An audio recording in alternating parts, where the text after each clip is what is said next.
17. This year, the team focused heavily on 3 specific areas: the ground game, zone defense, and special teams. We have overhauled ball carrier locomotion, momentum, and balance. The special move system has been completely rewritten around a new defender fake-out system.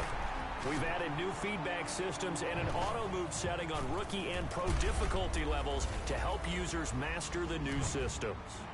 Finally, we have tackle battles, which will trigger a prompt that gives users more control to influence the outcomes of certain tackles. Defensive gap play is new to Madden 17, and it fundamentally changes the run game. Defenders now have true gap assignments, which result in moving blocks and cutback lanes. Finally, there's a new defensive auto flip feature, which ensures your defense is always aligned to the strength of the offense. We've expanded our zone coverages big time, going from 4 types to 13 unique zones. Pattern matching concepts are now featured throughout our defensive playbook, so you will find a wide range of strategic options to shut down whatever your opponent throws at you. And last but certainly not least, special teams. The new kick meter features 3 button presses, 1 to start the meter, 1 to set power, and the final press to set accuracy.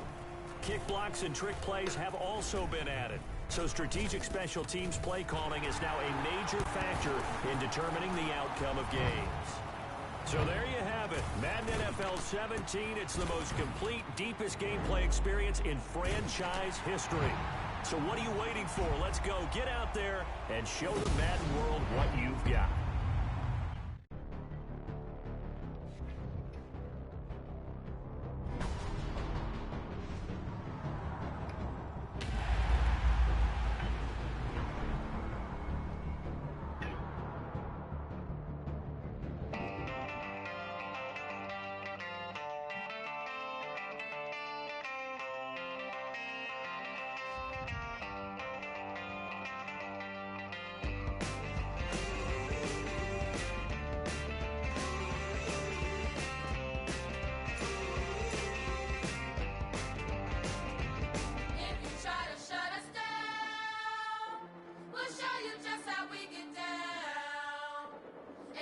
Now what the fuck you want, little nigga?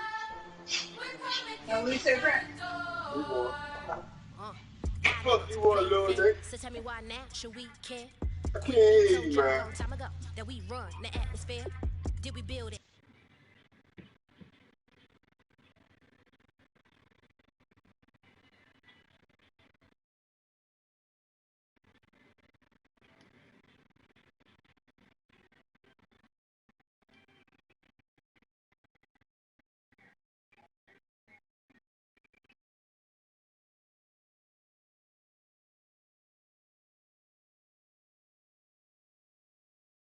Yeah.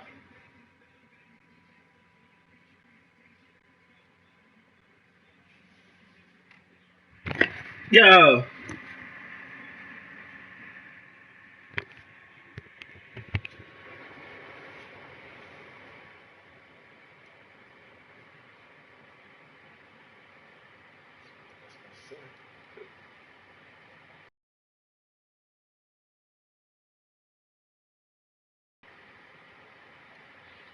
We even in the studios running playback. Shout out to Aaron and Sally, the young guards, all the G's like us. Yeah, we go hard. See, this is how it My little son.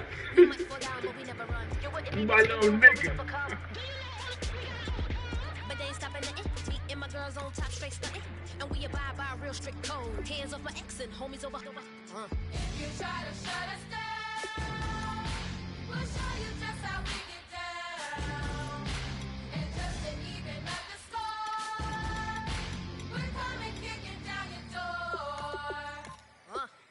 We play our way. Don't have to be me. Do work all day. We don't see defeat. Can we fly that? Can we buy that? We even run a full court, make it stack. Shout out to Maya Moore, the young guard, to all the girls like us. Yeah, we go hard. See, this is how it feel to be a champion. We might fall down, but we never run. So proud of them that we overcome. Do you know? We bow down to none. I wanna hail out all my day ones. Time really does fly when you're having fun, but the party don't stop till we staring down the sun. You try to shut us down, we'll show you just how we get down. And just to even up the score, we're coming kicking down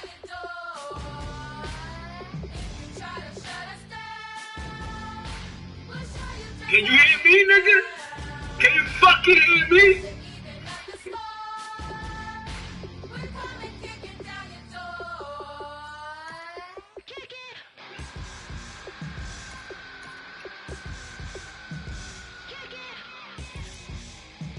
What up, Cap? Little nigga.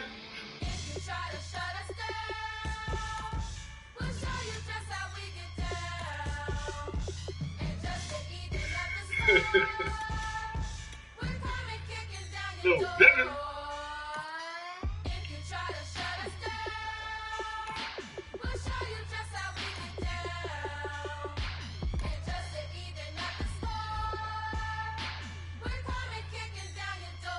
Charger.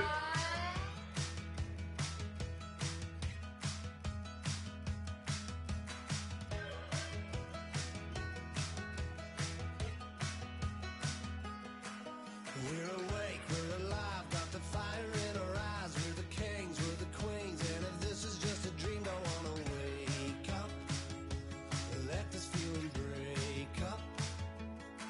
We're running free, running wild, never running out of style. Got the fight, got the stuff, got the never giving up. Not gonna shake us, nothing's gonna break us.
You know the part of the song, everybody sings along. Well, that's us, listen up, shout it out, I'm talking all night.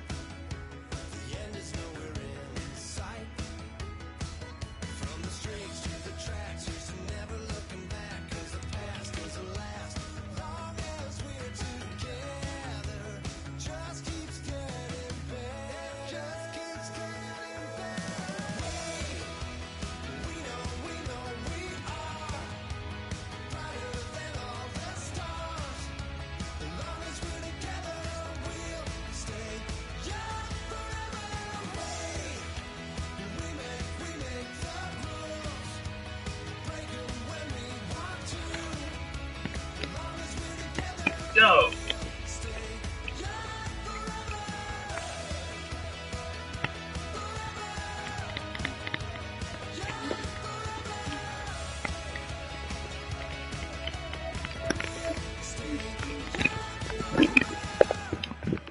Unwinding every moment, like the clock is broken. Never stop, Yo. never slowing. Yeah, we're living Yo. wide open. Unwinding every moment.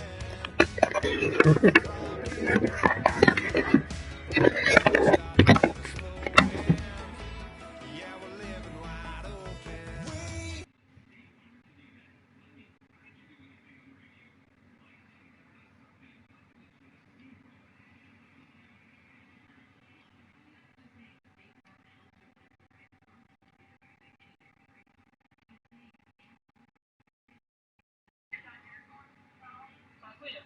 Yo.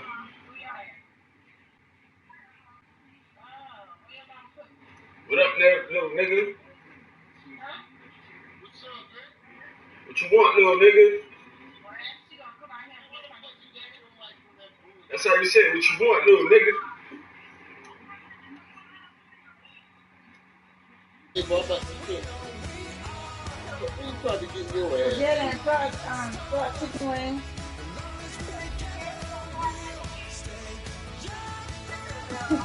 Don't you know? Ha ha ha.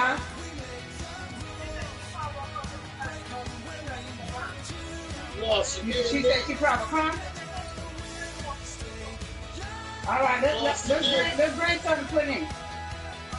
All right. You want something too? All right. Bye.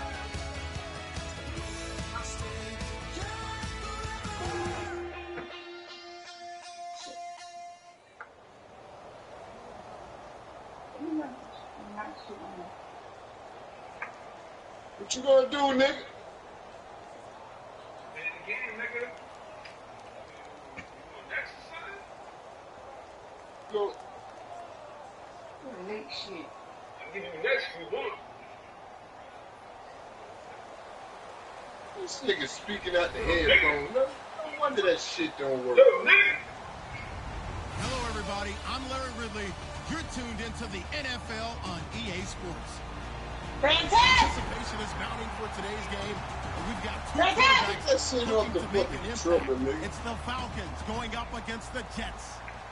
So with that, let's get up to MetLife Stadium. Standing by for the call, here are Brandon Gaudin and Charles Davis. Thank you, Larry. Coming to you from just off the New Jersey Turnpike in East Rutherford. We are just about set for football on EA Sports from MetLife Stadium. Coming up, we've got a good matchup on tap between the Atlanta Falcons and the New York Jets.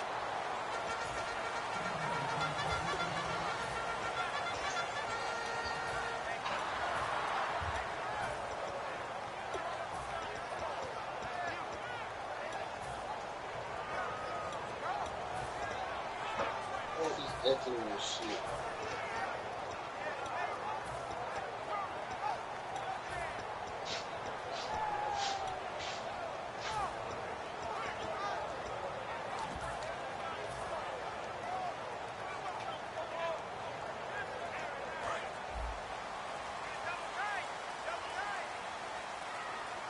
Time running out here on the play clock. Now a handoff here to his running back. 2 yards on the carry there. It'll be second down. See if they stay on the ground for second down. Here's Petty. Oh, the rookie nearly had the pick. Probably should have had it. Third down now. And here we go. We get to see the Falcons again on offense. A crew that last year scored 540 points, tied for 8th most all time. But my question is this. Such a crushing Super Bowl loss in the offseason. Does that set you back big time, or does that fuel and feed you momentum-wise going forward? It should fuel and feed you momentum-wise going forward, partner. That's exactly how it's supposed to react, and that's what you'll see in the Falcons locker room in the entire offseason. They'll talk about finishing, unfinished business, things of that nature. But we have seen where teams have not recovered from it. Remember the Rams? They got to a Super Bowl, got beat by the Patriots, didn't get back there again. The Broncos in 2013, #1 offense, #1 scoring offense. They didn't get back in 2014, but they did in 2015. So you can recover from it. Yeah, great effort there to shed the contact, and it helps them pick up the first. It'll be a gain of 8 yards, and they're able to convert here on 4th and inches.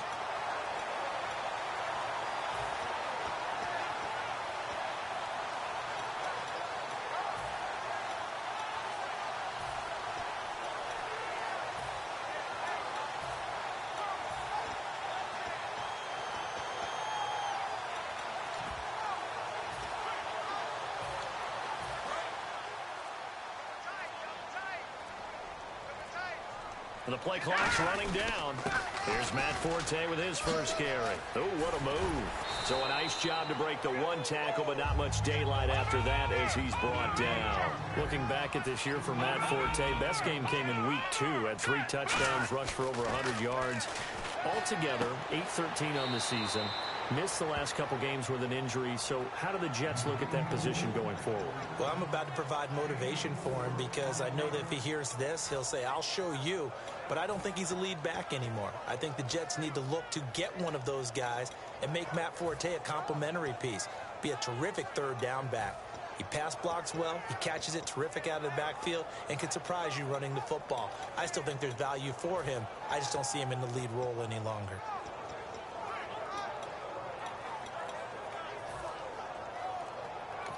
And with the play clock winding down, we're going to get a timeout. They'll have 2 remaining as we step aside here in this first quarter.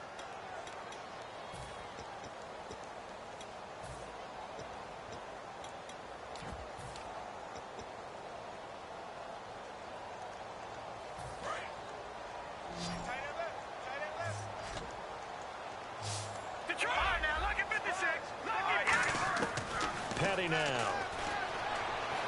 Steps away to his left. He can run for it, and he will. And he will have the first down as he gets this to the 47. Now, this is a feeling I can relate to all too well. Deflation on 3rd and short. Excellent coverage. Took away all the short routes, but the one person who wasn't accounted for, the quarterback. And he used his legs to hot-foot it for a first down. He's going to fire one deep left sideline. And they went big on first down. Proves unfruitful. What I loved about meeting with these coaches before the game is we didn't even have to ask any questions. They told us that they were going to be aggressive and push the ball downfield. They weren't successful on that play, but look for them to try it again later. And 2nd and 10, he'll look to throw again. And that's complete to the right side. It's Marshall. He goes for 18 there as the drive will continue. And the pocket's been protected pretty good here so far in the opening drive. We always talk about confidence in runners and catchers and quarterbacks. How about the protection detail? They're not allowing anyone near the guy throwing the football. Now a play fake here on first down. Caught, Safarian Jenkins, right side. And inside the 20 before he's brought down. 12 yards on the pickup, and the Jets are going to have a first down. So much goes into a successful play, doesn't it? How about that play action there, freezing the defense just enough to bring the tight end free downfield for the completion. A good pickup there, 8 yards on the first down completion. One thing I can say pretty safely, that route is not called if you don't have a guy who can throw the ball and put some mustard on it. Because if you're going to lollipop it in the middle of the field, bad things usually happen.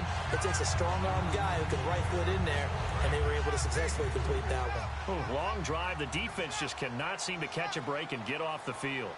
Here we go. Green, 39. First and goal. Defense with their backs against the wall. And the hole closes quickly here. He can fight only to about the 4. Only a yard on the pickup there. 2nd and goal. Be interesting to see now what they do offensively down near the goal line after not much there that time. As the offensive play caller, that may change your sequence now. Instead of coming right back with a running play, you may have to go to the air.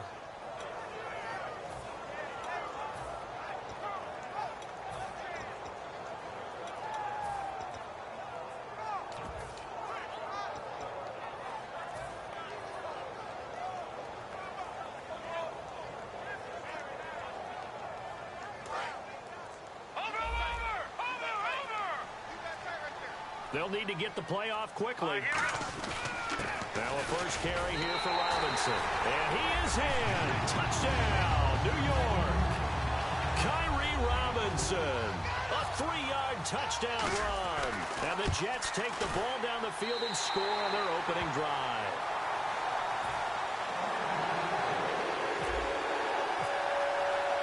Folk now set to boot it after his guys put 6 on the board. That's fielded in the end zone. And no run back here. This will be a touchback, and it comes out to the 25-yard line.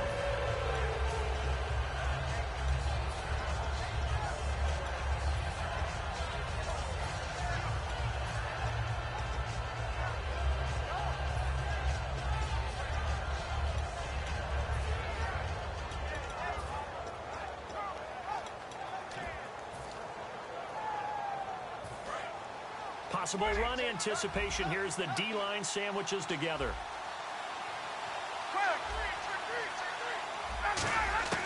Now Ryan on first down. Oh, a scrap for the football, and he's going to come down with it. That one goes for 13 yards, and it moves the sticks.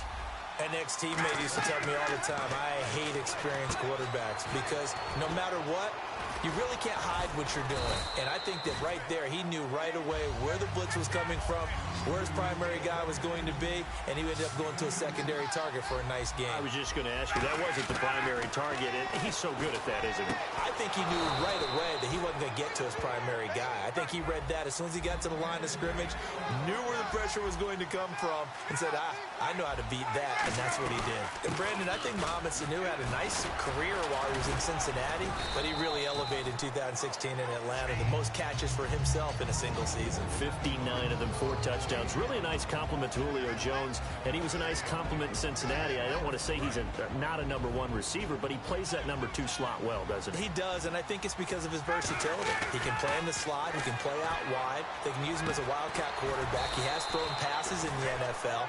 In fact, going back to his days at Rutgers, I think he threw 18 passes while he was at Rutgers, so you never know what you're going to get when Mohamed Sanu has his hands on the football. Over 1,400 yards last year for Jones, just 6 touchdowns, but, you know, of course he had the big 300-yard game. However, when he was blanketed with coverage, he always opens things up for other guys, doesn't he? He does, and that's what's benefited Atlanta's offense. Other guys were able to step up. In 2016, Mohamed Sanu stepped up and had his best year as a pro. Austin Hooper is a young tight end who really developed down the stretch.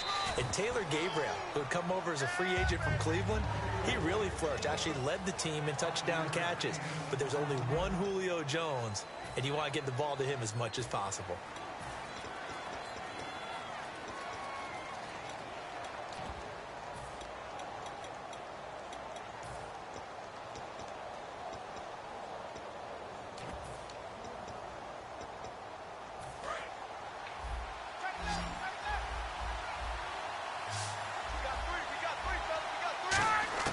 Now Ryan on second down.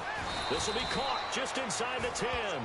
Call it a gain of 5. And that'll bring up what looks to be a 3rd and inches. Can't be more than a half a foot.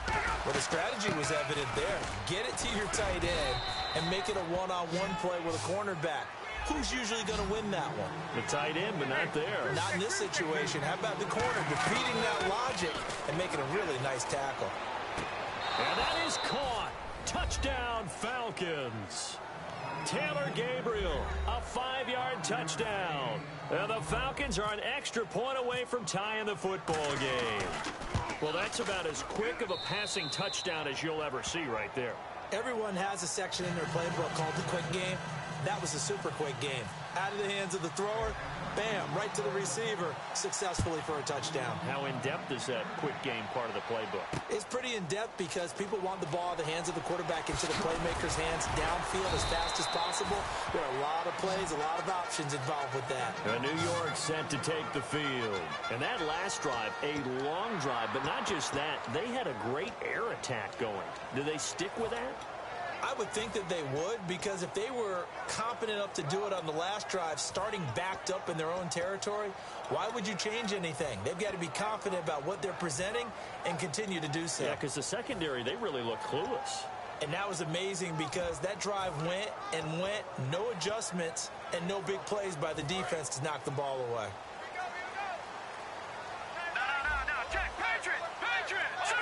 Play clock winding down.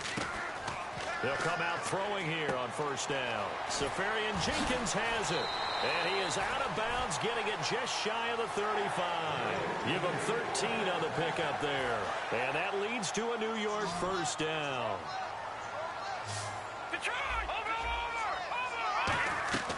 From the shotgun, he'll look to throw.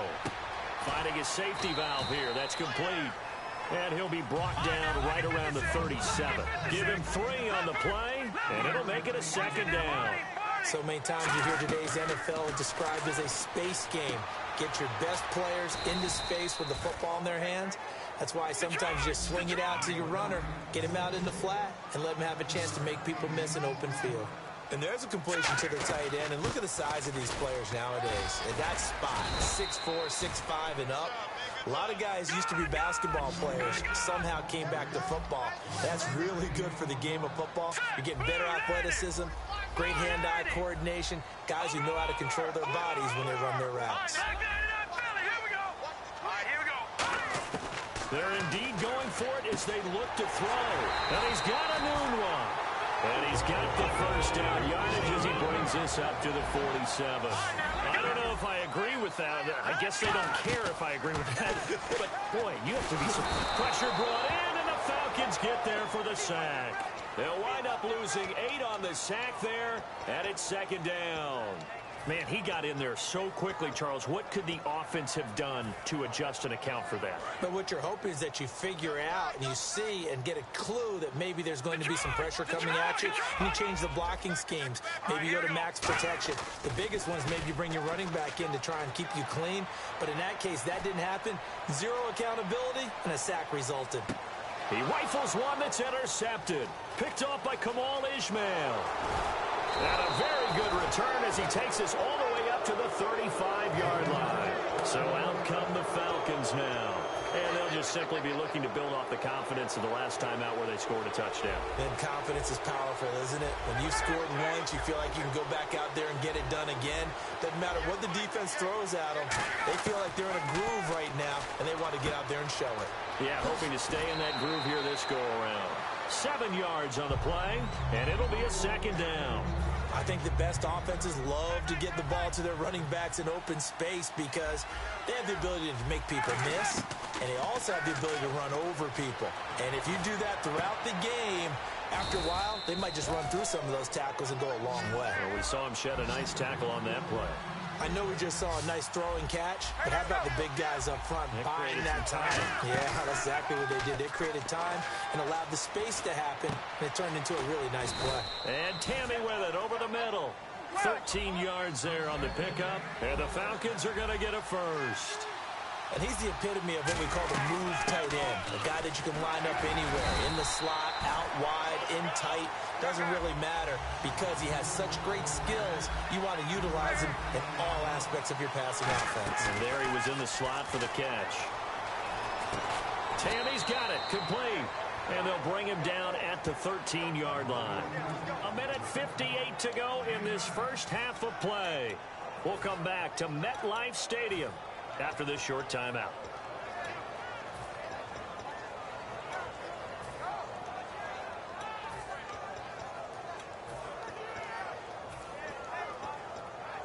Offense comes to the line now, 1st and 10.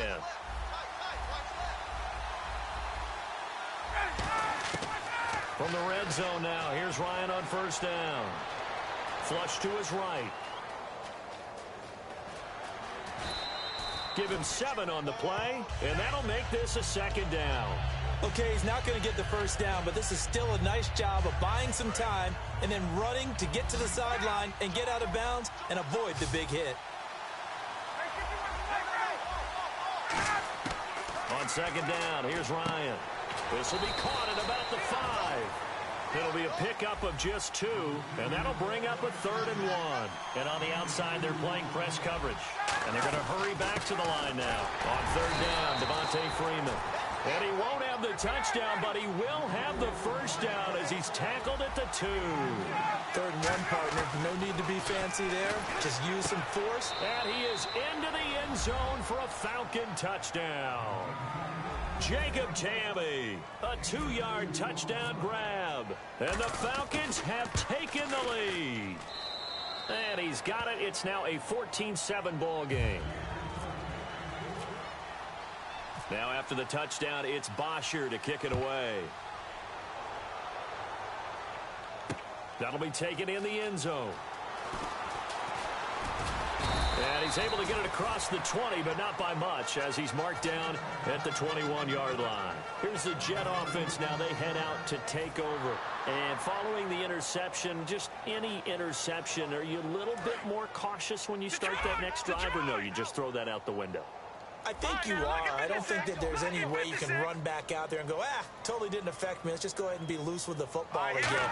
You're going to take care of it, but you have to be careful about being too cautious because now you can't run any offense at all. Still want to attack. We'll see how they attack him here. No gain, and it's second down. Looking to speed things up here, going with some tempo. Here's Patty. Sets up the screen to Robinson. Nothing on the screen that time. Now it's third down. So nothing there on the screen that time. That means all that great acting they tried on offense went for naught, didn't it? Because you have to try and influence them. Make them think that you're doing something else. Make them think that they can get to the passer. Looking for the speedy Smith, and it's intercepted. A great read, and it's picked off. And they will take over at the 26-yard line.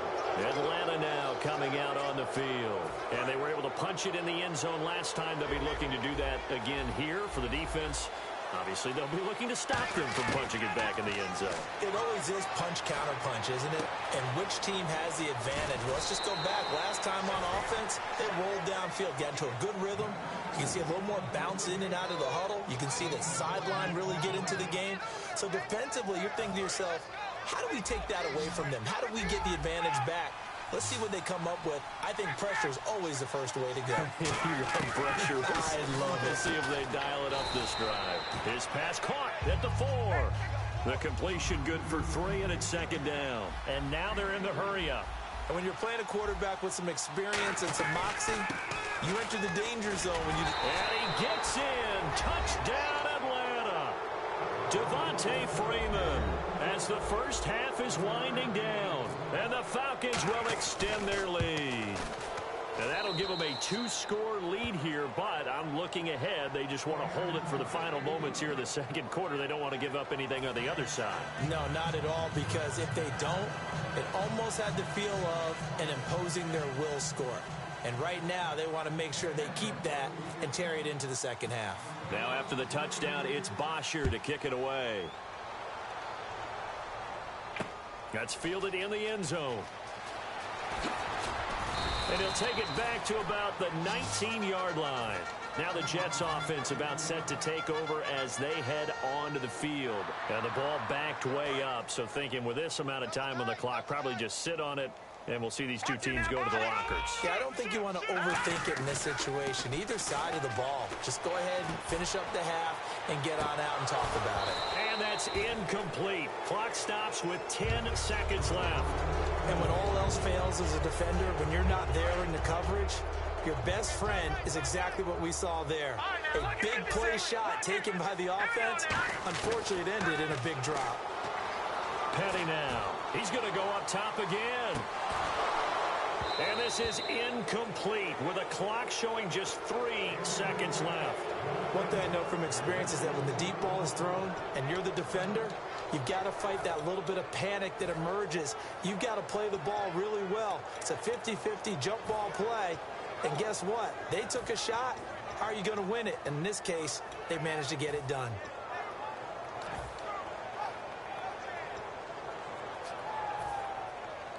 And they line up now for what will likely be the last play of the first half. So here we go now. An extra defensive back in there on 3rd and 10. He'll look to throw. He's going to try and go deep again. And that's caught at the 25. And he's in for the touchdown on the final play of the first half. The prayer is answered. How did they get that done? And with the clock at all zeros, they get the touchdown to make this just a 1-score game into the lockers. And you know what else it does? Besides boost their confidence, it doesn't change your game plan any. See, if they're down bigger going into the half, you may have to revise what you plan to do in the second. But now in this spot, within 1 score in striking distance, you go ahead and keep playing and do what you've worked on all week long. And the Falcons now making their way back out onto the field. They have the lead now. They'll be looking for some separation here as we begin the third quarter. I like the way you term that because now I think they go a little bit deeper into their playbook. They like what they did in the first half. That worked okay. But in order to get the separation that you just talked about, change things up a little bit. Change your tendencies, try and hit them a little bit more with some things they didn't see in the first half. We'll see if they do just that. He's got time in the pocket. And complete on the right side. It's Tammy. 5 yards on the catch there. Brings up second down. There's a good push to the tight end, and I think that we're looking at something out of Central Casting, frankly. Absolutely. I mean, size, the hands. Speed. I mean, can flat out run. You put that whole package together, you light up the eyes of an offensive coordinator, don't you?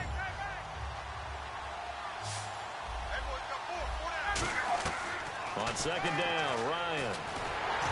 Oh, the ball comes out on the hit, but they'll say it's incomplete. He was looking for his tight end, Jacob Tammy, there. And it's 3rd and 5. Well, the numbers have been good in the passing game, and certainly a big reason why they have the lead. But now here, third quarter, maybe go to the run game a little more? Yeah, perhaps. I mean, after that incompletion, look credit to the defense for shutting them down on that play. Maybe you try and run the football a little bit more in this spot. But they have to feel good about how they've been throwing it overall. And that one good for 16 yards and a first.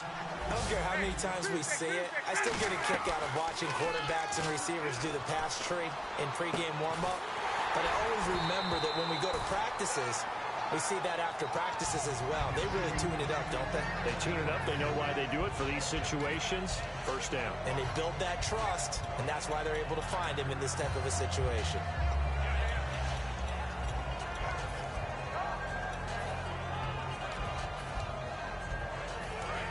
And the D-line pinching together must be expecting the run.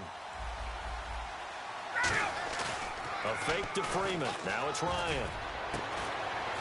And Jones has it over the middle. And he takes this one down all the way near the 30. Looking to jam the receivers at the line here. Press coverage look defensively. And now it looks like they're going to be in the hurry-up. A great job pulling that one in from a guy who's... And no escaping this time as he'll go down. They got him for a sack. Lorenzo Malden in there to sack him for a loss of 6.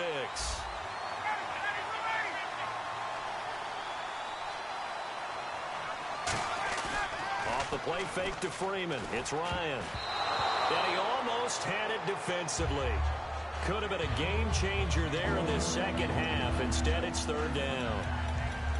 Not too many things get to a quarterback of this magnitude, but I think it's safe to say that pressure can get to any quarterback. Now, he's obviously a great franchise quarterback, but felt the pressure, threw it incomplete. 7th play of this drive coming up, but a long way to go on 3rd down.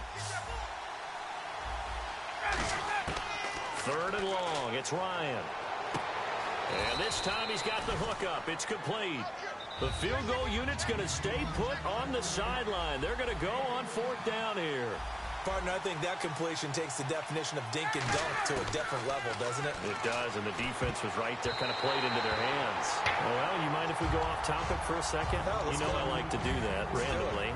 AFC playoff contenders for this year that didn't make it last season. Who do you have that might get in? Well, I think Cincinnati's got to be considered there. Maybe they'd have an offseason that's calm, and they go into this season and try and get back to the playoffs where they've been perennials. How about Denver? Yeah. Remember last year they didn't have the quarterback to start. Trevor Siemian played pretty well overall, but maybe they can get solidified there and ride that strong defense right back into the playoffs. I'm going to give you a little bit off the pace. Indianapolis cannot afford to squander Andrew Luck, one of the better young quarterbacks in the game. They've got to get back to the playoffs. And Buffalo, brand new head coach, brand new people running the ball club. Let's see if they can figure it out, because I think defensively they can be awfully strong. And that is incomplete. And he still doesn't have a catch. We're into the second half. I think it's a little bit of a surprise to me, but that was one he should have caught. Absolutely. That was his best opportunity right there. He dropped it.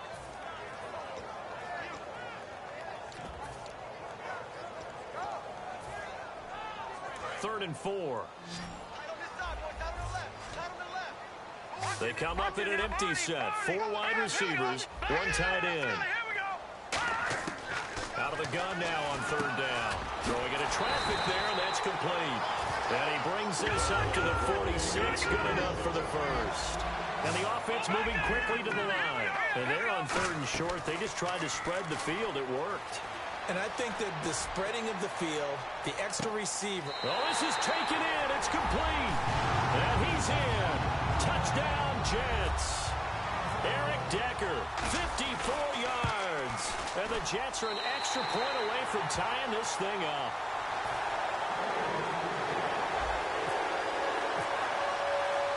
So we're right back where we started, all even as the kick's away. This is fielded a couple yards deep. They'll bring it back to just about the 25, call it the 24-yard line. Here comes the Atlanta offense now ready to take over here. And on the last drive, they were in field goal range. They just opted not to kick it, didn't get it. How does that change the mentality this go-around? I don't think it changes much for the head coach because this is what he preaches all the time. Attack at all times in any spot on the field, and he likes touchdowns, not field goals. Now, your field goal kicker, you got to make sure you nurse him through and say, okay, don't worry about it. When we need you, you got to be ready to go. And the team, of course, loves to see points on the board. So let's see if it changes a little bit if they're in the same spot again. Yeah, we'll see what the decision is here if they get to that spot. And quickly, they get to the line. Looks like the defense in press coverage here. Now Ryan. Sanu with a grab over the middle. And they get him down, but not before he takes it across the 40-yard line. Give him 11 yards that time and a new set of downs. When you see zone defense and you know you've got a drag route on as your primary call, you got to be really careful as a passer about how far you let your guy go because he might wander into some tough coverage. The left side completion to Jones. And he's brought down. Give him 18 on that one. And it'll give the Falcons a first down. Okay, so now the question, how did he get that wide open? Well, we both know that he shouldn't because from the time they handed out scouting reports before this game, he was circled, starred, everything. Find him, cover him. But sometimes you can scheme a guy open. You put the receivers in a bunch. Maybe you move some motion. Maybe you put them on the backside of a formation, and all of a sudden you've got a better matchup. Every now and then, the offensive guys, they figure a way to get him open, even with everyone keeping eyes on him. And that's certainly a guy they want to keep trying to scheme open. Offense still needing 10 yards. Second down.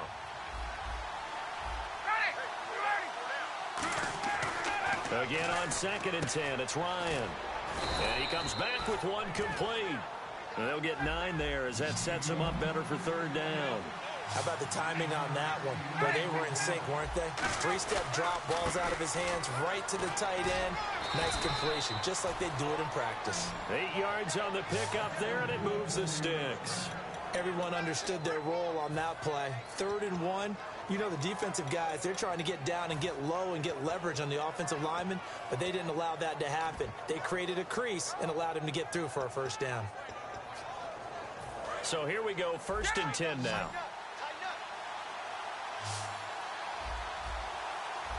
Freeman, the lone man in the backfield. Ryan. Here's Sanu on the catch. And he takes it down to the 10-yard line.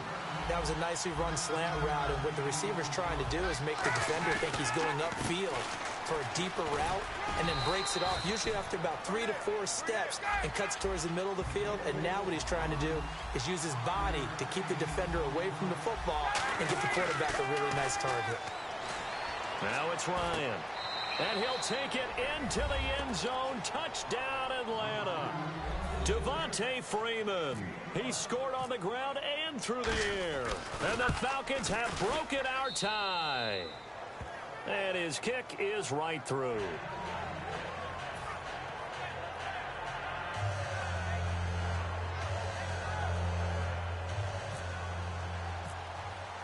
Now after the touchdown, it's Bosher to kick it away. That'll be taken in the end zone. And last year that would have been a net gain of 5 on the return. This year.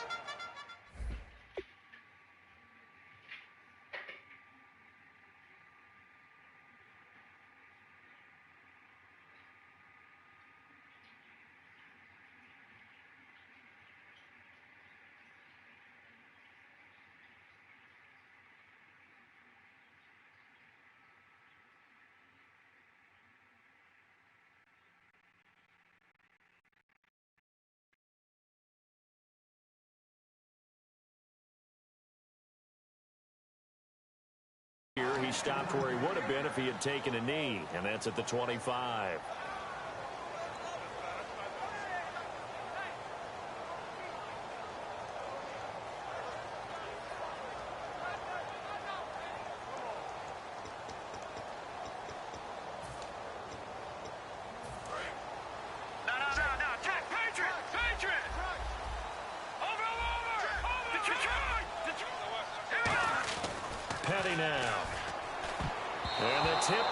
altered the ball flight, and it falls incomplete. It'll be second down.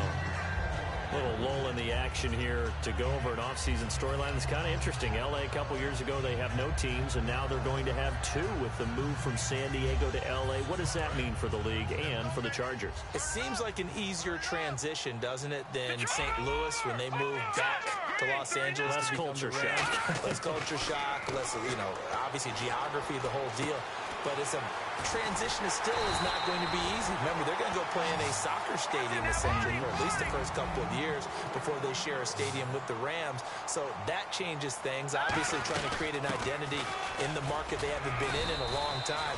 They began as the Los Angeles Chargers, but only played one season as such. And they're going to speed things up here. We always like to talk about defense in terms of levels. First level defensive line, second level linebackers, third level defensive backs. On that run, that was what we call a first level run, and it was stopped by a second level player. Back now here on EA Sports. It's Jet football, but they trail here as we start the fourth quarter.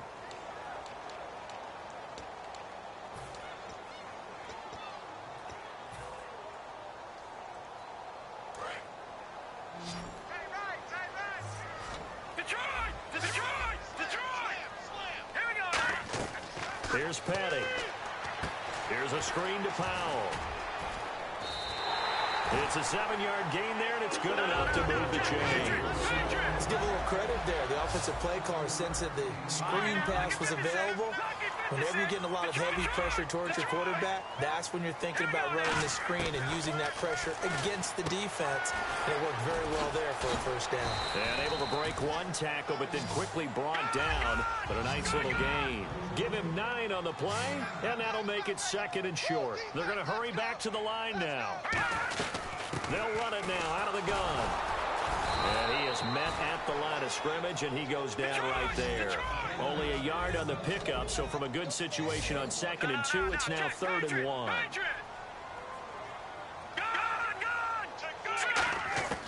They'll look to throw for it on 3rd and 1. And he finds Safarian Jenkins. It's a gain of 3, and it gets him to first. Oftentimes we think of those tough yards as grinding yards that a running back has to pick up. How about the tight end there picking up the first down in that situation? That's what he's there for, right? Big fella, get it to him, let him fight off some people and pick up the necessary yardage.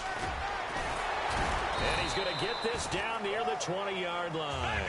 It's a gain of 11 yards that time, and it produces a new set of downs. And they're going to hurry back to the line now. And to give this time to the tailback. And all the way down inside the 5 to the 4. That one good for 17 yards, and now they've got it 1st and goal. That's another nice run, and I have to tell you, some of the coaches that I played for, their philosophies were always different when they see a guy running the ball well. Some of them wanted to immediately go to play action and throw it now because it's wide open. Well, other coaches said, you know something? Until they stop him, that big boy's going to keep getting the football. And that might be the direction that they're going to go right now. And this will be caught in the end zone. Touchdown, Jets. Quincy Enunwa from 3 yards out. And the Jets are an extra point away from tying this thing up. And his kick is good. Set to go now with the kickoff. These two teams all even again as we continue in this wild fourth quarter. That's fielded in the end zone. And no run back here. This will be a touchback, and it comes out to the 25-yard line. And here now come the Falcons. And that recipe on their last drive that resulted in a touchdown looked pretty good, so they'll be hoping to do that once more. And it takes me back to when we sat with the offensive coordinator and the head coach. They felt pretty good about their game plan and thought there were some holes in the defense, and they exploited them the last time out. Let's see if they can come back and put together a similar drive. And we'll see if they can do just that. And Jones has it over the middle. And a nice gain of 21 yards. And on the outside, they're playing press coverage. Looking to speed things up here, going with some tempo. A lot of time in the pocket there, and the quarterback able to find an open throwing lane, and he delivered. What a terrific job by the guys up front, able to tamp down the pass rush that they've been getting all day. Tough day, tough sledding right there, and it's been that way the entire game. Not a whole lot of room to ramble for him. Yeah, you're right. It's been that way all afternoon. Didn't get a whole lot better there.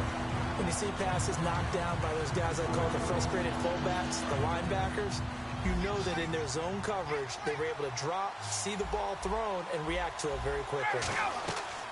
On third down, Ryan. A hit as he throws there, incomplete. He was trying to hit Taylor Gabriel that time, and that'll bring up a fourth down. Third down is the down. Both sides know they absolutely have to win, and the name of the game for the defense is pressure on the quarterback. But pressure on the quarterback with contact, that's how you end up winning it.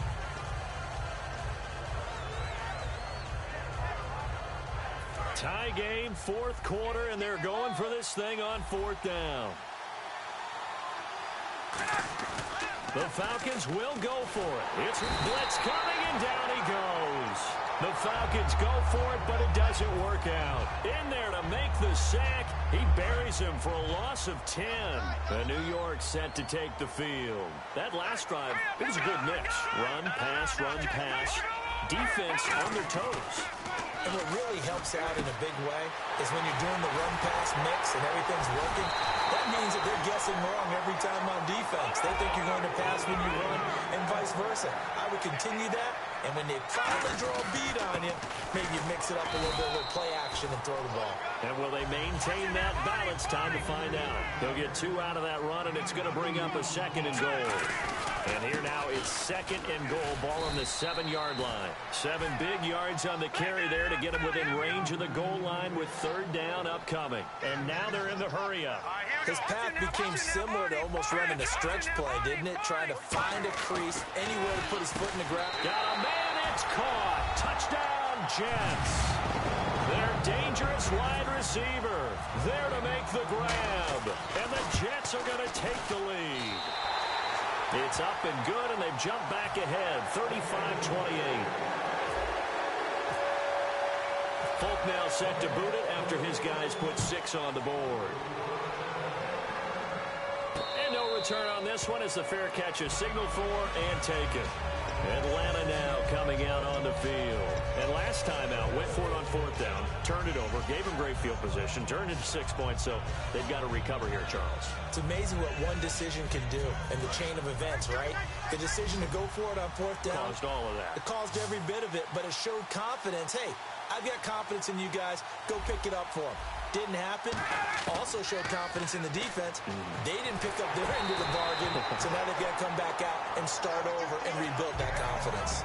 Well, that plays a statistic that's going to go on the defensive team stat sheet. Won't necessarily reflect in ours, right, the overall game sheet, but you and I know that they keep count on pressures, hits on quarterbacks, all those things, hoping to increase that throughout the game. And here we are in the fourth quarter, and they got a big one. And such a close game, a very big one. 2nd and 10 now, Ryan. And he goes out of bounds across the 40-yard line. 17 yards on the pickup there, and the drive will continue. And, of course, the quarterback in this situation, he's realizing time is becoming a factor. Let's see if they can get some points on the board here late.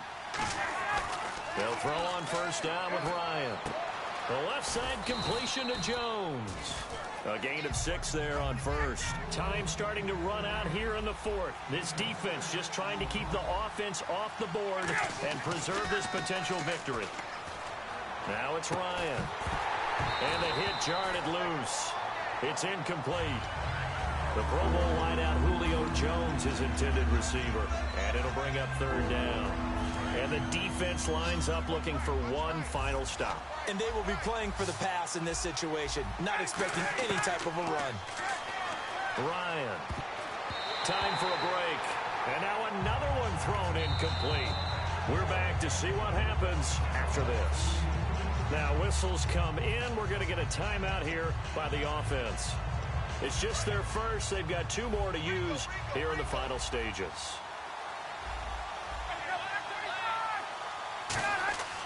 Here we go. It's Ryan on fourth down. And that's caught by Tammy. And he'll be taken down, but not before getting this inside the 30. Both sides were holding their breath there on that fourth down play, and the offense can breathe a sigh of relief. And both knew exactly where the first down markers were. You know the defense is trying to guard those sticks and try and keep people in front. But somehow, some way, those guys found a way to pick it up. He had time, was able to survey the field and find a soft spot in that zone coverage. And that's where it gets difficult. And he will take it in for a Falcon touchdown. Devontae Freeman, a 5-yard touchdown run. And the Falcons are an extra point away from tying the football game. And they have taken the lead here in this fourth quarter. Set to go now with the kickoff. These two teams all even again as we continue in this wild fourth quarter. That's fielded in the end zone.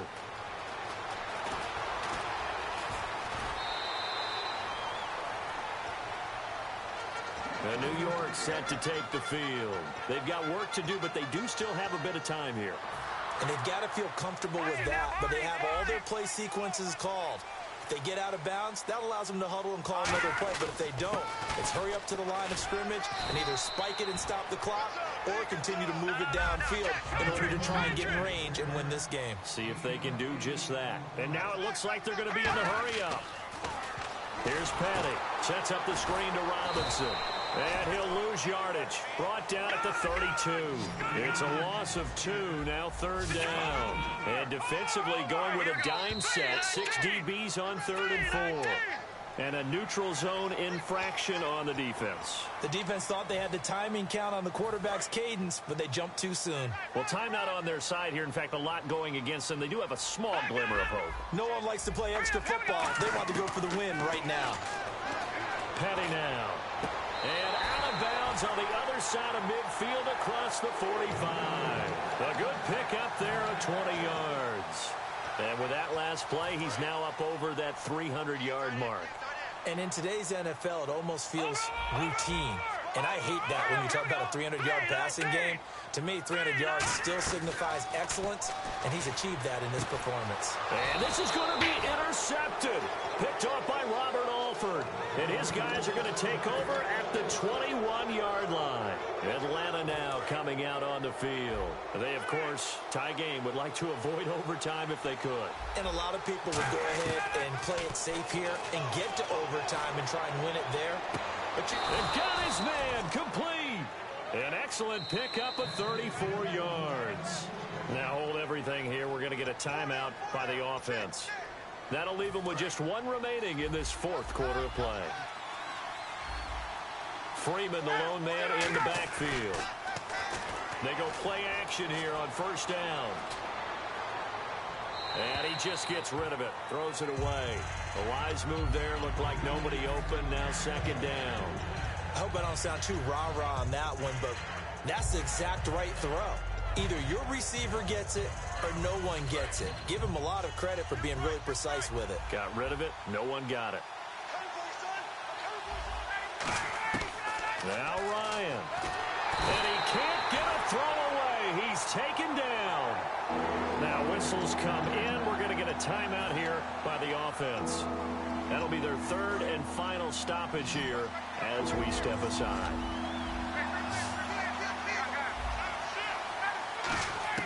Ryan to throw. And he takes a shot on the release as this will be incomplete. Putting pressure on the guy throwing the football is always good, but when you can couple that with contact on him that leads to an incompletion as we just saw there, that's winning football.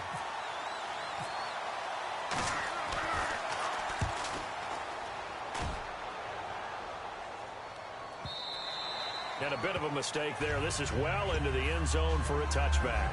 New York set to take the field. They have a little bit of time here to get into field goal range. Not much. In a tie game, you don't want to do anything crazy, right? I agree with you on that one. Risk-reward, okay? If you go for it, what is the absolute reward on this? But the risk is probably greater. Run the clock out, get to overtime, and try and win it there. All right, we'll see if they do just that. Well, they went for the big play there, but that drop could really hurt their momentum. Second down here after the incomplete pass.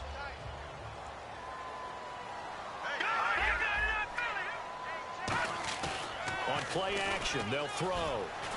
And the Falcons get there. The Falcons get the sack. Down he goes. And here in overtime, if the team that receives the ball scores a touchdown, it's over. If they don't, we can still have some more football. That's exactly right. If they go down and kick a field goal, the other team gets a possession to either match it or score a touchdown to win the ball game. If both teams kick field goals, the next team to score wins. But if the receiving team throws a pick six or fumbles the ball and it gets picked up by the defense and they score, the game is over at that point. Atlanta now coming out on the field. They set for their first drive here in overtime, and this is where the crowd can really become a factor. They've had to battle it all day, but I know what you're saying. In overtime, that gets doubled, doesn't it? At least, because now the crowd really wants to be involved and help their team, and that first drive can dictate the whole thing because they know if this team takes it downfield and scores a touchdown, it's game over. It's been loud in here so far. So many times you hear today's NFL described as a space game. Get your best players into space with the football in their hands. That's why sometimes you just swing it out to your runner, get him out in the flat, and let him have a chance to make people miss an open field. It's a 9-yard pickup on the play, and it'll be second and about a yard to go for the first. Not only did we just see back-to-back nice gains, but we're also seeing the confidence rise, not just for the guy who caught it, but the guy throwing it as well. And these back-to-back catches here out of the backfield, that can set something up downfield in a later sequence, right? A lot of the time, it starts to draw the defense closer to the line of scrimmage. So to your point, show this swing pass, show this check down. Maybe later on, you heave one deep when you catch him close to the spot. Now Ryan on first down. And Tammy with it over the middle. And he's brought down. It's a pickup of 14 there. And that leads to an Atlanta first down. And the offense moving quickly to the line. Throwing now. Ryan on first down. He couldn't quite hold it. Got hit. Ball pops out. Incomplete. Normally, he's pretty reliable. Usually catches what's thrown to him. On that play, he simply dropped it.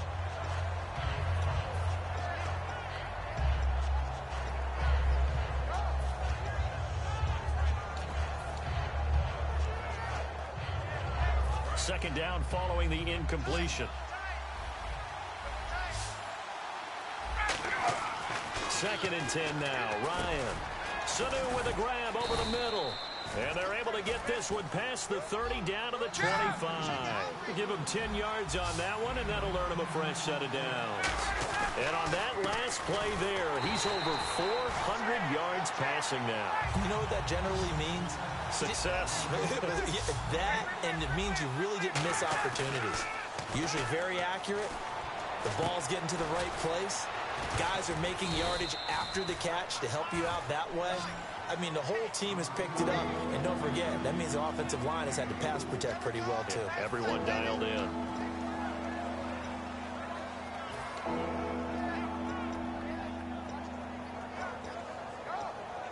This will be the 8th play of the drive. It's 3rd and 7.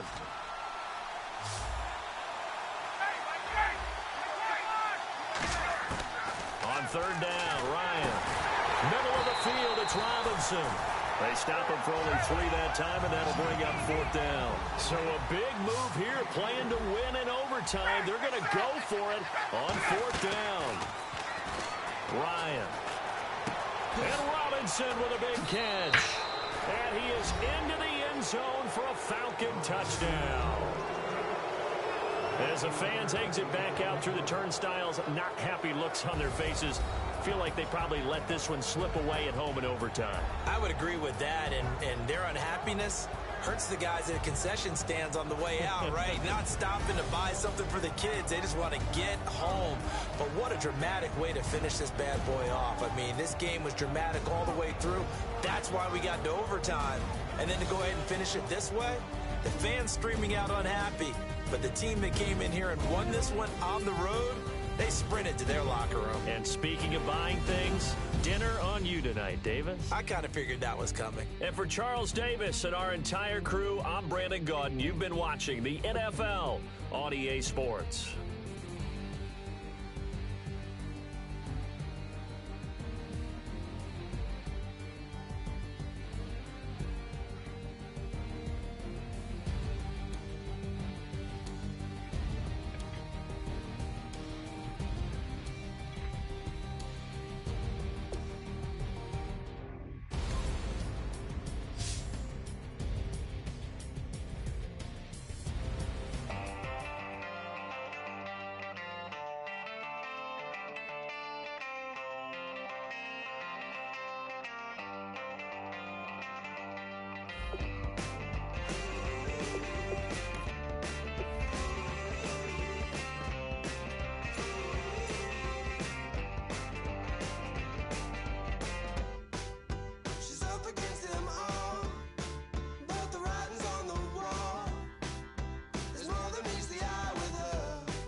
overthrow our love. Maybe too much ain't enough, and we won't make it out alive. She's got a rebel heart. She's had it from the start. Out there on the run again. She's got a rebel heart. One day she's gonna fall. She's got a rebel heart. She's up against them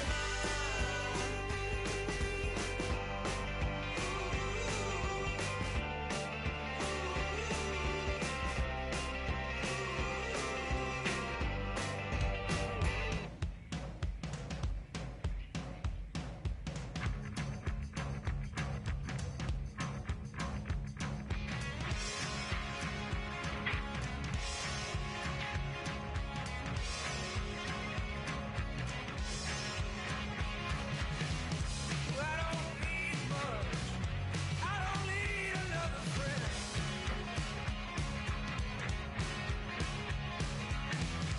Be no sweetheart. You don't see me holding hands.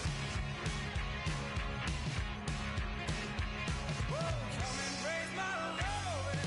Come on, take me on and on. Yeah, on. Fortune, fate, and love. Fortune only favors me.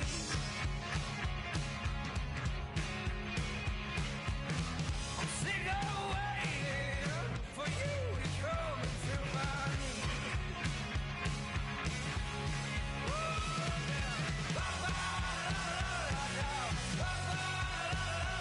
Oh yeah. Saying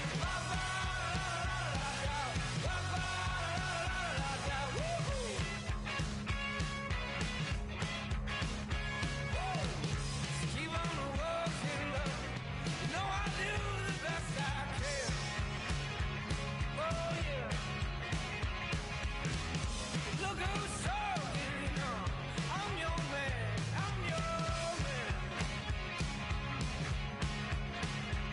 Whoa, come and raise my love. Come on, take me on and on. Yeah, on and on and on. Oh yeah. Oh now.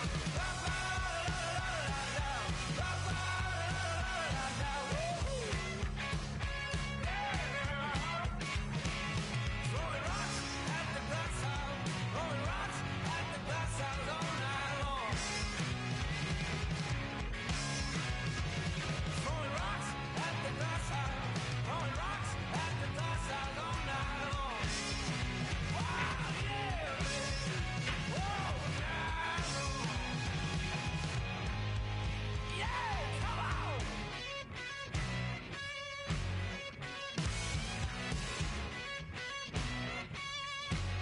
Yeah, take it on.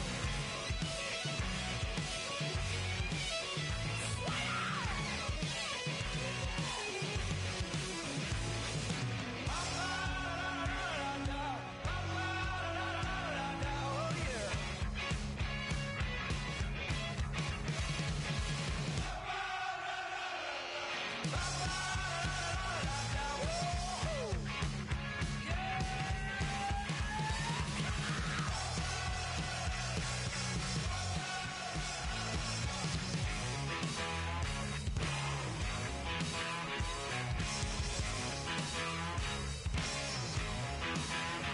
Come on, baby. Don't say maybe. Come on, baby. Don't say maybe. Come on, baby. Don't say maybe. Come on, baby. Don't say maybe.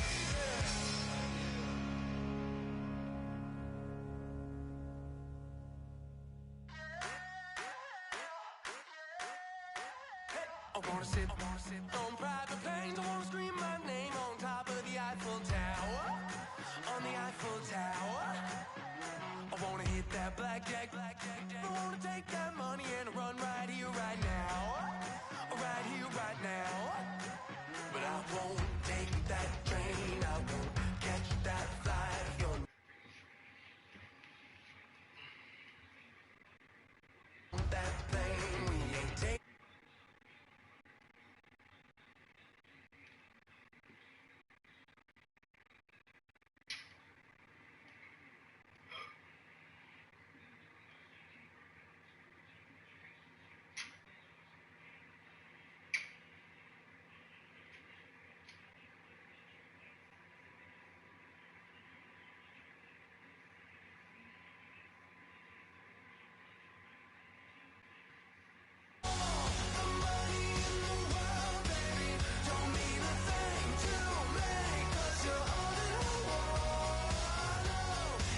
This is the NFL on EA Sports.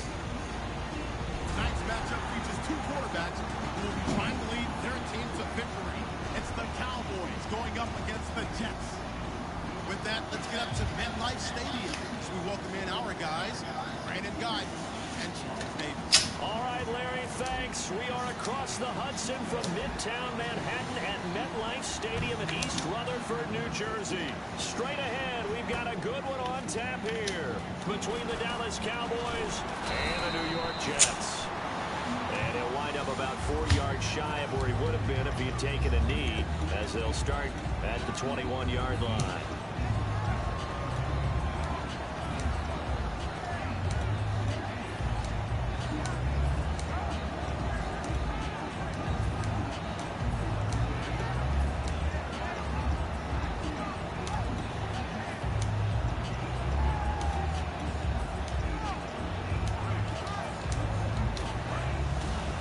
Shift together here from the D-line. They'll come up now in the Wildcat package. Here's the first carry for Ezekiel Elliott. And he gets this one just shy of the 40. They'll mark him down at the 39. Partner, I know you call the play-by-play, but you know your ball. If I throw these numbers at you, all right, 6 yards shy of 2,000 of total yards from scrimmage for a rookie running back. What do you think? Sounds like me in high school. It sounds like you're doing it, right? It's really fascinating at what he was able to do. The thing for me, though, he did that as a rookie. Where do you go from here? I mean, can you keep going up from those numbers your sophomore campaign? I think that you can. He's had examples of that preceding him in the NFL. Some guys who are in the Hall of Fame right now. Remember, he had 16 total touchdowns because it's not just his ability to run it. He can catch it out of the backfield as well. No one plays harder than this guy does, down in and down out. I think he's just going to keep getting better.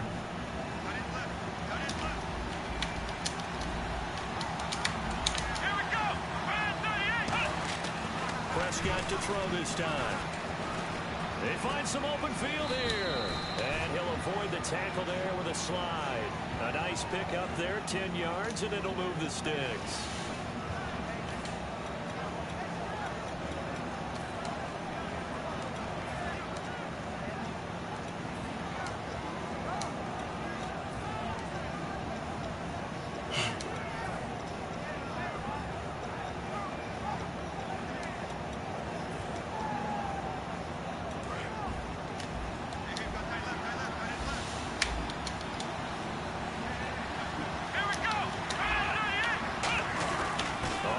This is their fullback. And able to push his way forward here for a good little gain. All right, as we punch up the starters defensively for the Jets here, Charles, I want to ask you about Darrelle Revis. Some questions surrounding where he fits in going forward. Could he make a move to safety in 2017? It's hard for those guys who are used to playing one position to make a move later because in their mind, it makes it sound like they can't do it anymore. But think about his predecessors. Ronnie Lott moved from corner to safety. Charles Woodson moved from corner to safety. I think Darrelle Revis can do the exact same thing. Looking to jam the receivers at the line here. Press coverage look defensively.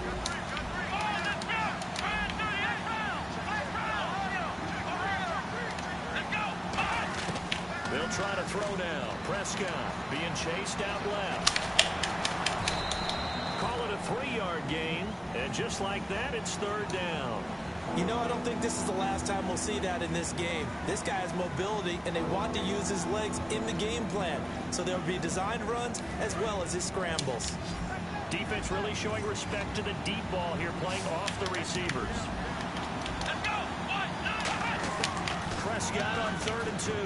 Complete to Jason Witten. And he gets it to the 32. Good enough for a first down. A nice pickup there of 11 yards, and it'll move the sticks. And there's another completion to the tight end. And let's face it, it is hard to overthrow a 6'6" target. It is indeed. Quarterbacks like their speed guys. They like that huge 6'6" target that they've got in him. They really do. And it reminds me of what one great tight end told me once. He told his quarterback, just make sure you throw it up there. You know, kind of like put it up on the top shelf where the kids can't get it.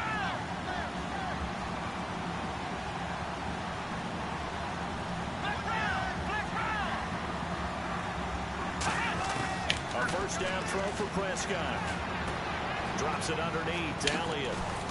And down inside the 15 he goes. It's a pickup of 19.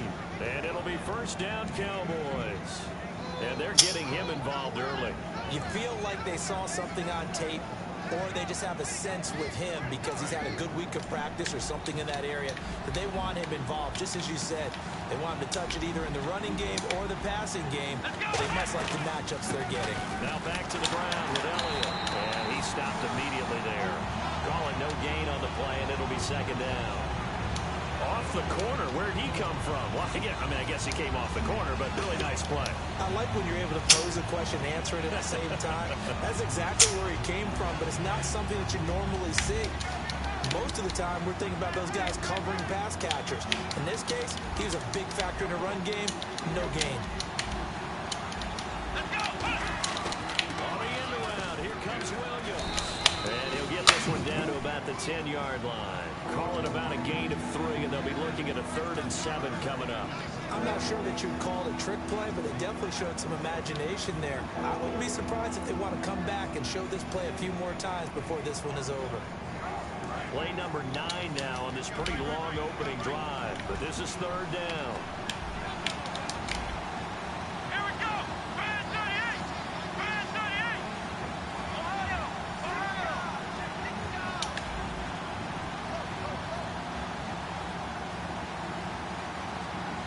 And they just did not get the snap away in time.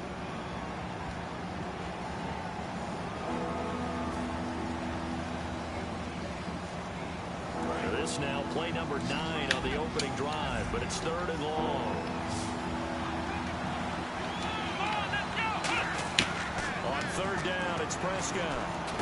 And this one complete to Witten over the middle. And it appears they'll go for it here on 4th down. A big call on the game's opening drive. Prescott to throw on 4th. And that is caught. Touchdown, Cowboys. Bryce Butler from 4 yards out. And the Cowboys take it all the way down the field and score on the opening drive.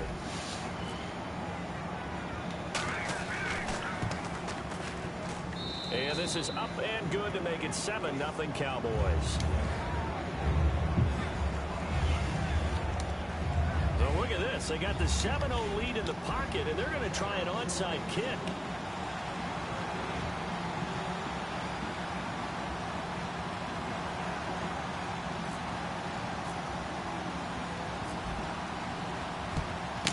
And the Jets have got it. So an onside kick fail in the first quarter. Not sure I completely see the logic there. It's not apparent, is it? You almost have to go deeper, I think, and maybe if we try and work along with them and speculate a little bit here, they must feel like they need to steal possessions in this game, and maybe they don't match up possession for possession with the opposite team. They've got to steal it and try and gain an advantage, and they tried. They just didn't get it done.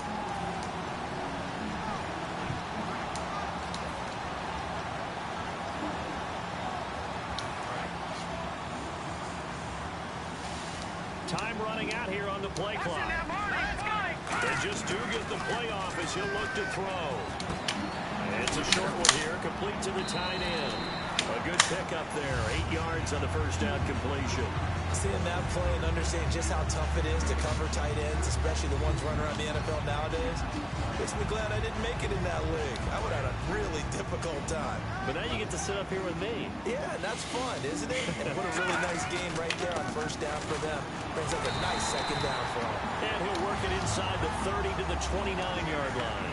With Charles Davis, Brandon Gaudin with you. It's the Jets in possession as we begin quarter number 2 here. And they've got it here with a first down.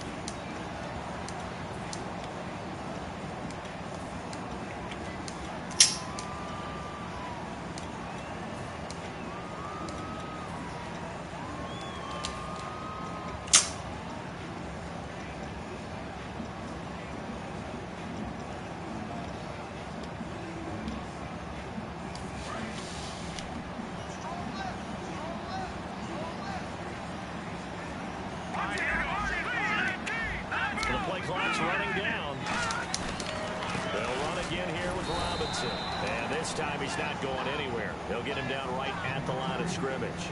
Now that's the type of play that'll fire up the defense. Hold them to 1 yard on a first down run. It'll be interesting to see if the offense decides to press the run at all, or if they'll abandon it now after gaining only 1 on that play.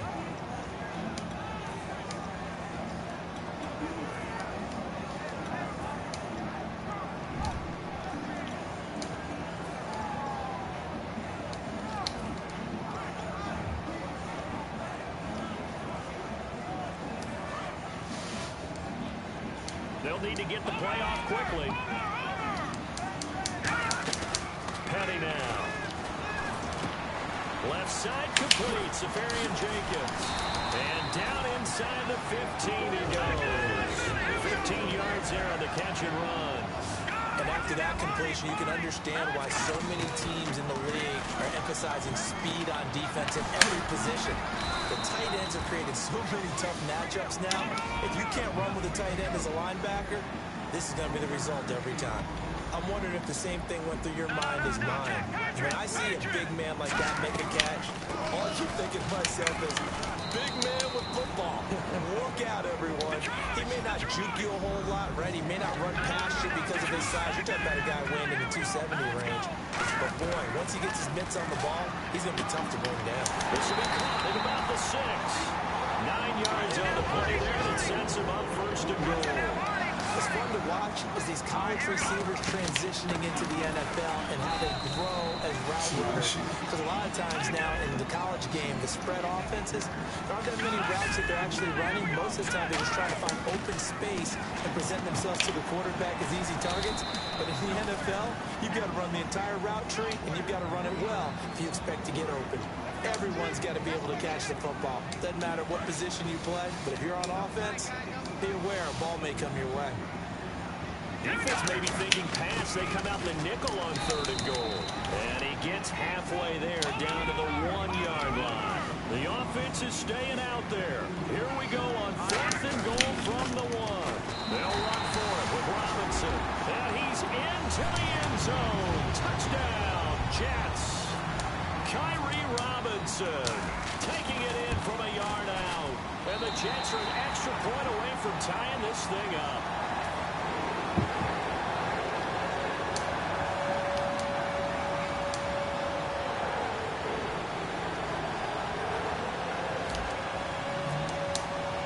So a tie ball game here as the kick's away. That'll be taken in the end zone. And he'll be brought down at the 23, make it the 24-yard line. The Cowboys offense heading back out and ready to go again. And they will simply, Charles, be looking to duplicate what they did last drive when they were able to push it in for 6. And they hope it'll be that easy, right? To be able to take exactly what happened before, replicate it. They may have to make a few additional changes along the way because I'm sure the defense will make some adjustments, but they've got to have great confidence having scored the last time out. They'll start the drive with Elliott. And some room to maneuver. Muscles him off. And he'll take this up near the 35, maybe the 34. Really tough drive, but that run helped salvage something there because now there's something positive that came out of it. They got to see good blocking, good push by the offensive line, wide receivers trying to get involved, a good run by the back. And now maybe it'll be a catalyst for them to look at going forward, watching it on tape. Maybe they can keep incorporating that type of a run into their offense. And he gets this one to midfield before he's brought down. A glance back at 2016 for Dez Bryant. 50 receptions, under 800 yards, had 8 touchdowns. What do you make of the season that Dez had? Well, remember, it started with Dez injured, so it took a little while for him to get started. I'm going to make a bold prediction for you. Would not shock me at all if he doubled his catch number next year and darn near doubled his receiving yardage total. Because if he's healthy all year long, they're going to want to take some pressure off of the run game themselves, and Dak Prescott in his second season should be that much more confident throwing it downfield. Forced out to his left, and he slides to avoid the hit. A minute 57 to go in this first half. We'll come back to MetLife Stadium after this short timeout. Possible run anticipation here as the D-line sandwiches together. They come up in an empty set. 4 wide receivers, 1 tight end. Buying time to his left. Nowhere to go here. He lost the football. And it's scooped up by the Jets. The big man, get the oxygen tank ready. Past the 20. And he takes it to the house. It's a fumble recovery for a Jet touchdown.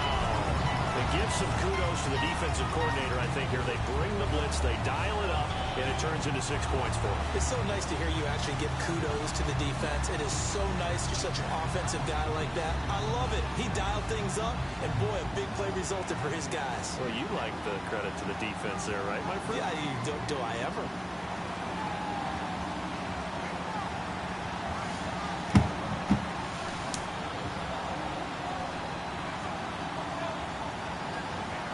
Now Folk for the extra point.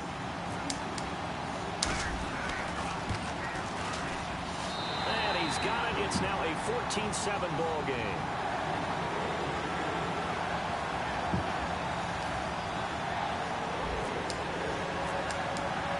And you can bet they're preaching two hands on the ball here as the kick's away following that fumble return. That's fielded in the end zone.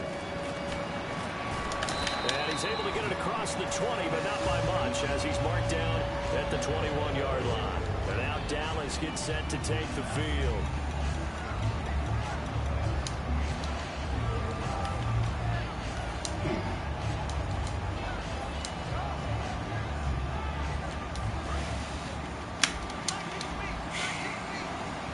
They come out 5 wide, 3 of them to the right side. Prescott. Dancing to his left. And on the left side, he's got Witten. 22 yards on the pickup there. And the Cowboys are going to get a first down. We talk about mobility on quarterbacks all the time. Here's where it really pays off. Able to move, evade, and is accurate throwing on the run and picking up a first down. Steps away to his left. Oh, that was dangerous. Threw it into coverage, almost picked. But instead, they'll keep it on second down. CD, wanted to get your thoughts just on the landscape of the offseason for each of these teams. Super Bowl in the rearview mirror, but so much going on. People look at the draft a lot. But there's a lot more that goes into the offseason for these front offices, is there not? It certainly is. And then even before we get to the draft, you start with the combine. You know, that's held in Indianapolis every year. And you have about 350 of the top prospects coming together to get their physicals and interviews and on-field performance, and all that will get evaluated along with their game tape. And then you got the free agents. Right? That starts, I believe, in early March. But now the free agents can start moving around to different teams. So your team's starting to take a little bit of shape there. Free agency, because then the draft's coming up. Trying to put your team together with new draft picks. Have everyone start to move in one direction. And then you have the OTAs and minicamps. You get to see them on the field for the first time. And we start to get a better idea of how these teams are going to look when the fall begins.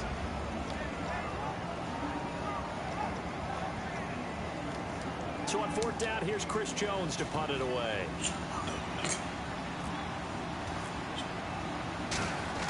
And how about this, a fake? And he fires one that's intercepted. A great read, and it's picked off. And his crew will take over with a football at the 35-yard line. And the Jets set to take the field.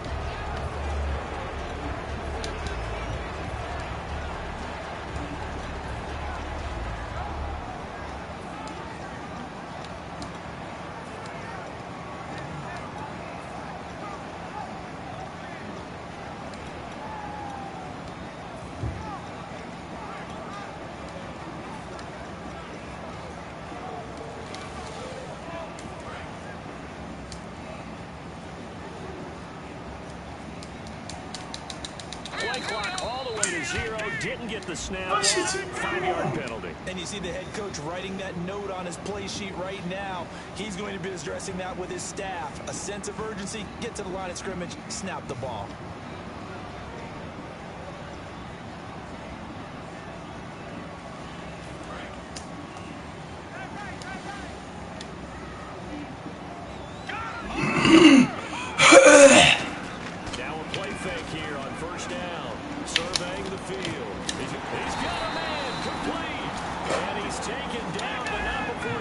Across midfield and just shy of the 40. Well, we know he's got the speed. There he needed the speed and the hands. A great catch.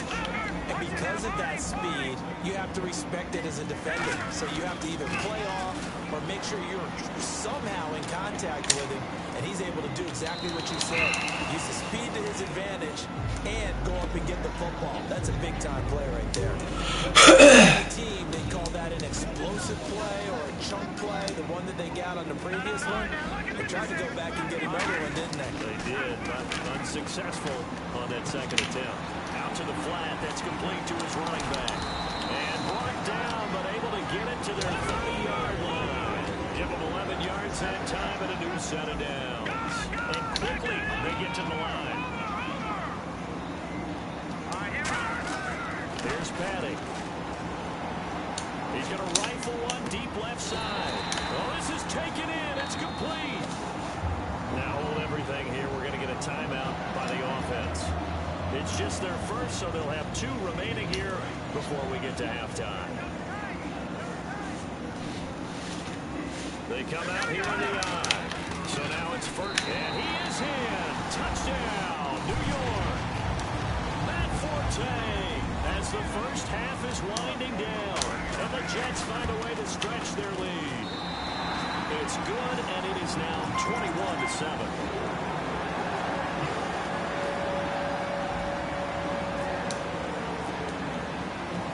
Now set to boot it after his guys put 6 on the board.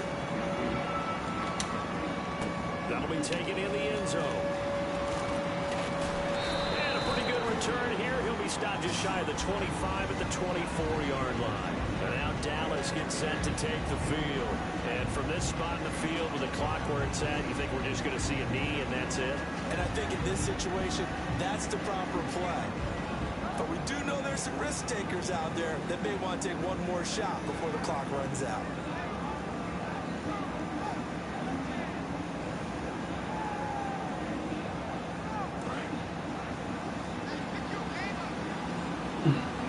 They come out 5 wide, 3 of them to the right side. They go back to the air here after the INT. And it's knocked away and incomplete. Dez Bryant, the intended receiver, and that'll bring up second down. Help me out, partner. Was that incomplete? That was on a deep ball to Dez. And that's a surprise. The way he attacks the football in the air, it's always surprising to me when he doesn't complete a pass like that. And unless this is a quick incompletion, this is likely the last play here of this first half. Final play of the half. Prescott, he's going to let it go again. And that's caught inside the 35. Why you did that? In for the touchdown on the final play of the first half. The prayer is answered. How did they get that done? And here on the road, that could be a huge score for their morale in the second half. Every team has confidence going into the start of games, but sometimes you get it rocked a little bit, and this certainly applies here for them. But guess what? Just what you said, this touchdown is their belief back that they can win in the second half. Okay. It's up and good. This becomes a 21-14 ball game now.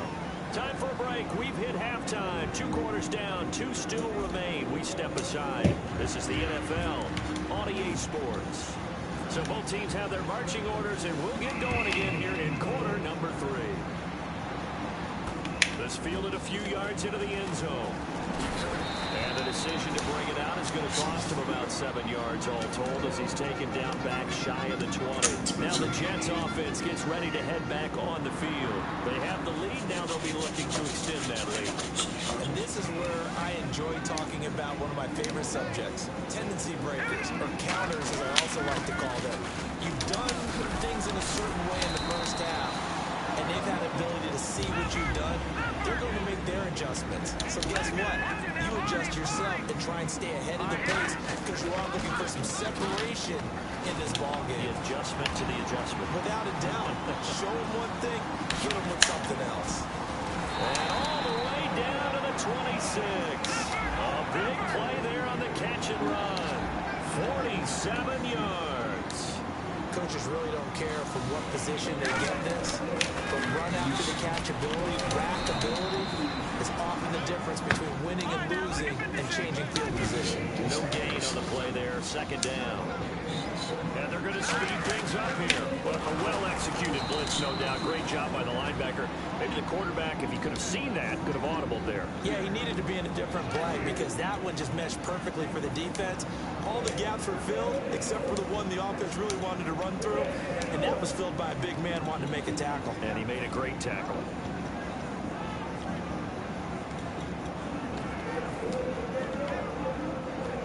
Third down and 12. 5 wides in the game. 4 of them to the right side. Back to throw.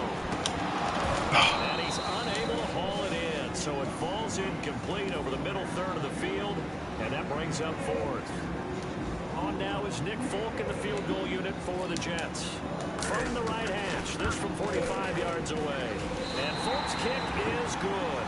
And that will push the lead up to double digits now at 10. So good snap, good hold, and that one's right down the middle. Never in doubt. Just the way you used to hit him, Brandon. That'll be taken in the end zone.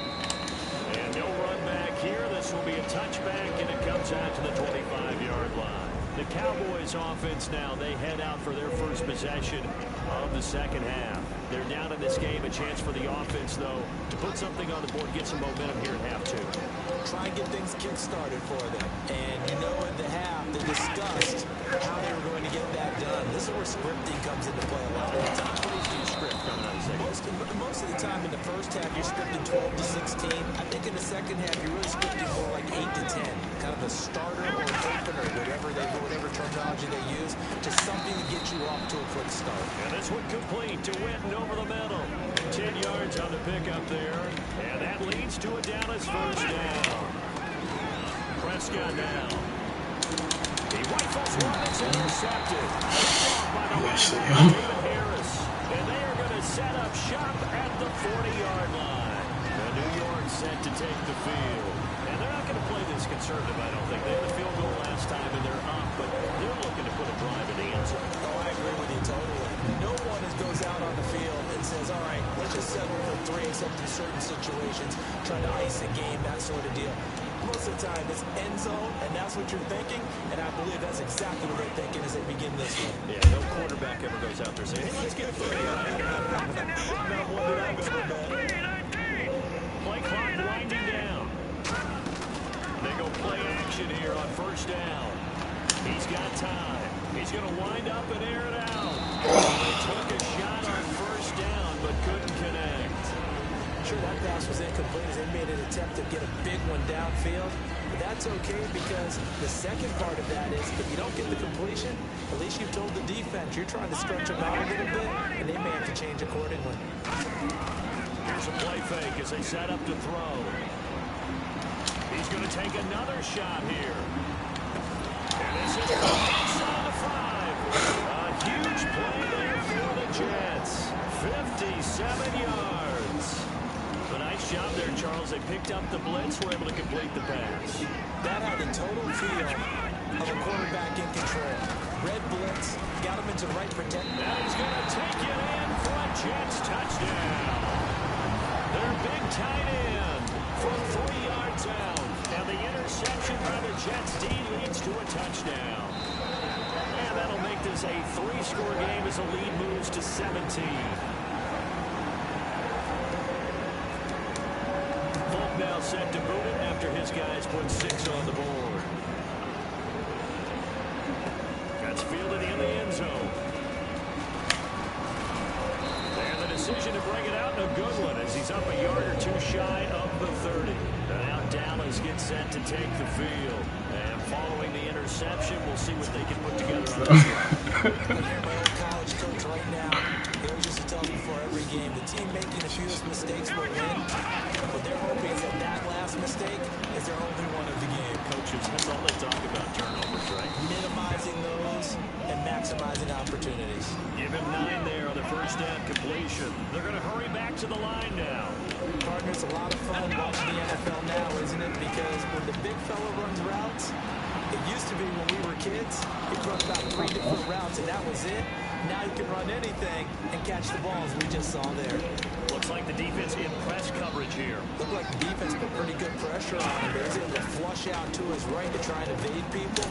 On the run, had to get on his horse. Still accurately throws a nice pass for a first down. No gain on the play there. It'll be second down. And they're going to hurry back to the line now. Prescott yet again, eluding the pressure right.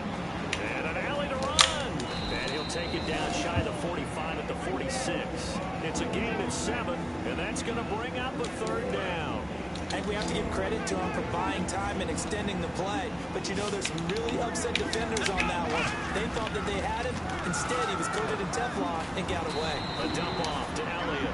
It's a 10-yard pickup, and it moves to James.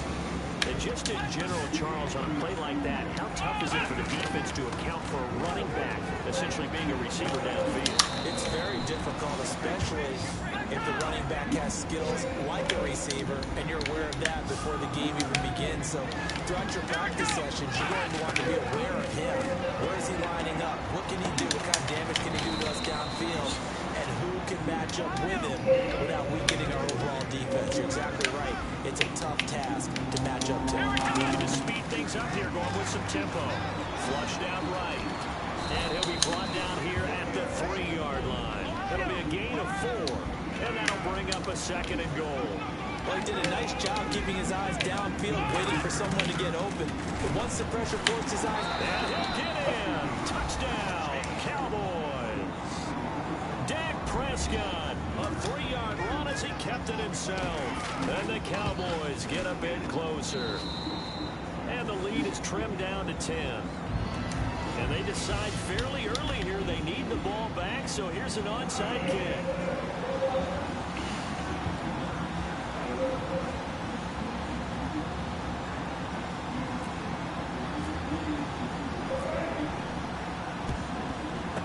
And the Jets have got it. I know they're down, but starting the third quarter there with the onside kick, what'd you think? Well, I think that they're looking at it as possessions in this game as we want. There may be that sense and that feel that they've got to go and make something happen. Steal possession, try and steal some points, and get themselves right back in a position to try and win the game. 7 yards on the pickup there, and it'll leave them with a 2nd and 3. And now they're in the hurry-up. Petty now. First play of the drive, let's get credit all around. Excellent blocking, but the guy carrying the ball, he was the finisher. A really nice run. 7 yards there, good enough to move the sticks. When you execute a drag or a crossing route really well and give them a chance to let it develop a little bit, you can gain some significant yardage in your tight end on that one. And he hits on the slant route to Marshall. 15 yards there for number 15. And the completion, nice throw, nice catch, but Charles, big thanks goes to the men up front. They allowed the quarterback to throw out of the rocking chair, so to speak. Plenty of time to survey the field and find an open man. Fresh set of downs here.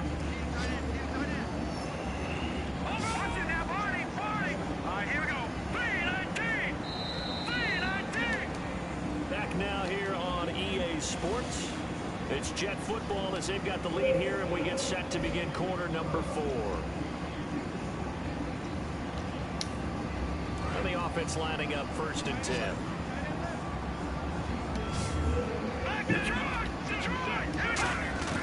Here's Panning. That's going to be caught at the 10-yard line. And he's in.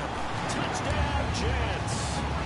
Austin Seferian-Jenkins, an 11-yard touchdown. And the Jets are going to add on to their lead. And he's been a busy man, 5 for 5 now as he knocks another one through to extend the lead.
I need a smoke break. That's what I need. I need a smoke break.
I've been a player since elementary. I got my balls in the penitentiary. I gotta hang several inches. I can make it bounce by myself.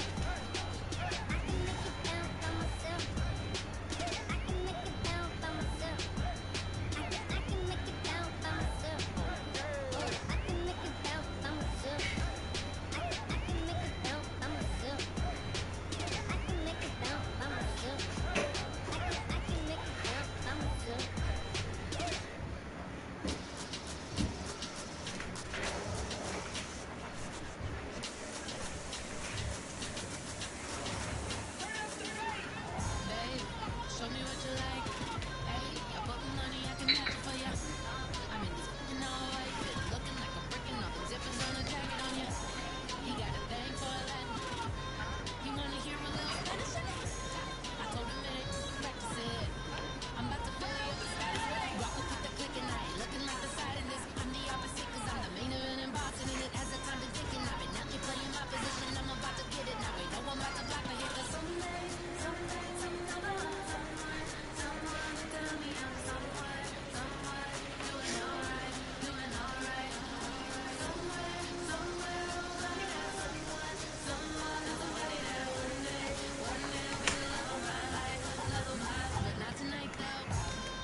Mira que tiene WhatsApp. Es papo. Pero no, ya.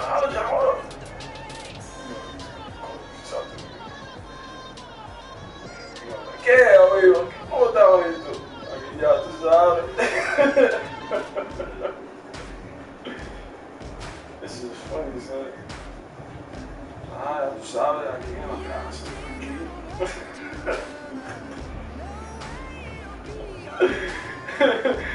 Shit's funny. Ah, no, ya tú sabes, aquí en la casa. Bebiendo una cerveza, tú sabes.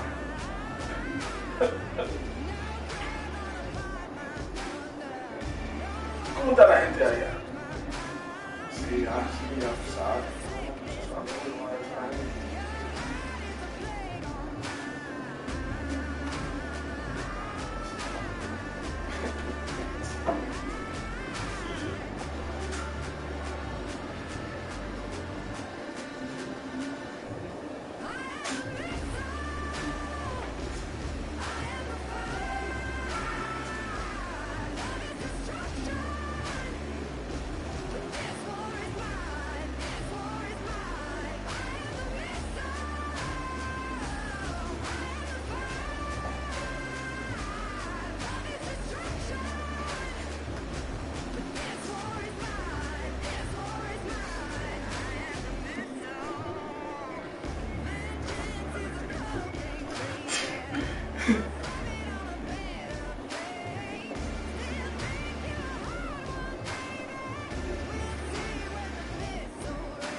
New Different Gel. It has a prescription strength retinoid that you could only get from a doctor until now. Different Gel clears and prevents acne to restore your skin's natural tone and texture. When it comes to my adult acne, now I do things different.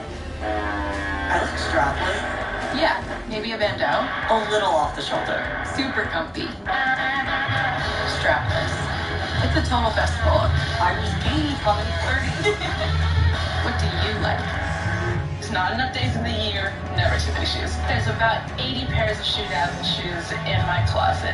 Easily from Shoe Dazzle, I have about 100 shoes. I just feel like I have to have every shoe that they put on their site. I have 450 pairs of shoes from Shoe Dazzle. How could you say no to a new pair of heels?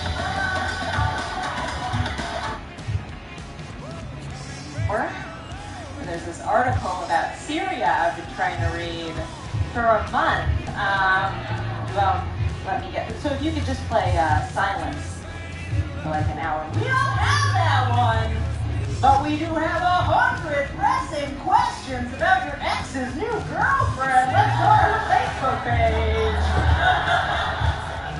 After that, we've got a full hour of I Want to Dance with Somebody. That would you used to. I actually really like that song.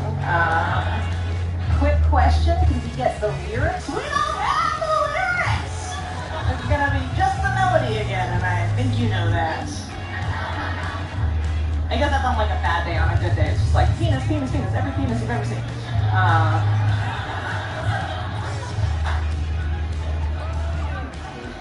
Speaking of which, I just have a boyfriend. Don't woo for that. It's not better. I'm looking at my grandfather. I mean, it's fine. It's fine, but it's not better. I don't appreciate being in a relationship. It's not like my, you know what I mean? Like it implies that it's better. It's not better. It's the same. You know? I cried before sometimes. I cry now sometimes. I think I've got 3 in me a month and they're coming out no matter what. The only thing that has changed is the reason that I'm crying. You know what I mean? I always had a pretty like firm grasp on why I was crying before. Like I knew what was up. I was crying because I was alone. Now it's like a lot vaguer and more abstract. Like I'm crying because one of us raised our voices while we were talking about The Wire. And it was me. I did it. It's not a reason. There are some things that are better about being in a relationship, I will say. You know, seesaws. Way better with another person. That was like night and day. And that's it. No, I'm kidding. You know, sex is good with another person. But it was pretty good when it was just me. I'm not gonna act like that wasn't tight. I knocked it out. Sometimes still do. We've got some masturbators here. That's great. Thank you. Thanks for taking a break. I know how much you're sacrificing to be here. Okay. I love my boyfriend. I'm sorry. That was terrible. I shouldn't say that in public. He's very nice. He's friends with all his ex-girlfriends, which I take it as a good sign. You know, it means he didn't serial kill them. They're all still around.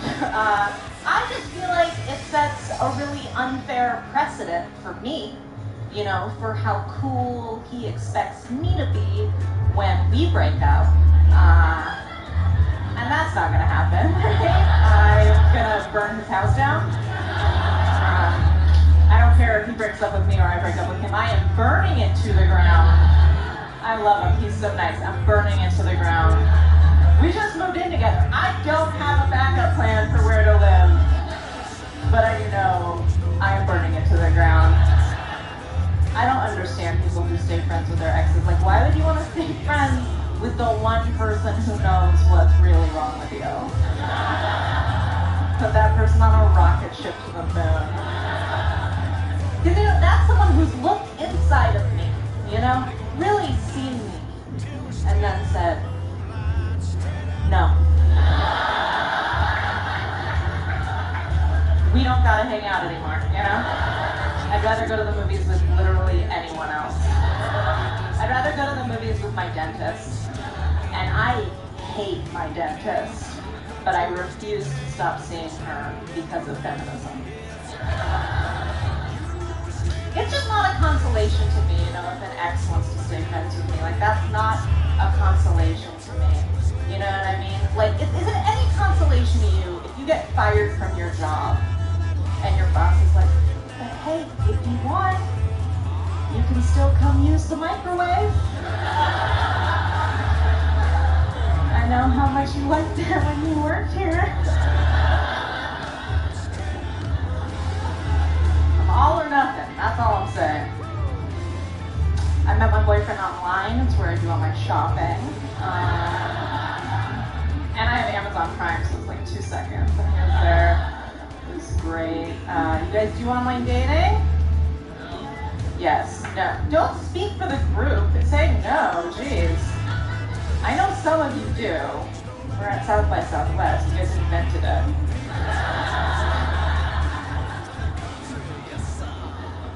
I did Tinder for a little while. Fuck Tinder. Fuck Tinder. It's just pictures. That's not enough information. You can't tell from a picture whether someone's gonna make you listen to him play acoustic guitar. I mean, okay, sometimes you can tell from the picture. He's got like a puka shell necklace. It's like a pretty safe bet. You will be hearing about your body being a wonderland, and he will not know how to treat it like one. OkCupid's a little bit better. There's like a little bit more information on there.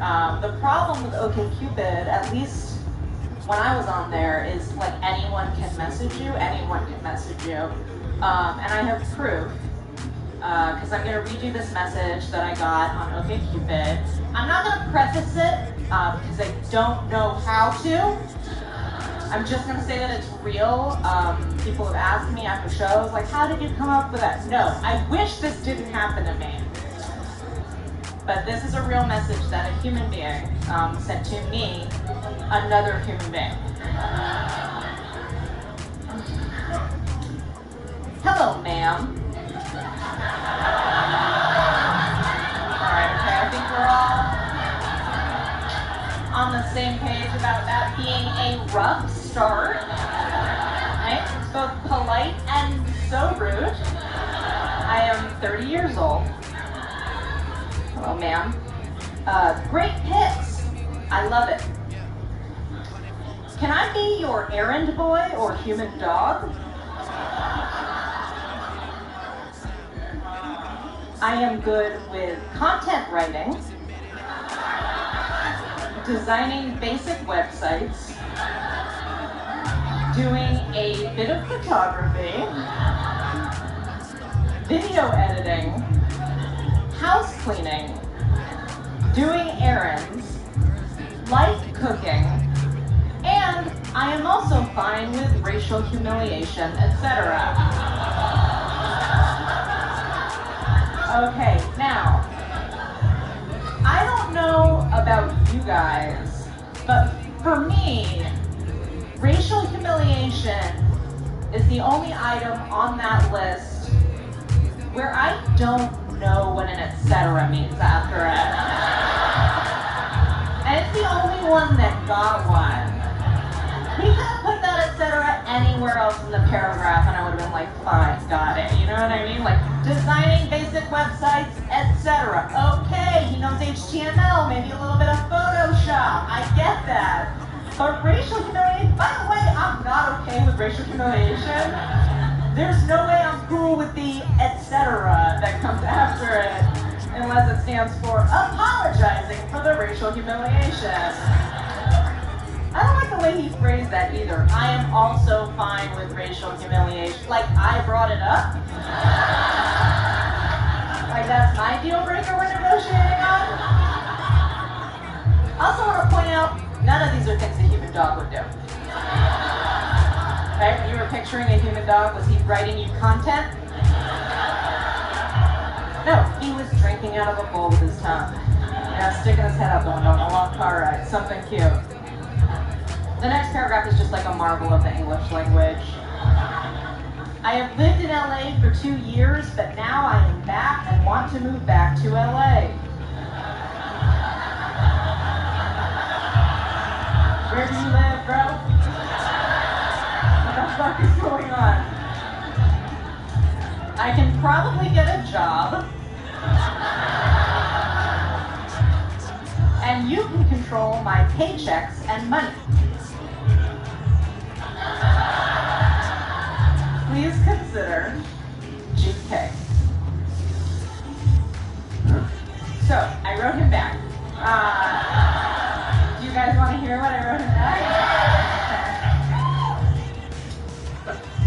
Hey man, I'm in.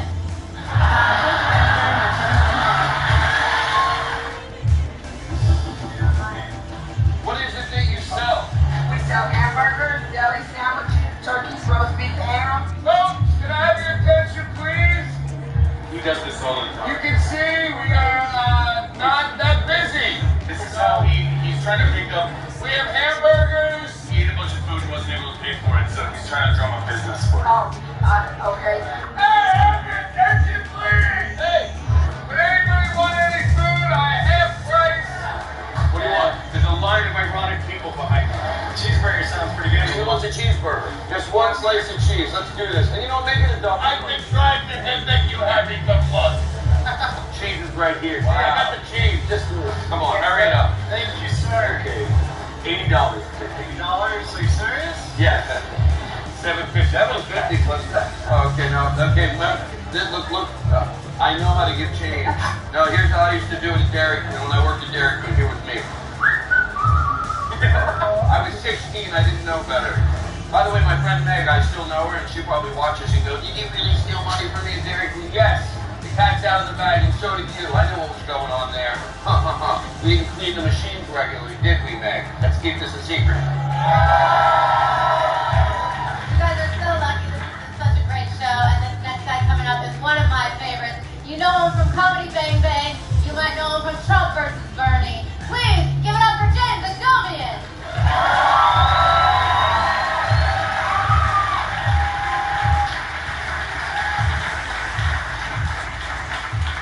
How you doing, Austin?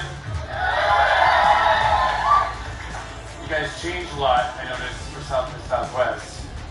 Things get crazy here. I saw outside an accident where a smart car got T-boned by a guy walking and texting.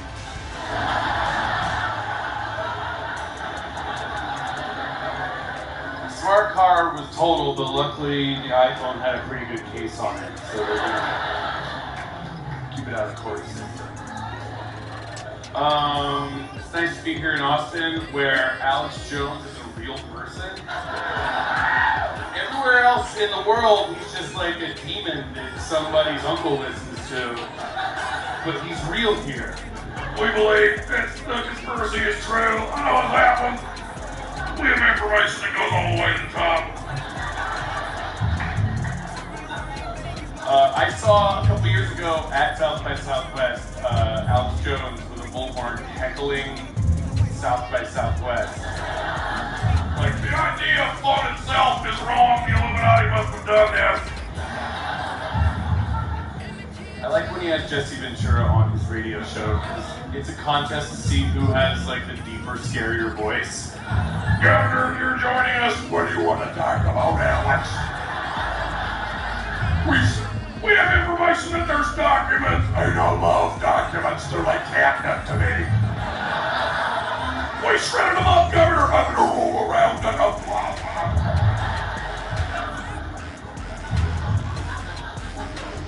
I like Jesse Ventura more than I like Alex.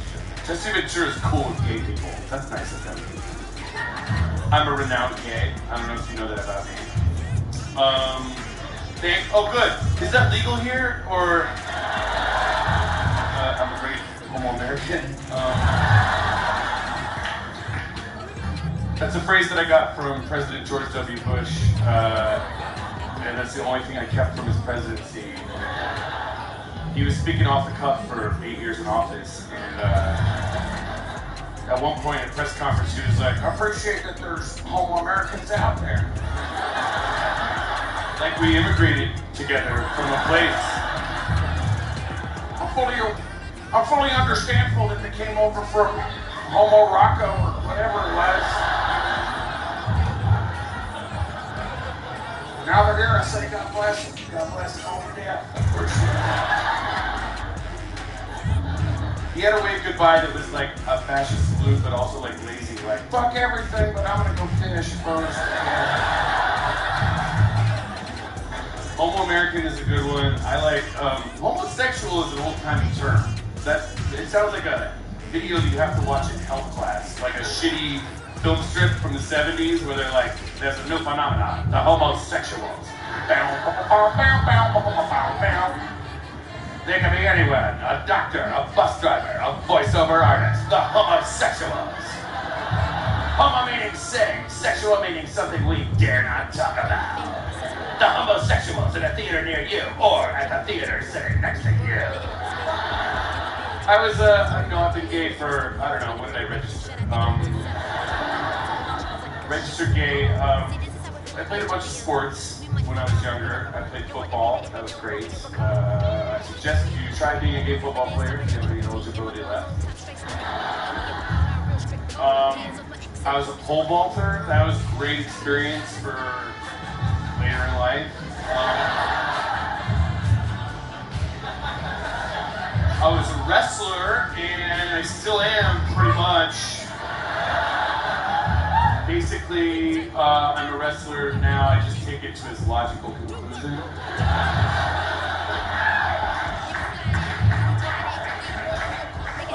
If you have any doubts about that, I suggest you consult Mr. Jesse Ventura, Governor Jesse Ventura. Jesse Ventura came out in favor of gay marriage in a way that was so beautiful. He helped to defeat this marriage ban that was about to pass in the state of Minnesota. And you don't expect a giant man-eating man like Jesse Ventura to be on the pro-gay marriage side of this debate, but there he was. He was like, Leave the gays alone! They have talents we don't understand yet. One of them literally pulled a thorn from my paw. Behold the paw! Did you guys see, of course you saw Star Wars. I like, where do they keep getting people from Space England to be the bad guys? It's a completely different Star Wars. And like the war is over from the old days, and they're like, there's a new political situation you don't need to know about. But don't worry, all the bad guys are still from Space England somehow.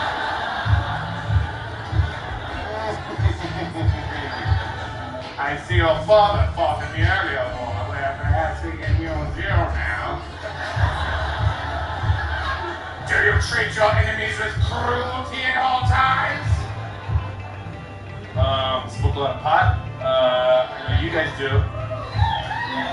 You should get it legalized because it's cool. Because then here's what happened. I had a pot card for like a year, like a legal pot card, and of course I let it lapse because it was a prescription for marijuana. So there was like, they sent me a notice. They were like, your prescription for marijuana right now. I was like, yeah, it was a prescription for forget things, right? Of course it did.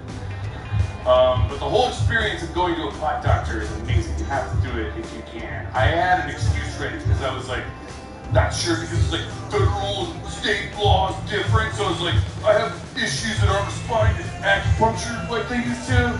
And it was totally unnecessary. I got there and the doctor himself was like bouncing on a yoga ball in sandals, like, what's up, dude? Come on in.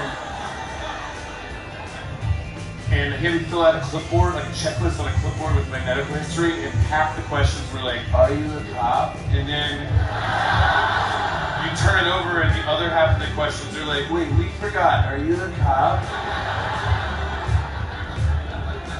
And that's it, and then you get a pot card. The only medical advice I got from the doctor was he was like, you know what, if you feel paranoid, maybe you should not smoke so much marijuana, because it should be chill. And I was like, that's great advice for a music festival, but I'm never gonna hang out at your tent at Bonnaroo. I want to go to that doctor if I'm like injured seriously. Like, doc, I've been shot. He's gonna be like, whoa, stay away from edibles, I guess. I did stand up in Europe, and I'll tell you this story. Don't do stand up in Europe. Do one or the other. Either go to Europe or do stand up, never together. It's not that they don't understand English, it's that they understand it far better than anyone here right now. The way they watch a show in Europe is they're like, yes, that was the correct word you used. Your adjectives are adequate. We simply find your culture and people to be inferior to us. They love to do this thing in Europe. They pretend that they're more advanced than us, and then they will follow up they'll say something really progressive, and they'll follow that up with like a homophobic remark immediately. They'll be like, "Yeah, you're a gay comedian. That's not interesting to us because 20 years ago we had a gay prime minister already." And I was like, "Oh wow, great for you." And they were like, "Yeah, he had little fuck boys all the time. Fucky, fucky, fuck, fuck, fuck." Probably for money, like it always is. And I was like, whoa, you're not more advanced than us. You're just a future sci-fi homophobia that we haven't gotten to yet. And he was like, yes, that's correct. I am the final boss level of your little video game. I am Sven, a Euro-style homophobe who has had sex with a man and simply didn't like it. We hate what we are familiar with. Player one, begin. Finally, this is my impression of Louis C.K. and I don't even shut up. Shut up. I'm just a fat piece of shit, and I don't even have a scenario. It's just me, and I'm a shit fuck, and it sucks because I just like getting fatter and whiter. I'm a white piece of shit. That's like a wrong colored shit. I'm like fucking fat and white. Fuck, when you're young, all you want is pizza, and then you grow up and you become a fucking pizza, and toppings are failure, and fuck, and my butter is a cunt. Louis C.K., thanks, man.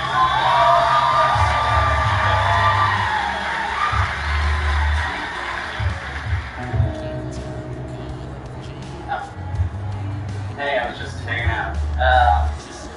We're gonna walk the streets of Austin right now, and I don't know, I guess fuck with people. You just get in line and you're just unsure of what you're waiting for. Yeah, you just saw a line, you're like, get in that line. I don't even give a shit if there's something at the end of it. We can stand in the line for a while. I mean, that's all you do in Austin. Hey, Paul. How are you? I'm good, Kurt. How are you? I'm good. Where are you headed? Oh, I'm just walking about town. You know, you can just be relaxed about it. You don't have to be weirded out by it. I'm not weirded out. I just like to cheat out the camera. No, I know that you can find your lens really well. Right. Just pretend they're not here. I can see it all in my peripheral vision. It doesn't. I thought. Oh, hey, Kurt, hi. Good. How are you? I don't recognize you because your glasses are slowly darkening. They're transitional lenses, and it's like being a werewolf, but just around your eyes. Yeah. No, I can tell. Where are you on your way to? I am going to meet a friend. Not to be all Hannibal Lecter about it. But I'm going to be a old friend for lunch. Oh, really? No, I'm going to first meeting. I was very worried that you didn't know what Hannibal Lecter did, that he just let her out, and that was why he was so famous. He's very social. He's right? Yeah, that's what I'm saying. And he just had brunch all the time. That's why they put him in jail. Yeah. No, too much brunch. Too much brunch. The limit. Yeah. Where are you going, Austin? I'm literally just walking around, talking with people, and I'm so happy to have found someone who's worth talking to. Yeah. Take that off. All this trash. I won't talk to any of this. TFT. That's very good to see you. Good to see you. Always good to see you. Yes. Enjoy your stay in Austin. Thank you very much. Keep it weird. I'll do my best. All right? No. Keep it weird. All right.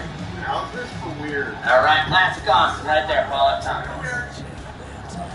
This next guy coming to the stage, he is my husband.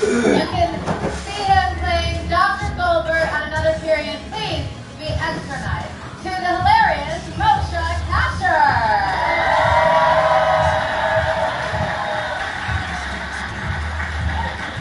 First time I've gotten booed for being somebody's husband before. Fuck you player hater. What does that boo mean? Boo, I'd like to fuck your wife. Is that what that means?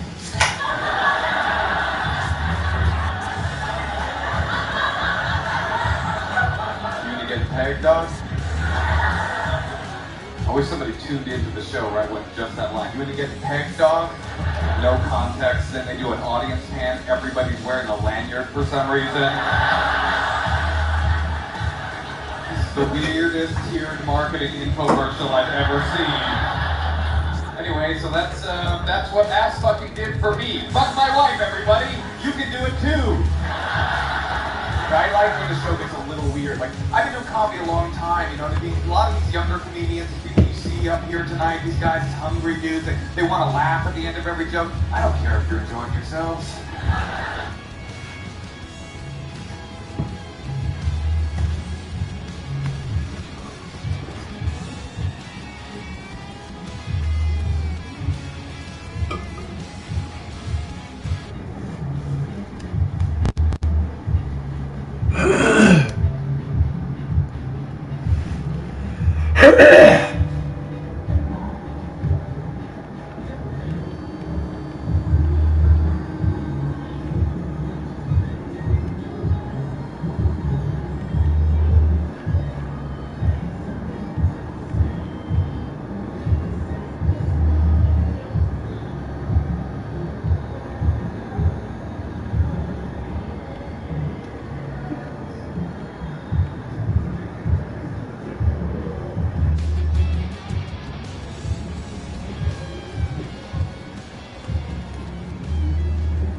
And he'll get this up over the 25 to the 26. 7 yards on the carry. Make it 3rd and 4 coming up. And 5 in the secondary now for the Giants on 3rd down.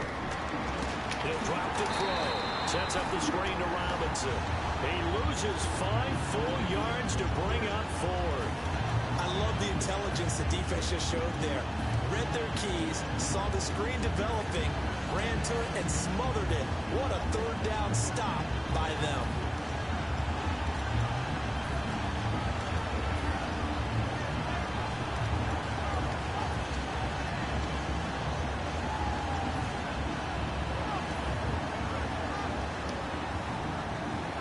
On 4th down, here's Lachlan Edwards to punt it. Back deep, it's Odell Beckham. Time running out here on the play clock.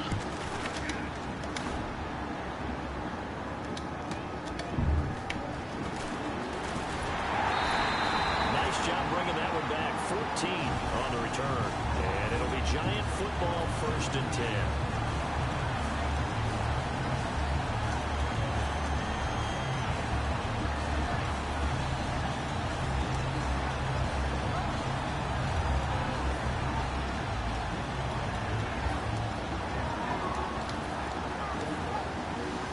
D-line pinching together, must be expecting the run.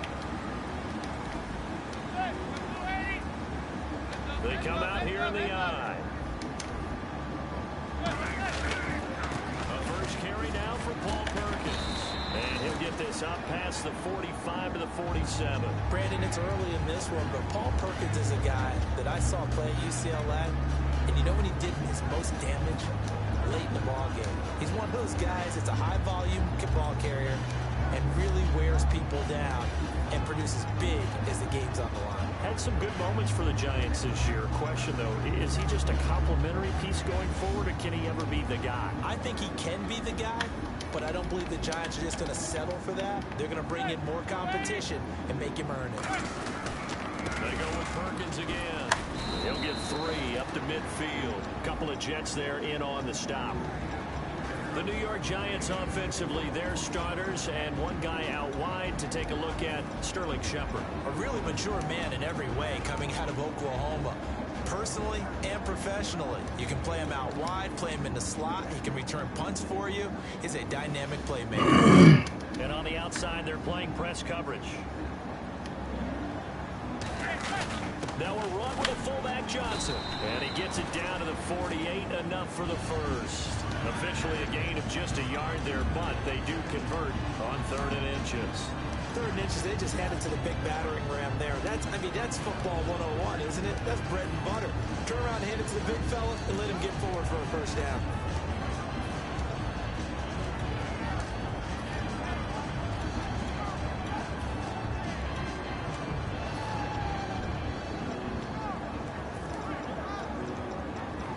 First down and 10 now for the offensive group.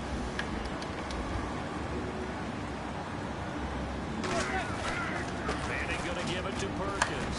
And he'll get this down only to about the 46. Give him a couple on the carry there. 2nd and 8. And a look now at how the Jets line up defensively. Calvin Pryor is exactly what you're looking for in a safety who polices the middle of the field.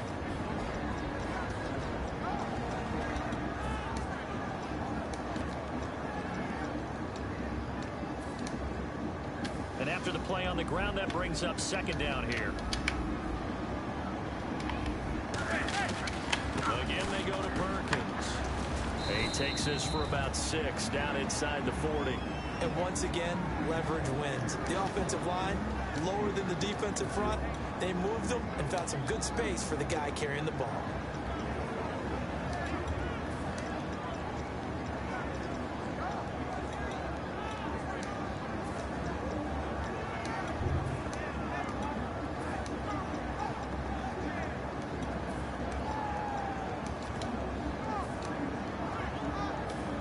Need a little bit here. 3rd down and very short. And they'll let their fullback try and push the pile. And he will have a first down as they get into the ground at the 37. The ball didn't work very well on that play. Defenders on 3rd and short know it's going to be a quick read. And really, the quarterback's just going to turn around and hand it off. So that way, you're able to diagnose the play and try and get to the point of attack. But when you're dealing with a fullback, it's hard to knock him backwards. There's Perkins on 1st down. And he'll slice his way down to the 30 with a pickup of 7. Some runs are blocked so well, you almost forget that someone has to carry the ball to gain the yardage. The leverage by the offensive line to create space up front, really well done.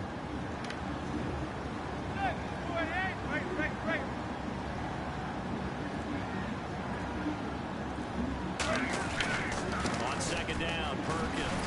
And he's able to get it down to the 25-yard line. And 5 yards on the play there as the drive will continue. So many teams want to throw the ball in this situation nowadays, but I love watching a team that has enough confidence to go ahead and run the football. In that situation, it's almost a tendency breaker. Perkins on the give from Manning. They'll be brought down at the 21 after a pickup of 4. Alongside Charles Davis, I'm Brandon Gaudin. It's the Giants with the football here as we begin quarter number 2. They've got it 2nd and 6 to start things out.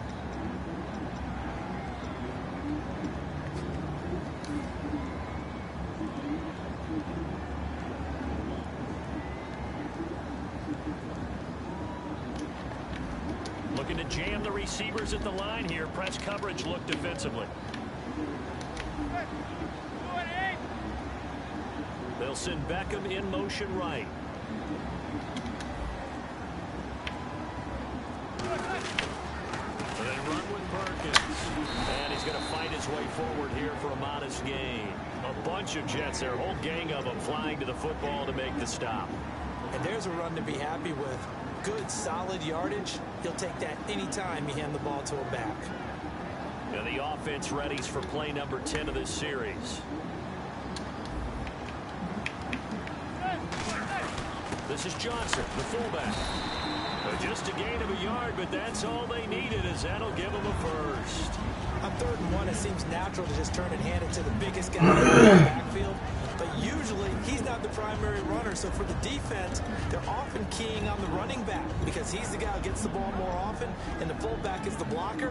When he ends up carrying the football, that's a heck of a tendency breaker, and now you're just trying to jump on his back and hold on.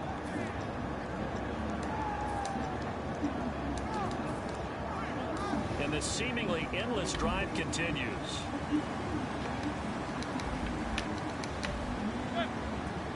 And the slot man goes in motion left. On the run, it's Perkins. And he goes backwards here, losing yardage back to the 16. That's going to go as a loss of 2, and it'll be 2nd down. Well, there they went blitz defensively, Charles, and things were paved well coming from the linebacker position. I love the way that you described it, paved well. Oftentimes, the guy who gets home on the blitz, he's going to get all the credit, but his teammates did all the dirty work, right? They ran into under pressure, and he'll go down back at the 26-yard line. Sheldon Richardson, he's the one that got to him. He takes him down for a loss of 9.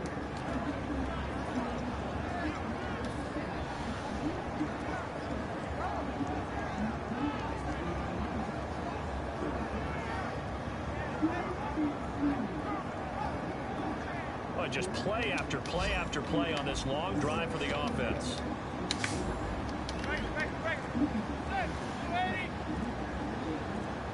Looks like the defense in press coverage here. On 3rd and long, it's Manning. Hits his target, the tight end, Will Tye. It'll be a gain of 8, but it'll also lead to a 4th down. Simple slant route, and part of a really nice hard throw by the quarterback. Nice timing between the quarterback and the receiver. They were perfectly in sync, and he put it right on him on the inside route. Robbie Gould on now to try the field goal. A 33-yarder from the left hash. And Gould is able to put it through. And the Giants are off now to a 3-0 lead. So a 15-play drive. Can't believe that only resulted in 3, but it did. That is somewhat amazing, isn't it? When you hold the ball that long, run offense that well, yet only put 3 points in it has to be a little bit of a disappointment, doesn't it? Has to. And he'll make it across the 20 as his guys will set up shop at the 23-yard line. So out now come the Jets. And they'll certainly be trying to do better than that first drive where they went 3 and out. And sometimes the first drive is just simply to settle nerves. You know what it's like at the start of a game when the emotion, guys are a little bit jumpy. You do. Oh, you understand the same way. Just like us calling one, right? Making sure we ease into the game, let it come to us, well, you would and not have that opportunity. No, you didn't go 3 and out. I went 3 and out on that first drive. I'll try to do better here. No gain that time on the completion, and it'll be 3rd down. Well, the stats that matter on this play don't help the team very much, unless, of course, you're playing defense. If you're getting points per reception, you got a reception, but no yardage. Good job by the defense, though. They read through that one. They read through it, gave up no yardage, and people got credit for tackles. Pretty good deal. And he's able to get the first before he's taken down at the 36. It's a 4-yard pickup, and they're able to convert here on 4th and inches. Here after picking up the first on the ground. And they'll go on the ground. And a good swarm to the football defensively as they get him down at about the 40. It's a pickup of 4, and it'll bring up 2nd down. And they'll try the ground game here with the running back. And he will be brought down at about the 43 that time. 3 yards is half of what they needed. Now can they get the other 3 here on 3rd down? So many times we look at a short run and we praise the offense for trying to set the tempo and establish things, but the defensive guys, hey, they just won the battle there. It wasn't a big run given up. They don't always have to absorb the body blows. Sometimes they dish them out themselves. And now it looks like they're going to be in the hurry-up. They'll give it to him right up the gut. And able to break 1 tackle, but then quickly brought down. But a nice little gain. A nice run there, 9 yards, and it'll be 2nd down. You know what really fires up offensive linemen? When the guy that is carrying the ball behind them can create his own space and break a tackle along the way. Another run, this time Forte. And the stop here will come at the 38-yard line. They get 5 out of that one, and it moves to James. And the offense moving quickly to the line. Back to the ground on 1st, it's Forte. A solid run on 1st down. Gain of 7 leaves him with a 2nd and 3. This drive is turning into an extended one, and the guy carrying the ball, he's becoming more like a body blows guy. Every carry is putting some damage on the defense. So after a while, I'm not too sure how many guys are going to want to run up and tackle him. Partner, we know today's NFL is really built around the guy throwing the football. But these short runs, they still pay dividends because they can take their toll on a defense, and they can add up as the game goes along. You control the clock, you control the ball. And that way, you often control the game. Calling a gain is 7, and it gets him a new set of downs. And quickly, they get to the line.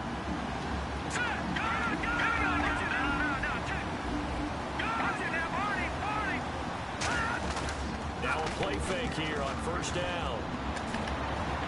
And the tip there altered the ball flight, and it falls incomplete. It'll be 2nd down. Well, we're not playing 3 yards in a cloud of dust football anymore. I got to get why those old school coaches sometimes didn't want to throw the football. Because if it's popped up in the air, it almost turns into slow motion. And both sides trying to get to the football, and you're holding your breath wondering whether it's going to go good or bad for your team. And a really long here, and it goes on. They come up in an empty set. 4 wide receivers, 1 tight end. Now he'll look to throw here on 2nd and 10. That is caught at the 7. That one goes for 16 yards. It sets him up 1st and goal.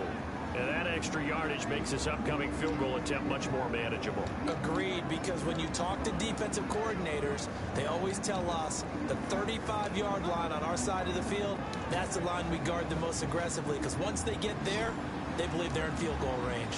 It's a 5-receiver set. 3 to the left, 2 to the right. They'll set up to throw. And he whips that one incomplete there. First half in the books. You're watching the NFL on EA Sports. Welcome back. Halftime over. We are ready for quarter number 3. Alongside Charles Davis, I'm Brandon Gordon. Both teams appear ready for the fight ahead, and we resume action here in quarter number 3. Here's the Giant offense now making their way back out onto the field. And they split the uprights last time for 3. They've got the lead. They're not going to play this conservative. They're not hoping for another field goal. They're hoping for a touchdown. I'm with you on that one. I like where your head is. I like the way you're thinking because you're exactly right. Trying to sit on a lead and play that way, that doesn't work too well for most teams. Run your offense. Run what you do best. Exactly. Put it all the way down and try to increase your lead in a big way. The best way to do it, touchdowns. To throw is Manning. And he'll be hit as he releases it, and that'll fall incomplete. A pretty good coverage there, and both of these defenses, they've had good coverage throughout this one. No doubt about it, and in today's NFL, where we're used to a bit more scoring, this feels almost like a well-pitched game in baseball on both sides, where the tension continues to build.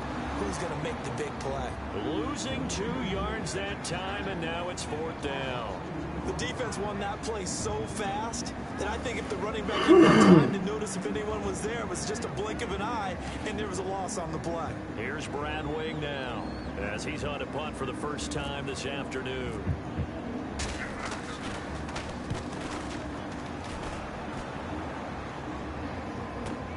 This will be taken at the 10.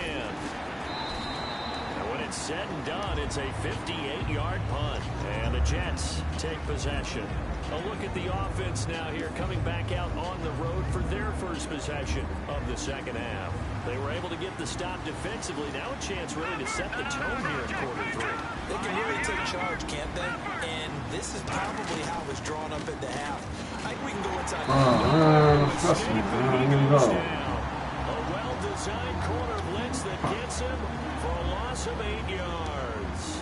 The game plan for any defense is finding ways to make a quarterback uncomfortable in the pocket. When you bring pressure from all angles, you never know who's going to get home.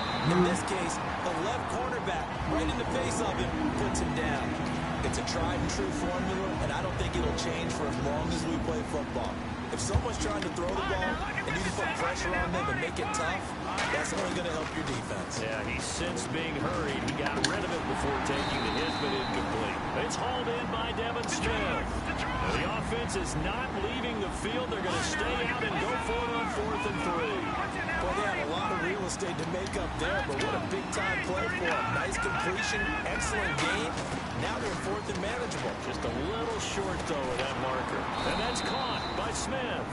Call it a pickup of 7, and they're able to pick up the conversion here on 4th down. And they're going to speed things up here. We always hear about guys wanting to make plays that quiet a crowd. Oh, man, catch that. Here in the third quarter, they were hoping to get the stop, get the football back. Not the case. What a completion on a 4th down play. All right, different topic here. 2018, the Super Bowl, traveling north, far north to Minneapolis. Early predictions for that one. Who you got? Well, you know, everyone's still waiting in the NFL for a home team to play in its home stadium, right? So could the Vikings be that team? Going to say no? I think Seattle. Starting to get near that maybe last run with their defense. Burrow Thomas returns. Man, it's not supposed to drop that, man. NFC. How about you? Well, I'm actually going to take a Dallas Cowboys NFC title run. I think that they came so close this year, probably most talented going into next year. I like that one. Well, in the AFC, I'm going to go with a team that if they improve their defense and their quarterback stays healthy, they could be that team, the Oakland Raiders. Okay, I'm going dark horse. Cleveland Browns. Let's go. Hey, from worst to first. And on 3rd down, a nickel formation here defensively. Petty now. He's going to rifle one deep left side. And he knocks the ball away, and it falls incomplete. They decided to air it out a little bit on that play, take a shot downfield, but the coverage was really nice. Able to get a hand in and tip it away. He gets this one away, and boy, it's another boomer. Here's Beckham. 51 yards on the punt there. And possession will switch hands, 1st and 10. And here comes the Giants offense back out onto the field. And a tight game after punting last time. See if they can get something going on this drive. As they head to the field now, with the game this close, you've got to feel there's a sense of urgency for them going on offense right now. But they have to do it without letting panic creep in and affect their play. Give them a couple on the catch. It's 2nd and 8. Let's make this one simple. What a catch, especially the finishing part of getting his feet in bounds, toe tapping, and of course, foot dragging. Little tapestry, if you will. Oh, I like it.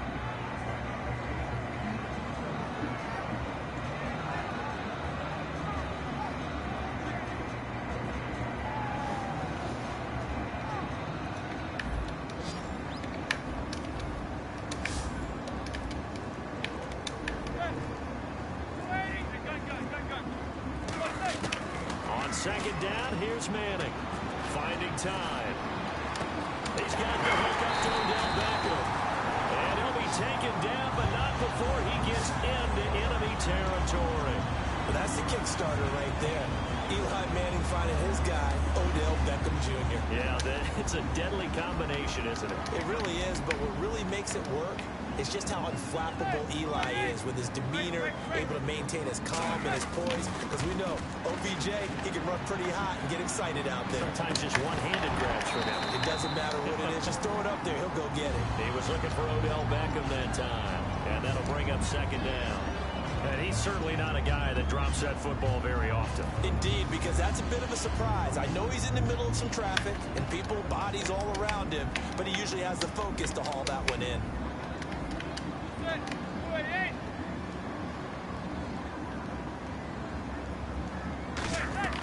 Manning will try again on second down. He's got time in the pocket. And he's going to go down way back at the 42-yard line. He didn't get rid of the football there, took the sack, although that's easier said than done. He can't just chuck the thing sideways into the seats. No, he really can't because you're not afforded total protection as a quarterback. You have to get outside of the tackle boxes as defined by the NFL, meaning wherever your tackles operate normally, get outside of that. And the ball that you throw has to get back to at least the line of scrimmage. Otherwise, you face an intentional grounding call.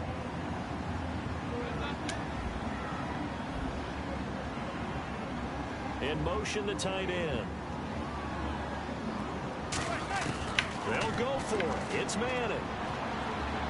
And he's brought down. Can't do anything with a football. It's a sack and a turnover on downs.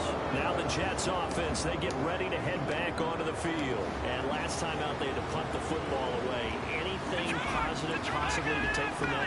There always is when you're punting the football away. It doesn't sound like it because you're giving it up. But you've avoided a mistake. At least you didn't turn it over. You didn't turn it over, right? You're giving your defense a chance because you're punting the ball away, and they're set to go on the field as opposed to sudden change after a turnover. Wow, now we've got to go out there and stop people. So, yeah, there's always something positive to be gained from it. From the midfield stripe, they'll look to throw. He's going to go up top again. And they look for a big play through the air on second down. Couldn't connect. Now it's third. Well, they haven't had a whole lot of success in the passing game here. Now in the second half, he's thinking, I guess maybe just take a shot deep. I think you're right. Almost looking for a bailout, isn't he? Can my receiver go up and make a big play for me?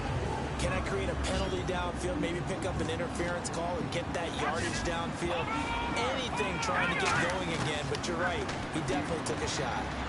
Surveying the field, and that's incomplete. They were trying to go to Marshall that time, and it brings up fourth down. Well, sometimes you just have to take things into your own hands, don't you? I mean, the offense is really struggling in this game. They're the ones keeping things going. They have to continue to play at that level. The 3 straight incompletions, they don't care. That hasn't dissuaded them. They're going to go for it on 4th. It's a 4-receiver look to the right side.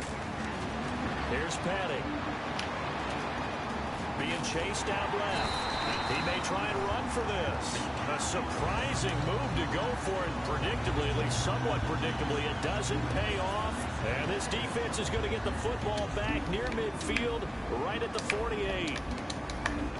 They come out here in the I. They'll let Perkins carry to start the drive. Takes to midfield, but no further. Just a yard there. Second down following the run.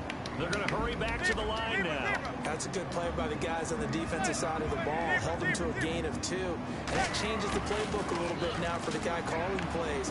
2nd and 8. Now he's got to probably think about going to the air instead of maybe staying with the ground game. Will tie the intended receiver. And it's 3rd down.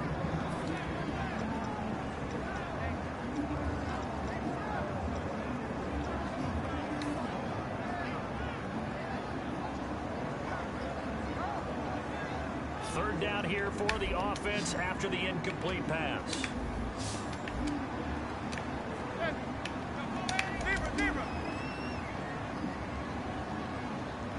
And they'll send the tight end in motion here. From midfield, here's Manning. He finds back incomplete. And he gets it to the 34. Good enough for the first.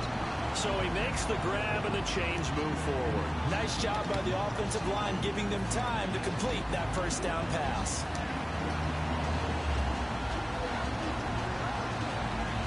So the offense has it 1st and 10. And on the outside, they're playing press coverage. In motion, left Shepard. Now Perkins. And he'll get a little over 2, maybe a full 3 down to the 32-yard line. A couple of Jets there in on the stop. No. Too much drop pass. Back now here at MetLife Stadium. It's been a very hotly contested game to this point. Just a field goal separating these two teams as we get set for the fourth quarter.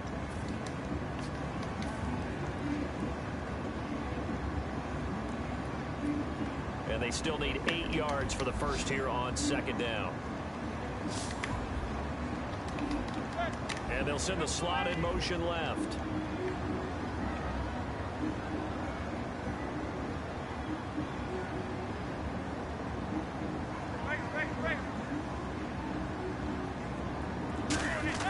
Manning to throw on second down. And his throw's going to be incomplete.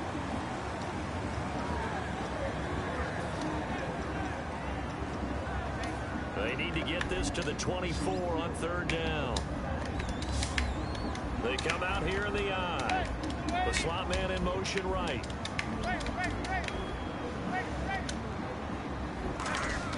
Throwing is Manning on third down.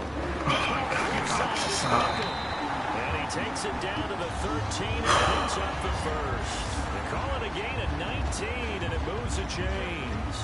And that pickup of a first down, that's going to leave a mark because they really needed to stop them there, didn't they? So frustrating defensively. You're a play away from getting that football back here down late. Tough. Now they've got to find a way to create a turnover or takeaway. Otherwise, this one will probably get away from them. A handoff to Perkins. And he's going to get about 4 down inside the 10 to the 9. And in this situation with a lead fourth quarter, they're liking keeping the ball on the ground, I'm sure. That's just smart football, but you know the defense has to know it as well. They've got to stop them here. So now we're going to see that loading the box in a big way. 6, 7, 8, 9, whatever it's going to take, puts a little bit more pressure on your big offensive line. Looking to jam the receivers at the line here. Press coverage look defensively.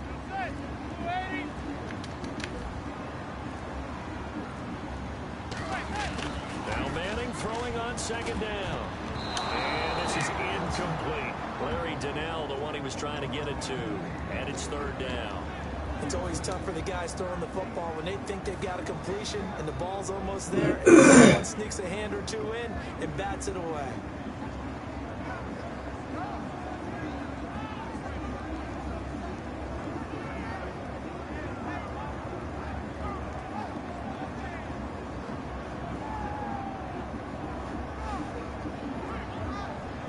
So it's 3rd and 6, and this will be the 8th play of the drive.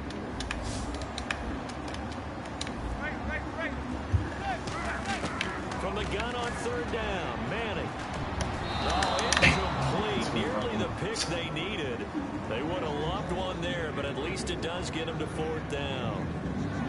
I know ultimately that feels like a good defensive play, but I know it's really not. They had a chance to keep points off the board. Now they have a chance to kick a field goal by missing that shot. Yeah, especially at this spot in the field. He's got to be upset he couldn't come up with that INT. So they get the 3 here, but you wonder whether that's going to be enough. Yeah, I mean, you've now made it so they need a touchdown rather than a field goal to catch them. But you're right. If they'd gotten 6 out of that drive, this would be a much different game. Set to return. Here's Nick Marshall. And he'll wind up about 4 yards shy of where he would have been if he'd taken a knee, as they'll start at the 21-yard line. New York set to take the field. And on that last drive, went for it on 4th, turned it over. A good job by their defense, though. They held them to 3, but this offense, they've got to be a little bit better, a little bit more careful here. And sometimes when you see these calls on 4th down, when they decide to go for it, it's not necessarily the coach saying, I believe in my offense. Sometimes the coach saying, I believe in my defense. I can afford to go for it here, because if we don't get it, I don't think we'll give up more than 3. And that's exactly what they've got his man complete. And they finally get him down, but not before he reaches the 34. They've been struggling in the passing game. Do you like the aggressiveness there? I mean, it worked on that play, but do you like it? I do, because a lot of the time you're struggling because your passing lanes are clogged. That usually happens when you're throwing the ball underneath. People start to press up on you, push them deep, find some space, and open things up again. Being aggressive there, I think, will pay off for them. Oh, come on, guys. Calling no gain that time, as it's going to leave them with a 3rd and about 3 to go. And They brought in an extra defensive back here, so probably not expecting a run on 3rd and 3. A good call. Letting one go deep for the end zone. And incomplete. The contact made the ball roam free and brings up 4th down. You can feel the anguish all the way up here. It certainly looked like he had that one in the end zone, open, unable to hold on to it. One score down. Here we go. They're going to go for it here on 4th down. Got to try it here. He's back to throw. To the sideline, and he's got it. They say the feet are down. Yes, the line judge says they're in. That'll be a 1st down. And that's a big pickup of a 1st down. And you know that all week, both sides of the ball, offense and defense, are going through every situation. And in this case, the offensive guys had the right play dialed up because defensively, you work on 4th down situations as well. And deflating for the defense. They can't get the stop here.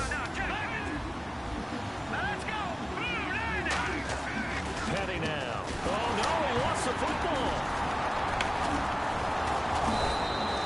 On plays like this where the ball comes free, it's often unusual for the team that lost it to get it back.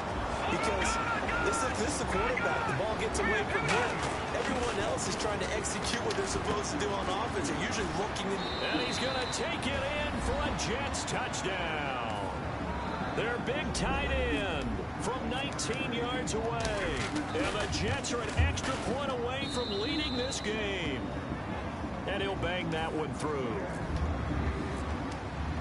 Folk now set to boot it after his guys put 6 on the board.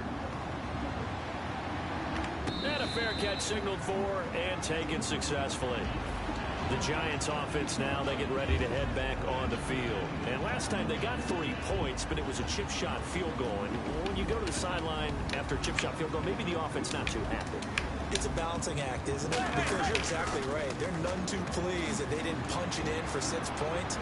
But they also have to remember the different points on the board. 3 points is 3 points. And in this league, you take points when you can get them. Not easily done. As a general rule, offensive linemen like to know where their quarterback's going to be when he's setting up to throw the football. But sometimes they just have to get on the run, get on the move. He was able to do that on that play and picks up a 1st down with a nice throw. A big sea of Jets flying to the football there to make the stop. And they're going to hurry back to the line now. On 2nd down, here's Manning. Escaping the pressure right. It's incomplete. Took a shot, couldn't connect.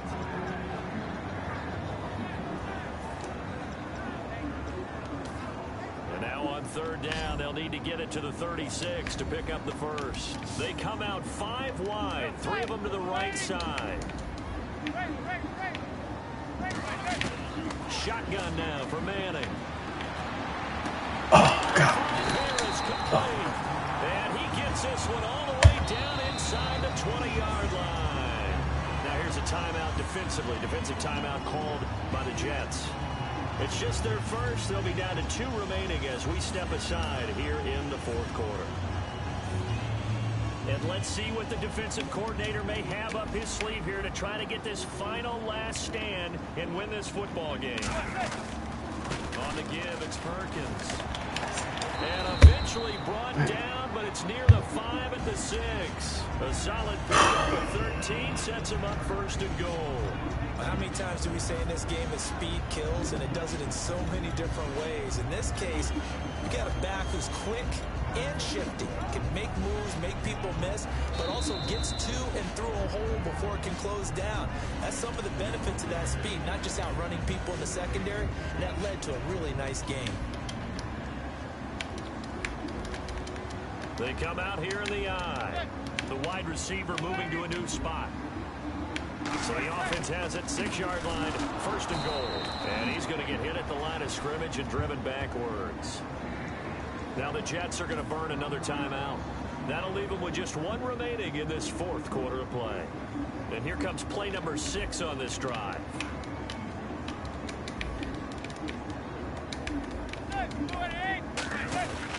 And they'll go ground game here with a tailback. And he'll take this one down inside the 5 to the 3. And play is stopped here. Timeout. It's the defense calling the timeout here. That'll be their 3rd and final stoppage here as we step aside.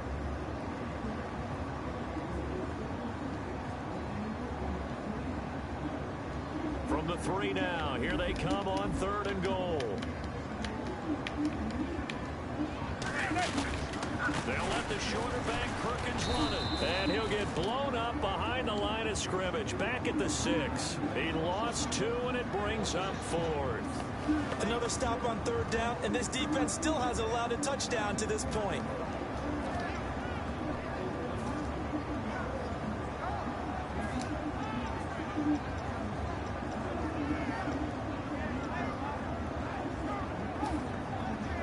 So the field goal unit is on the field, as this is a big spot right here. This for the lead in the final stages.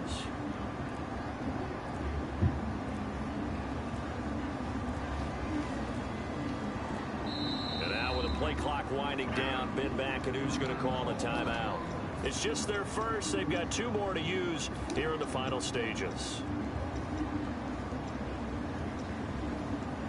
So here we go. Maybe the biggest kick of the game forthcoming.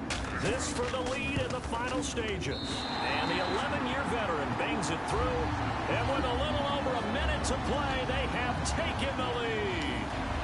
Now then, it's a big kick right there to give them the lead in the 4th. But, Charles, there is still time left for a final drive. Brandon, you know they would have liked to take the clock down just a little bit further, at least under a minute or so, but this was not over yet, especially since they just need a field goal. And he's up past the 20 to the 22-yard line. And New York set to take the field. They're only in need of a field goal, a decent amount of time on the clock. So tell me if I'm wrong. You don't have to be too panicked here. No, not at all. I agree with you. And this is where your preparation and your confidence comes into play.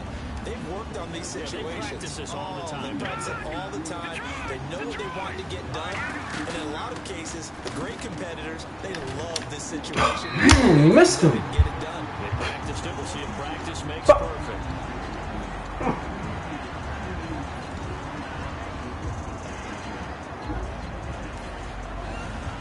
So the incomplete pass brings up 2nd down.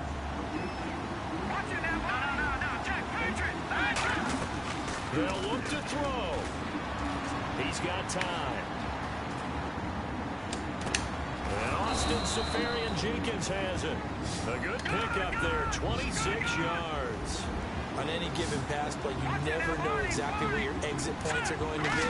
On this play, it was flushed to his left, still on the run, able to accurately throw the football for a nice 1st down. A dump off to Forte. And he's going to be out of bounds, but able to take it inside the 40-yard line. And he did exactly what they needed him to do, Charles. Got out of bounds. They have no timeouts. And they knew that before the play even began. Still executed it. How many times have we seen it happen where you know it, yet a guy's still looking for a timeout or trying to stay in bounds? He got it done. On 1st down, this is Forte. 2 yards on the pickup there. It'll be 2nd and 8. I think we know by now that every run is not going to be broken and get all the way to the end zone. These short ones still have their value. You can still set up your play action and throw the football. You control the clock because you have the ball and they don't. And often the physicality sets the tempo for the game. On now is Nick Folk in the field goal unit for the Jets. This to almost certainly win the football game. And this one looks good. It is good. Right down the pipe. And it's celebration time on that sideline as they have taken the lead in the final seconds. So what a finish here as they maneuver into the outside of his range. He steps up and drills it from long distance. And Brandon, that was no gimme, was it? These kickers, though, all they want is a chance. And he knew that one was good the second it left his foot. The Giants offense now gets ready to head back onto the field. So you're right there, but obviously the clock is not your friend. How do you handle this situation? You're thinking 2 plays. One, to get yourself in position for the second one, whether you're able to get into field goal range or you have to try another deep pass, another Hail Mary. But you're trying to get the first one to a receiver, get out of bounds, and give yourself a chance to set things up. Now whistles come in. We're going to get a timeout here by the offense. And as the 2 teams talk it over on their respective sidelines, we take a break.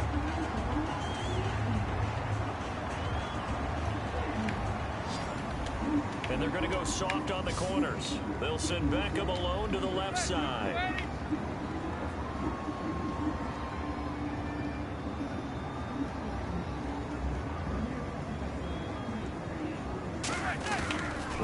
final try now for Manning. He's going to let it fly.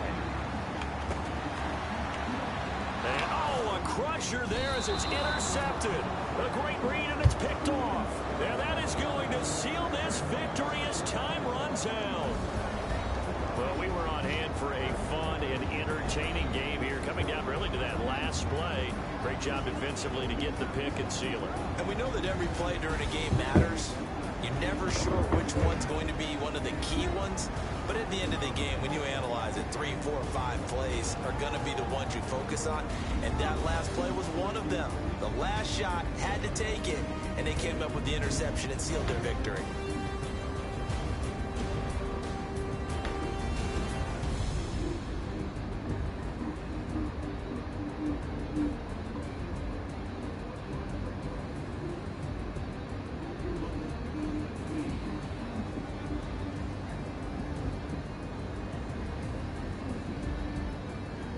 So that'll just about do it for Charles Davis. I'm Brandon Gaudin. You've been watching the NFL on EA Sports. For more, log on to easports.com. With that, we say so long from MetLife Stadium.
With that, let's welcome in our fine broadcast team. Here are Brandon Gaudin and Charles Davis. Thank you, Larry. Coming to you from just off the New Jersey Turnpike in East Rutherford, we are just about set for football on EA Sports from MetLife Stadium. Today, we're set for a good AFC matchup between the Jacksonville Jaguars and the New York Jets. This is fielded at the goal line. And it'll be taken down just past the 20 at about the 21-yard line.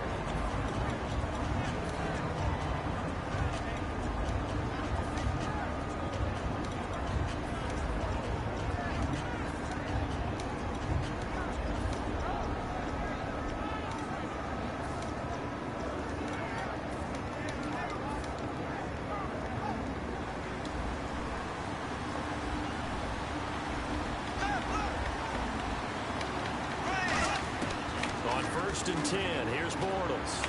A dump off for Ivory. And he's going to get this one across the 30-yard line. It's a gain of 11 yards that time, and it produces a new set of downs. I like it. Get everyone involved in the passing game. And you know you can create those great mismatches throwing it to your guys out of the backfield. And on the first drive, that can also help establish some rhythm, right? I think so. It gets everyone involved. They feel like they're part of it. It really gets them amped up as they go forward. 2 yards on the carry there. It'll be second down.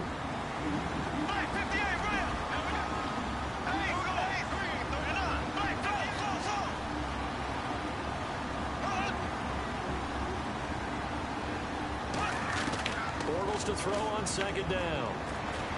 Underneath, Ivory. And able to get this one across the 45 before he's brought down. A nice pickup there of 11 yards, and it'll move the sticks. And that's one of his advantages of a passer, is that with his height, setting back there in the pocket, firing it over the middle, he can really see everything clearly. It is, and I know that other quarterbacks get it done different ways, all right? You don't have to be his height to make a great play. But what he does is he takes away having to make those slide steps in the pocket to find angles to throw the ball through. He just throws right over the top of it because he can see everything, and sometimes that saves time and gets the ball to a receiver quicker. On second down, here's Bortles. Finding time. Nowhere to escape, and he goes down. Sheldon Richardson able to get him for a loss of about 3. And we say it all the time, have to be able to get rid of the ball sooner than that. You have to help your offensive line out. They're going to protect you as best they can. And if you're getting 3 to 5 seconds to throw the ball, they're doing a really nice job. But when you hold it and give up a sack, you're really almost discrediting their work. They'll go for it. It's Bortles. And he's got it to Hearns. And he's taken down at the 43, but not before picking up the first.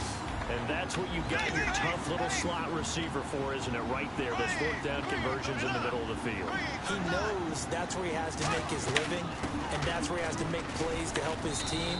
And no one is asking him to do anything more or less than do exactly what we saw there. Not a run that you're going to write home about, but still a good first down run. That's what an offense calls staying on schedule. 3 to 4 yards on first down, you're set up very well for the rest of the drive.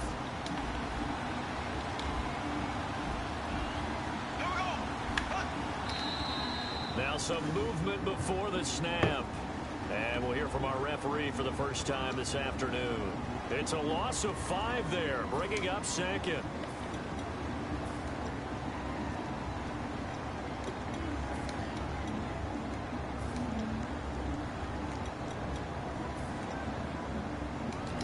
A little bit of ground to make up for the offense as they face a 2nd and 11.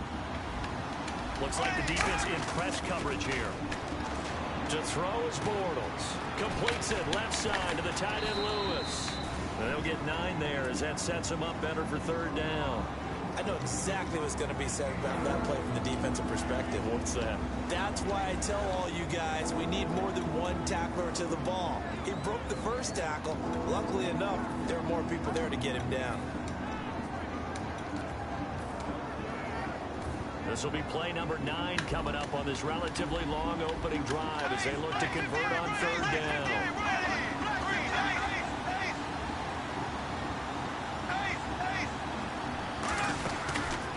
Now a first carry for T.J. Yeldon.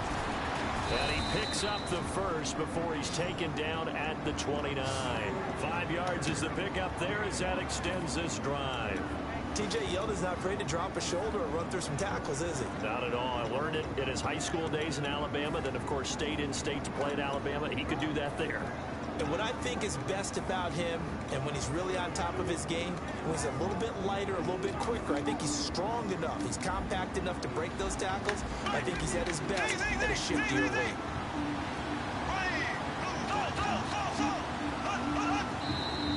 Now whistles here, and I believe one of the Jaguar linemen might have moved.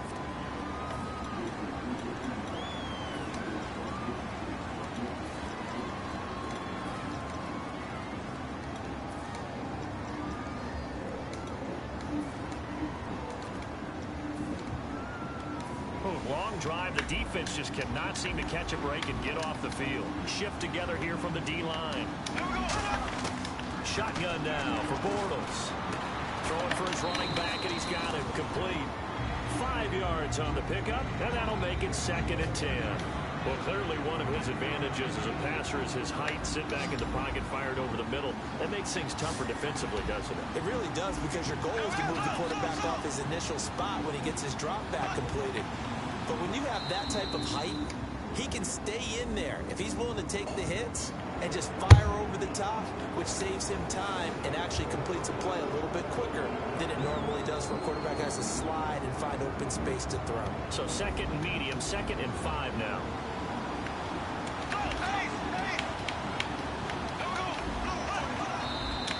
Now whistles here, and I believe one of the Jaguar linemen might have moved. No. And this seemingly endless drive continues.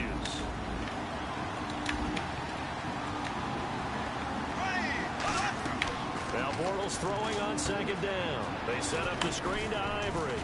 And he'll be a little shy of the 25 here at the 26-yard line. It'll be a 3-yard gain, and it'll be 3rd down.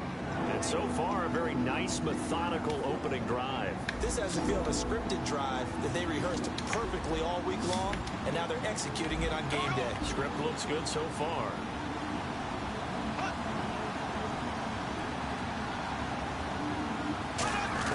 Throwing his Bortles on 3rd down. And this is going to be incomplete. Marquise Lee, the intended target. Now 4th down.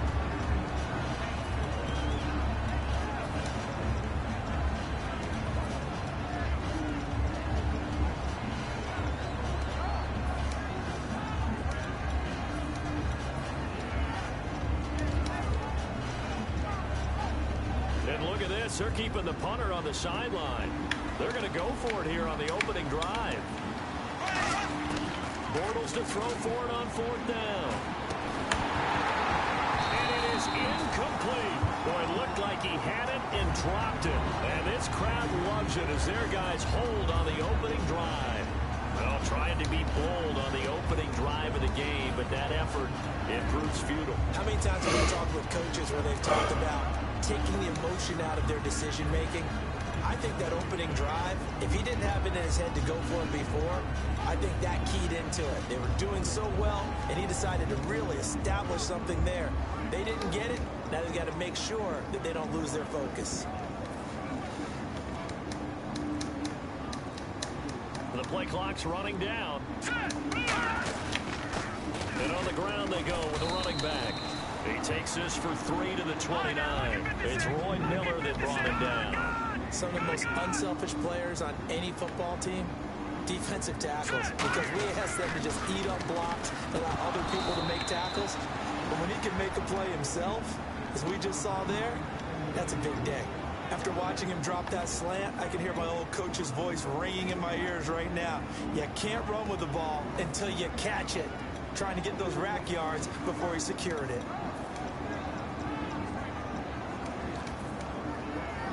So a 2nd down in position now brings up 3rd down. All right, now look at good. All right, here we go.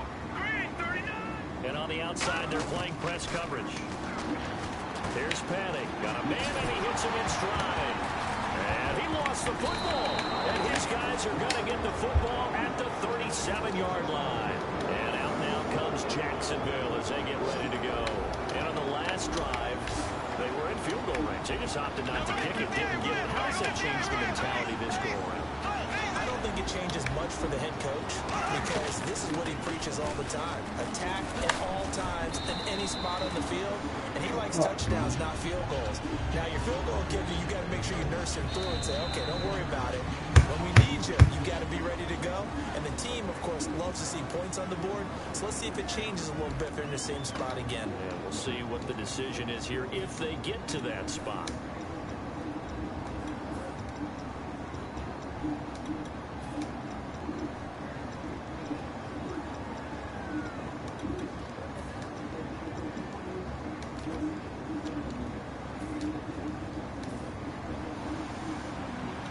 Possible run anticipation here as the D-line sandwiches together. On second down, Ivory. And they'll bring him down at the 18-yard line. Give him 10 yards on that one, and that'll earn him a fresh set of downs. Absolutely love the run right there. This guy's known for his quickness, but also for his speed. And he's able to get to the second level almost before you blink if you give him any type of blocking. Always talk about slot receivers, and they're usually known as quicker than fast. In this case, we've got a guy who's quick and fast, and he used it to great advantage. Looking for someone to throw to. Looking left side and completing it to Thomas. Just a yard on the catch there. It'll be 2nd and 9. Got to give credit where it's due.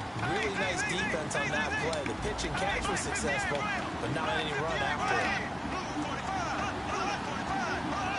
it. So it looks like somebody may have forgotten the snap count, and a 5-yard penalty ensues.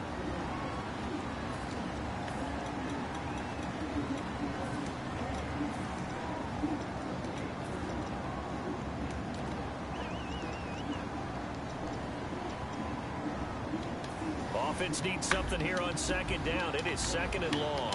Looking to jam the receivers at the line here. Press coverage look defensively. On second down, here's Bortles. And incomplete there. A nice hit. Jars the ball free and brings up 3rd down. It looked like they had something there, but I think that he was thinking about running with the football before he actually hauled it in, and that led to a big drop. On 3rd and long, it's Bortles. That's caught. And he's able to pick up the first before he's brought down inside the 5 at the 4. And in a lot of ways, that catch is expected. Red zone presence, and that one was realized there. You've got to find your tight end in that situation.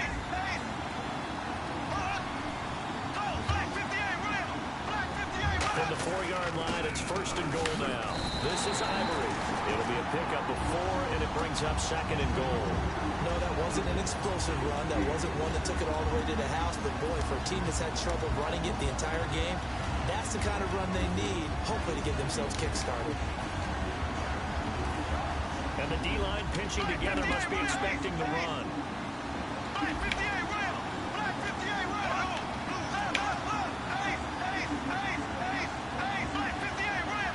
Second and goal to go now. On the ground, Ivory. He lost 2 there, and it's 3rd down. Partner, we're into the second quarter, and I guess you can kind of look at it both ways. The offense, they've got to figure out what they're going to do because they haven't scored any points. But if you're the defense, you're feeling great about what you've got going on. The only concern you have, if you get to the half, what adjustments will the offense make to try to defeat you? Ivory. And he'll take this one in for a Jags touchdown. Chris Ivory taking it in from 2 yards out. And the Jags are able to cash in for 6. But they decided to run it in and got it done on 3rd and goal.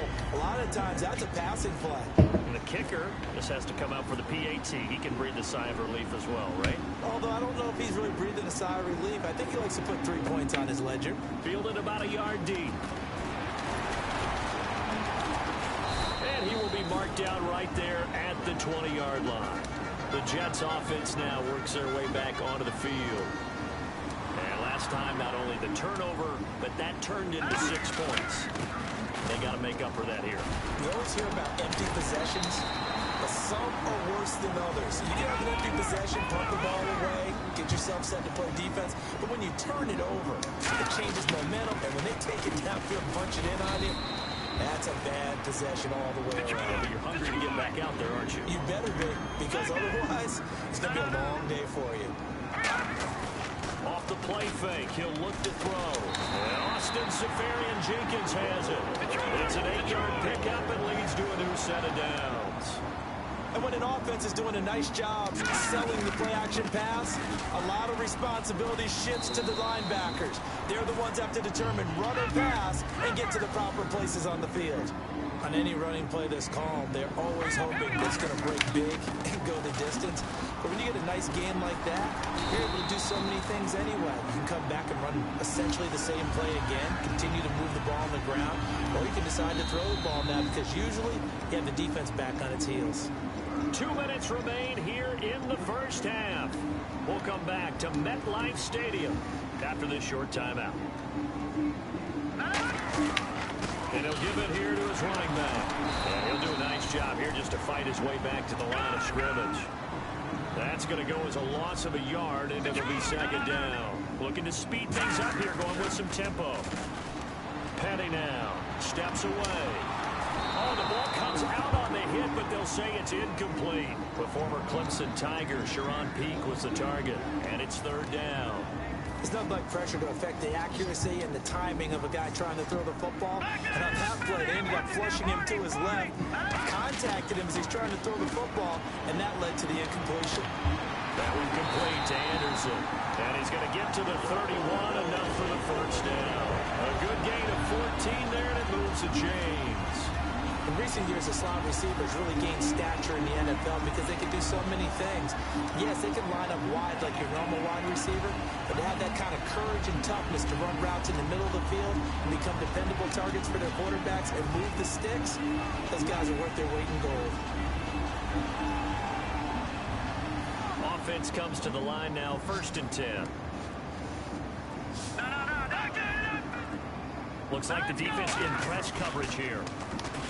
Now a play fake here on 1st down. Looking deep, and it's caught by Decker for a Jets touchdown. Eric Decker, 31 yards. And the Jets are an extra point away from tying this thing up. After nearly 30 minutes of football, that touchdown puts us in a position where if they make the extra point, we're right back to even before we start the second half.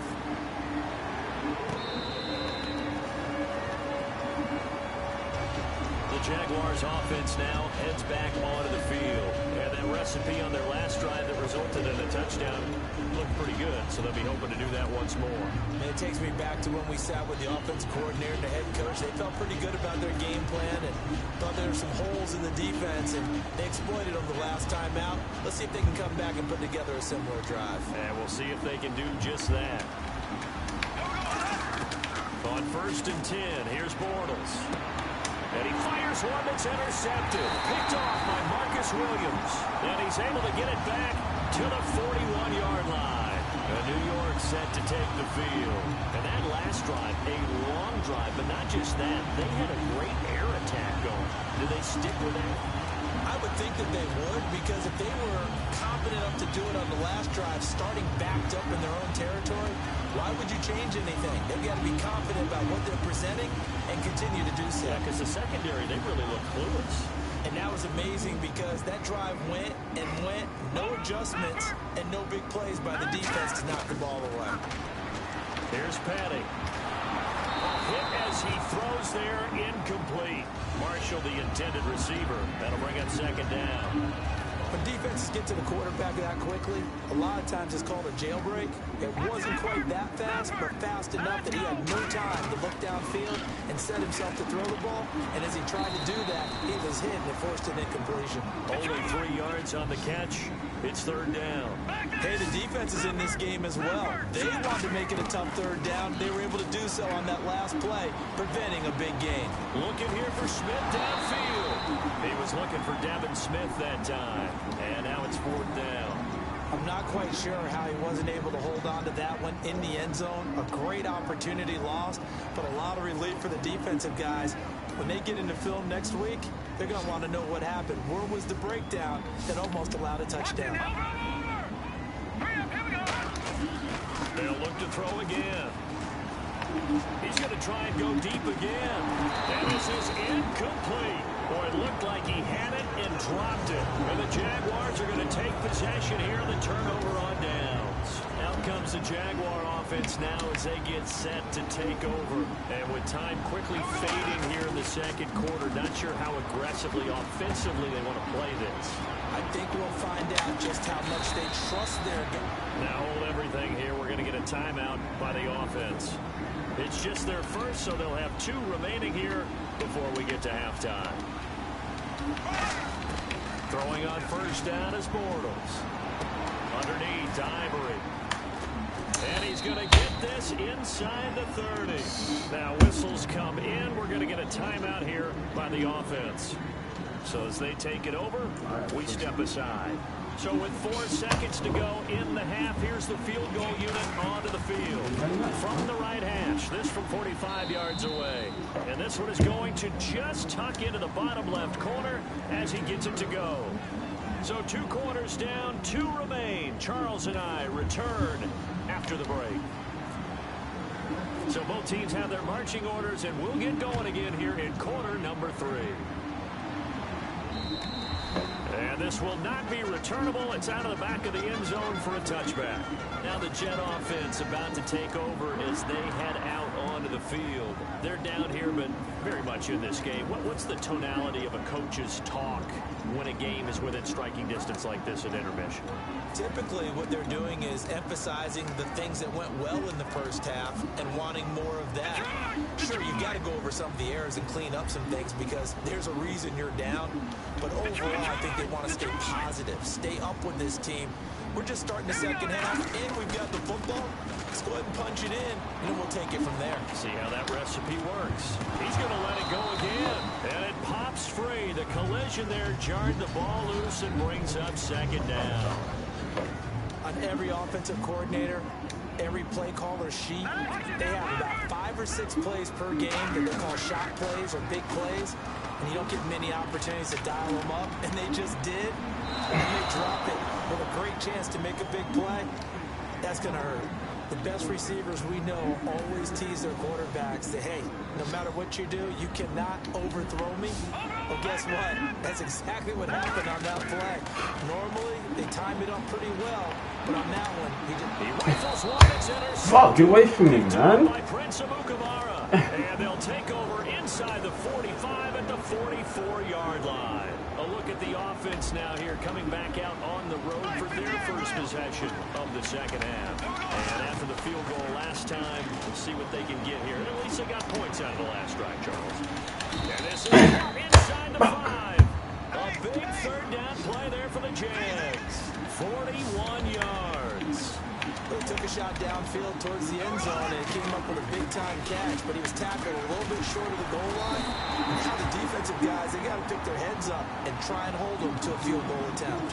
In third quarter here, you've got the lead. This is where that strong run game can really benefit you. Stayed in bounds there, kept the clock going. I like all the points you just made there. And if you throw the football and it's incomplete, now you've stopped the clock, and you've helped out the guys on the other side of the ball. So keep it in the hands of the... And he will get this into the end zone for a Jaguar touchdown. Julius Thomas, a 1-yard touchdown reception. And the forced turnover on defense leads to 6 points.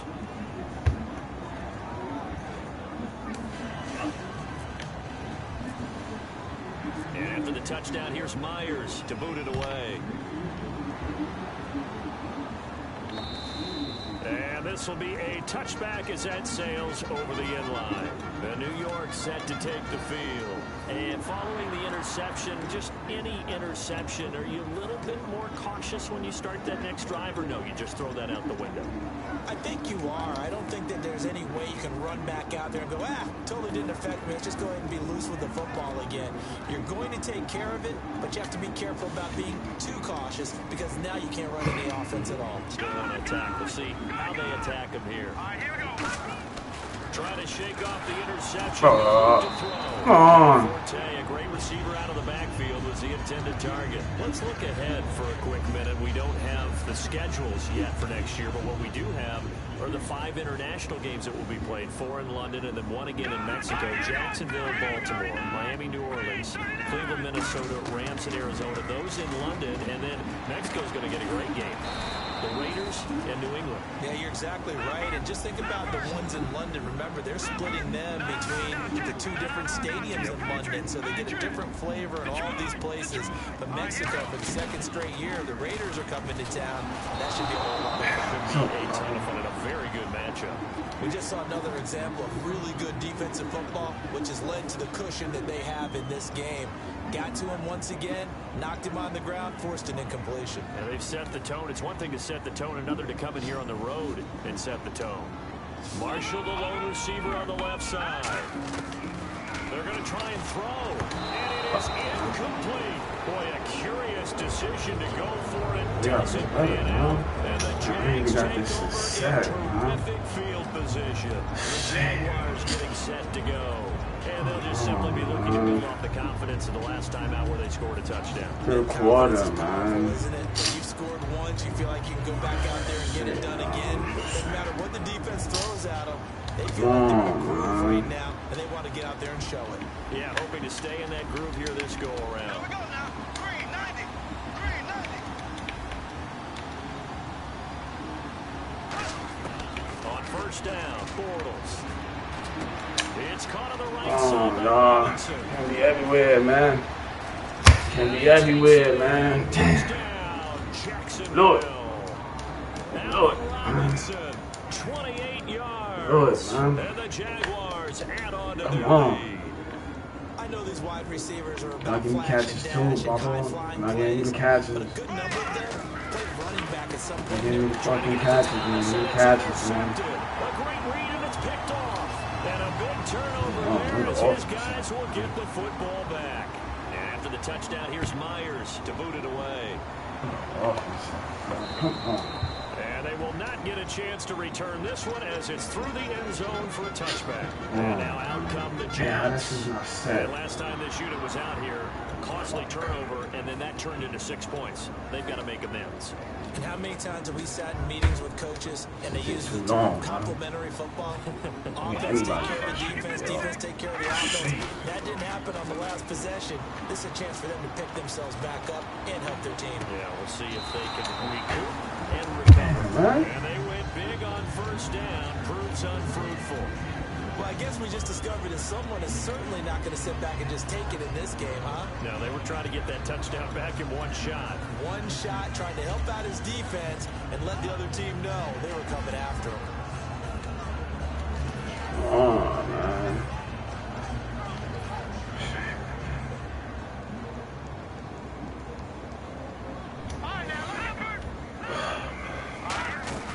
On play action, they'll throw. Hey, you're not throwing it. Throw it, man. You gotta throw that shit, man. Quincy Anoon with that time. Third down here. The defensive coordinator came into this game with a plan to get to the quarterback Come with on, whatever man. type of pressure is necessary. It's working to perfection for him today. Petty now. What's the nigga, y'all? Jenkins right side. And he's able to get the first before he's taken down at the 36. Head coach is always harp on the quarterback reading the defense and getting it to the open man. That's good recognition there. And how about what he did after the catch? Yeah, hit your tight end, let him get some rack. Yeah, when he gets moving, not many guys want to come over and put a hit on him, do they? He tired, man. Come on. They took a shot downfield, but it was well covered, and he was able to get a hand in and knock it away. Offense looking to avoid a 3rd and long. It's 2nd and 10. Huh.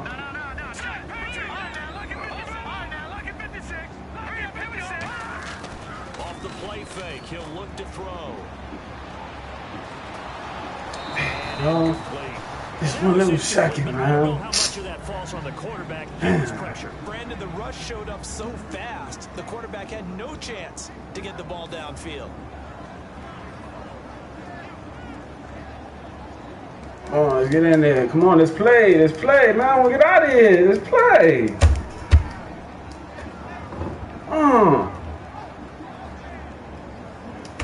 Damn, man. And the offense looks to pick up the first here on third after that incompletion. 5 wides in the game, 4 of them to the right side. Here's Pettit. Damn, yo, you gotta give me that half second, man. This will be incomplete. The intended target, the tight end, Austin Safarian Jenkins. And it's 4th down. But, partner, anytime someone tells me that fundamentals are leaving the game, I'm going to show them this play because they couldn't get to the passer. So what do you have to do? Get your hands up in the passing lane, and they batted it away on a 3rd down attempt.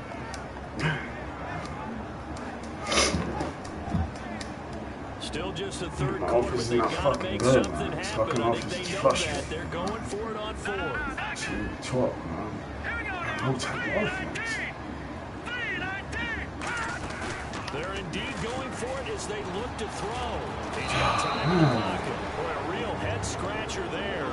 And the Jags take over in terrific field position. And out now comes Jacksonville as they get ready to go. And they will simply, Charles, be looking to duplicate what they did last time when they were able to push it into 6. And they hope it'll be that easy, right? To be able to take exactly what happened before, replicate it. They have to make a few additional changes along the way because it's quit. It's quit on me, Bubble. But they got to have great confidence having scored the last time out. And now they're in the hurry-up. That was a beautifully executed screen pass. Let the rushers get upfield, blocking forms in front, lofted it to the runner, and now not only does he have open space in front of him, he's got an escort as well, and they pick up big yardage. To throw is Bortles. That is caught at the 7-yard line.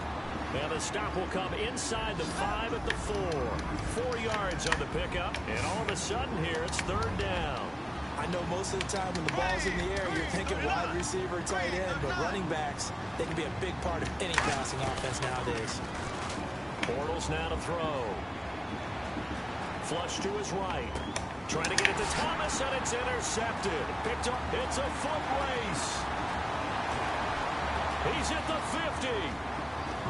He's at the 30, 20, 10, 5. And he brings this one back. It's a pick 6 and a jet touchdown. Now that was a beautiful play. A pick 6. How would you punctuate something like that, partner? What do you mean with an exclamation mark? Exclamation mark, a big word. What would you do with that? Ampersand? I like it. And they don't get it. They tried for the 2-point conversion there, but unsuccessful. So they throw the pick 6. They'll get another shot at it now as this one's in the air. This is fielded at the goal line. They'll bring it back to just about the 25. Call it the 24-yard line. Out comes the Jacksonville offense as they get set to take over here. And last time, decent field position through the pick 6. Obviously costly. But they can't afford to just bunker in now. All right, good field position means go ahead and attack on offense. Try and press the advantage a little bit. They just have to be better with the football on this possession. So the last one didn't bother you too much last time? No, because it's exactly what you're supposed to do. You can't have good field position and not try to take advantage of it. Sometimes the defense makes a good play, too. And he's able to move forward up to about the 29, just shy of the 30. 5 yards on the carry. Good pickup on 1st down. And that's exactly what you want on a 1st down run. Pick up 5 yards, bring up 2nd and 5. The defensive line, though, they've got to figure out a way to out-leverage the guys up front because the offensive line is winning at the point of attack. See if they stay on the ground for 2nd down. And on the outside, they're playing press coverage.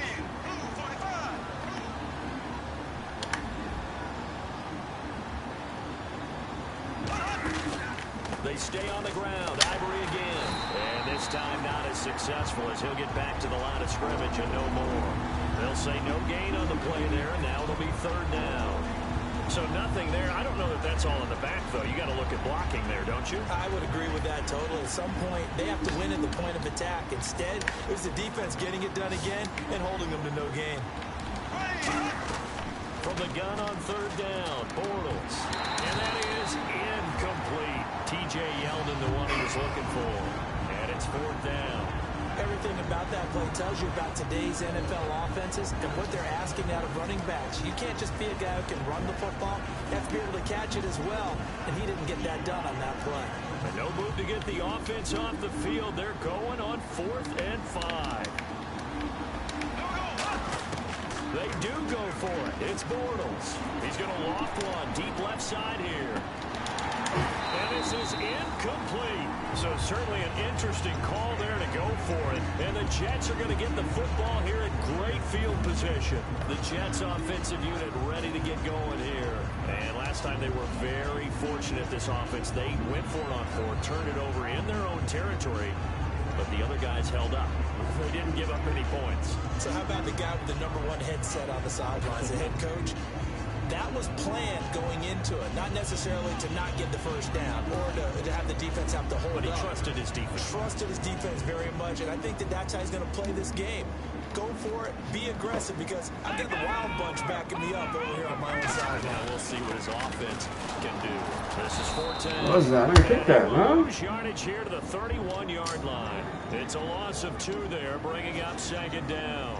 We just saw another example of how the defense is winning this game. Really at the point of attack, the offensive line is just getting pushed around. I think now as a play caller, you got to give them a little bit of help. Maybe keep your tight ends a little bit more. Maybe the running backs help you a little bit with the pass. He's in. Touchdown, Jets. Robbie Anderson, 30 yards. And the Jets are able to make this a close game again. Great corner route there. Not only able to catch it, turn it upfield, and get into the end zone. It usually involves a little bit of an extra move, doesn't it? You got to get them thinking that you're moving to the middle of the field and you're breaking away to that corner. Boy, that was well executed. This is fielded at the goal line. And he'll take it up past the 25 to the 26-yard line. Here comes the Jaguars offense as they get set here. And last time out, went for it on 4th down, turned it over, gave them great field position, turned it to 6 points, so they've got to recover here, Charles. It's amazing what one decision can do in the chain of events, right? The decision to go for it on 4th down. Caused all of that. It caused every bit of it, but it showed confidence. Hey, I've got confidence in you guys. Go pick it up for them. Didn't happen. Also showed confidence in the defense. They didn't pick up their end of the bargain, so now they've got to come back out and start over and rebuild that confidence. Back now here on EA Sports. It's been a very hotly contested game to this point. Just a field goal separating these two teams as we get set for the 4th quarter.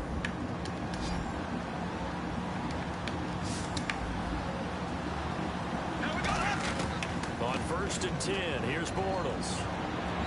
He's going to loft one deep left side here. Got a man, it's caught. He caught it over all 4 of them, man. 4 Jets, he caught it. Give me a break, man. They went for the haymaker there, didn't they? A big shot towards the end zone, and he came up with the catch, but they were tackled short of the goal line. Give me a break. Give me a break. 4 Jets, man. Come on. Come on, let's play, man. Let's finish this shit, man. There you go.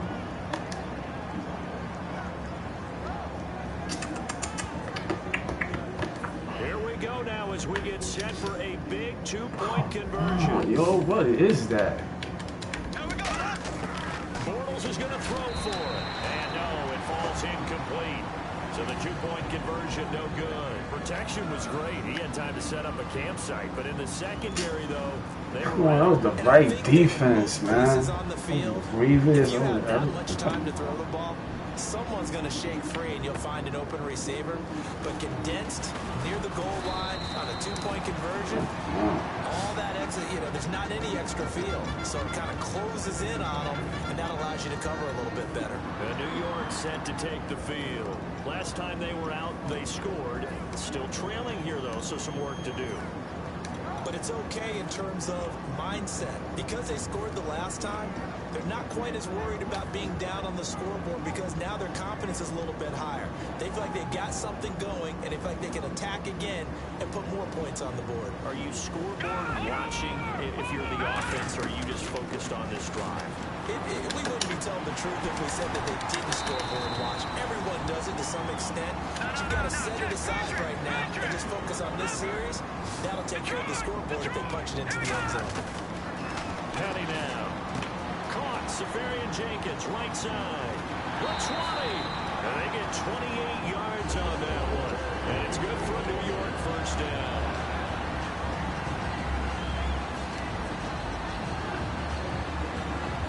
And now a first down following that long gain.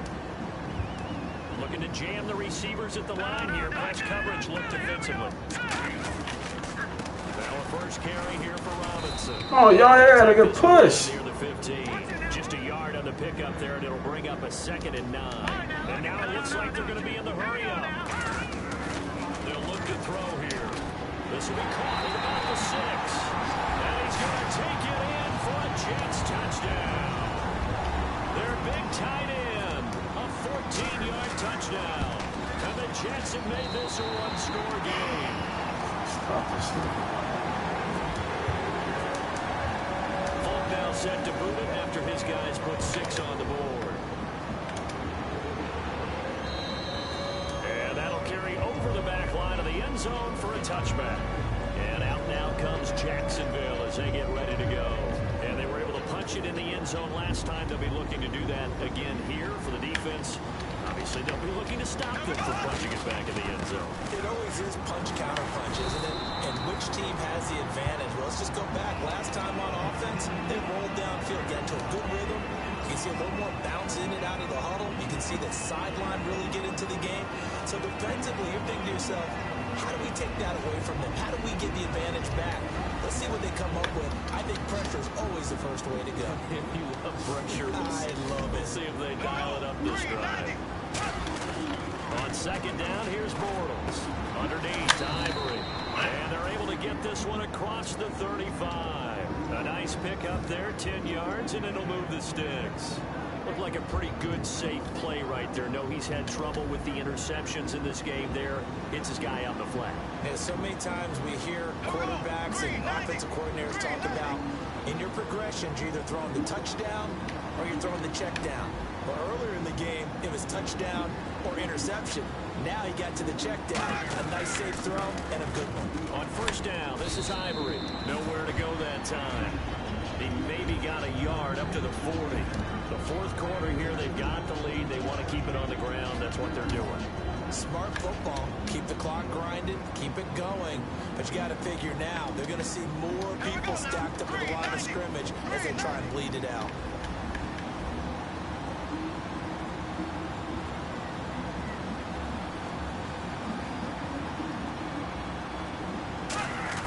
Now Bortles throwing on 2nd down. Eluding the pressure right. Now he'll let it go deep right side. And the hit jarred it loose. It's incomplete. We know it's not an easy job to go out and catch passes when people are trying to tackle you and knock the ball away. But the bottom line is, that's a pass he's got to have and a pass he should have caught. Getting late here in the 4th, and if this team has any chance to win this football game, their defense obviously needs a stop here. Throwing his Bortles on 3rd down. He's got the hook up. And he's taken down, but not before he gets this into enemy territory across the 40. He's such a good route runner. Shows it there on 3rd down. Very proficient and a good pass. And you know what I've observed over the years in the NFL? The better a route runner you are, the more confidence your guy's going to have in you to go to you in important times because he can trust you being in the right spot. And they connected there and picked up the 1st down. Time for a break. We'll come back, see what transpires after this.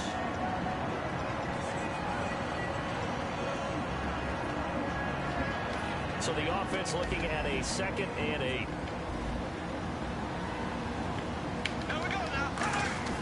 Bortles going to throw here. Over the middle, open is Thomas. Come on, man. Defensive timeout called by the Jets. It's just their first. They've got 2 more to use here in the final stages.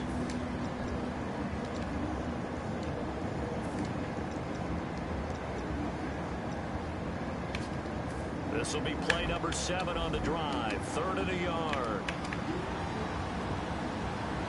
And Bortles going to sneak it.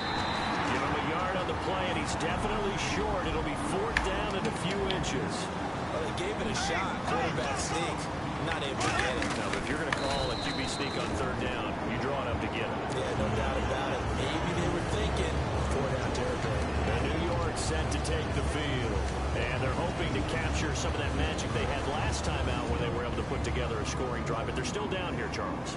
Not the major concern, though, because of what you talked about. They scored the last time out. They feel good about themselves. They feel like their game plan is now in effect. They know how to Man. Fat nigga get you? Because as you did note, they are down on the scoreboard. Got to give some credit there defensively. They snuffed out that screen early on first down. Really read it well, didn't they? Because they didn't bring the pressure that they expected. They covered all the passing lanes. So once you see it break down as the passer, I think in this situation, you're throwing it into... That's caught inside the 20. Big yardage that time for the Jets. 57 yards.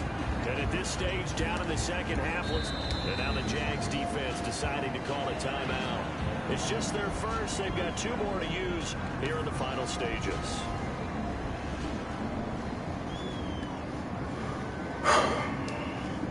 Forte, the lone running back.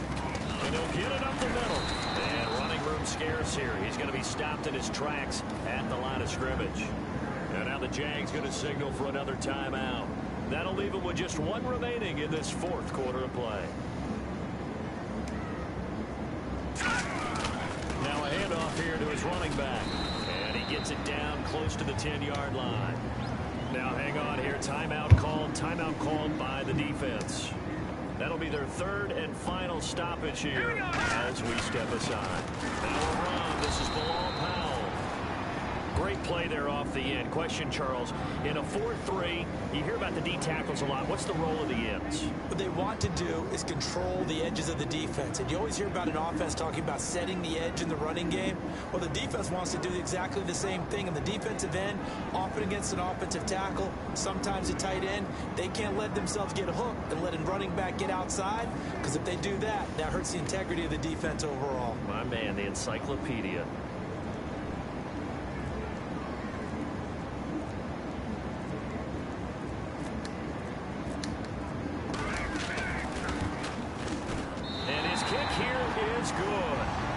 Celebration time on that sideline as they have taken the lead in the final seconds.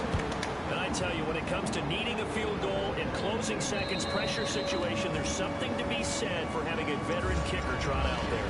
Agreed. It's so nice to have someone you can rely on, someone who you know has done it before. And this guy's as cool as they come, isn't he?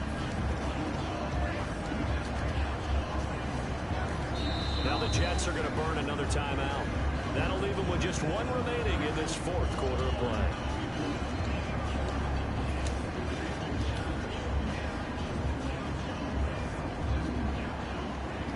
Looks like the defense in press coverage here.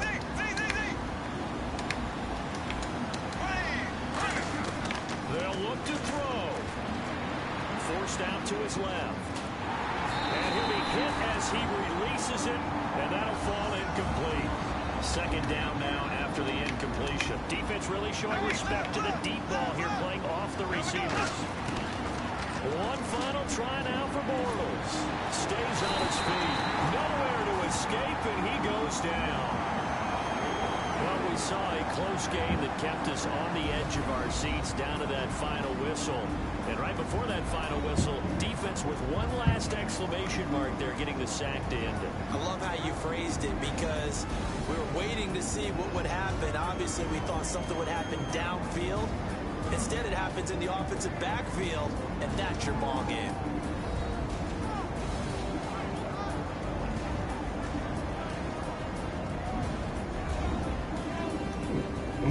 Three niggas. Look, 1, 2, 3. I thought that shit was gonna be an Ento.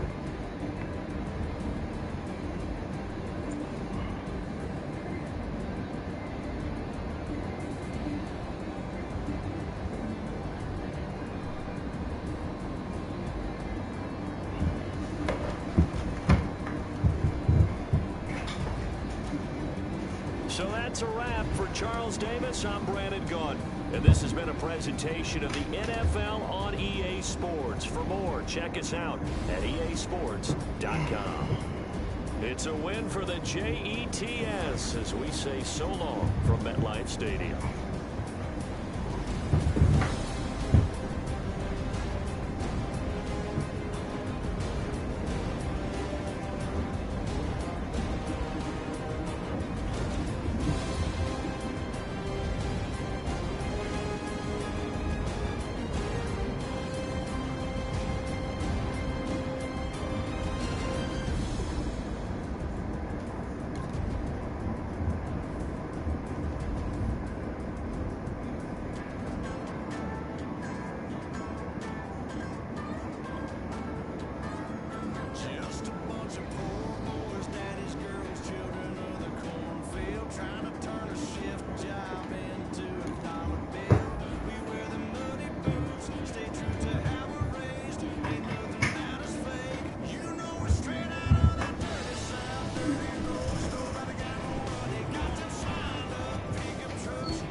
Big Cat Country with an over.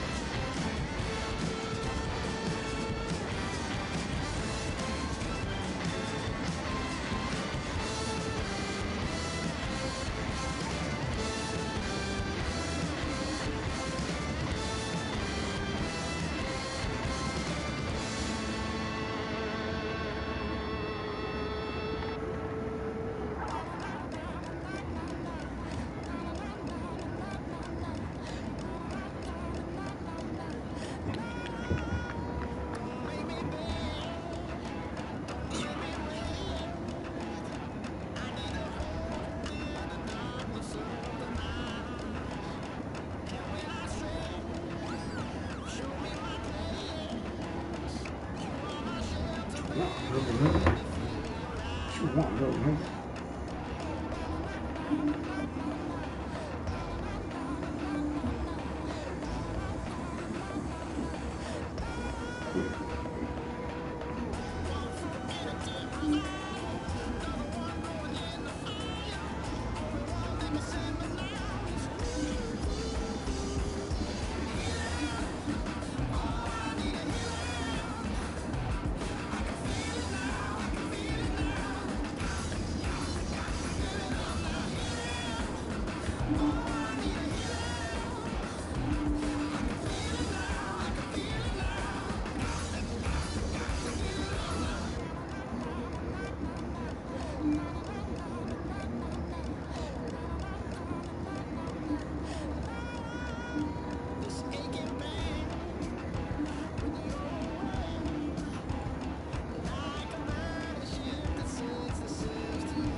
Perfect.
Up on tap between the Atlanta Falcons and the New York Jets. And he'll bring it a few past the 20 to the 23-yard line.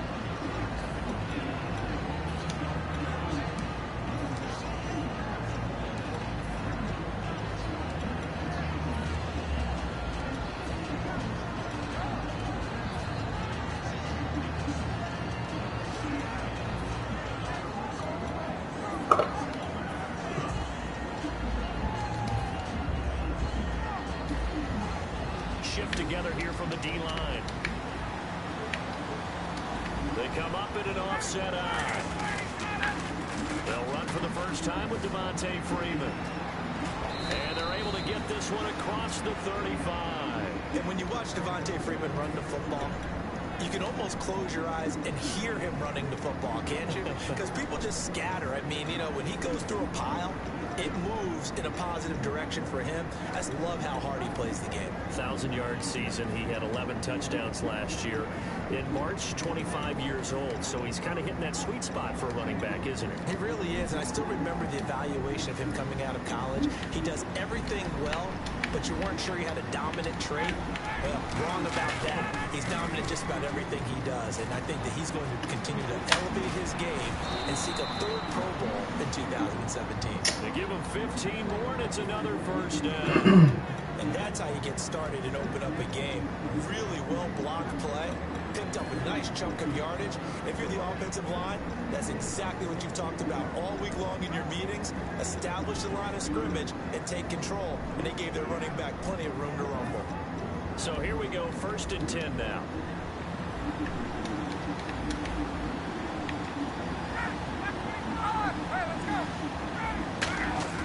Now a play fake here on 1st down. Going for the deep ball. This is caught inside the 15. And he gets this one all the way down inside the 15. And that's the connection, Ryan, to Jones, that this defense obviously has to key in on. Certainly feels like they got the party started with that one, doesn't it? And when those two get in sync, it just scares the heck out of defenses because he can hit Julio Jones in a short zone, and he can take it the whole way. From the red zone now, here's Ryan on 1st down. This will be caught at about the 5. That one good for 10 yards. And it'll be 2nd and very short. And he's already got 2 catches on the opening drive. And he gets in. Touchdown, Atlanta. Devontae Freeman. A 3-yard touchdown run. And the Falcons take it all the way down the field and score on the opening drive.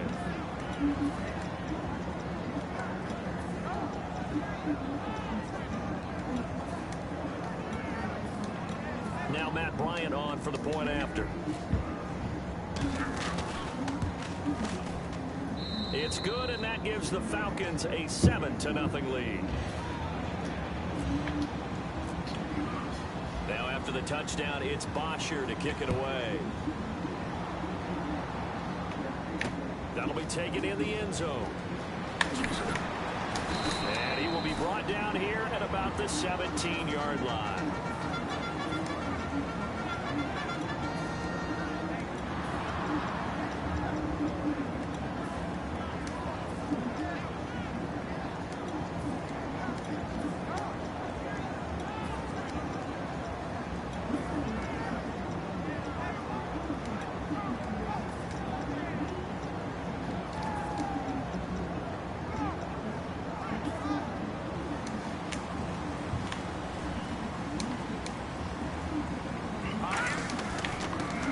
Give it to him right up the gut. And he'll power his way up near the 25. It's a 7-yard carry to set them up with a 2nd and 3. And that looked like some pretty easy yardage there right up the gut. And he's a guy that has some height to him. So when you don't have to drop a shoulder or creep or get through contact or trash, it makes it a lot easier to stay upright, see the field, and make a run as we just saw there. Anuno's got it. Complete. 5 yards on the catch there, brings up 2nd down. 2nd down now after the pass completion. Here's Petty. And they're not able to hook up there. Incomplete. Here's a look at the young Atlanta Falcons, although next year, obviously, everyone will be a year older. So rookies like Deion Jones, Keanu Neal, Devondre Campbell, an extra year. Well, their only year, but a year under their belt now to get better. They're just young and growing, aren't they? I mean, I expect their play to continue to accelerate and elevate. And think about the building blocks they had in front of them. 2nd-year guys in 2016 who had big years. Grady Jarrett, a monster in the Super Bowl, tied a sack record in that game against New England. And Vic Beasley led the NFL in sacks for the regular season with 15.5 and also had 6 forced fumbles.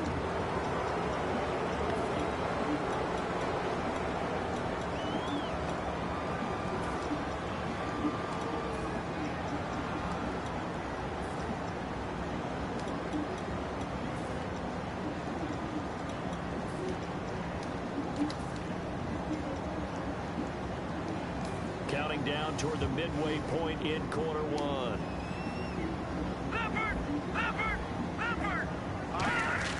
They go play action here on 1st down. And that's caught. Did he stay in bounds, though? He did not. Ruled incomplete. I know for us it's fun, and it's not so much fun for the rookie receivers when we see them coming into the league and we're going to training camps. You see them working on getting 2 feet down instead of 1.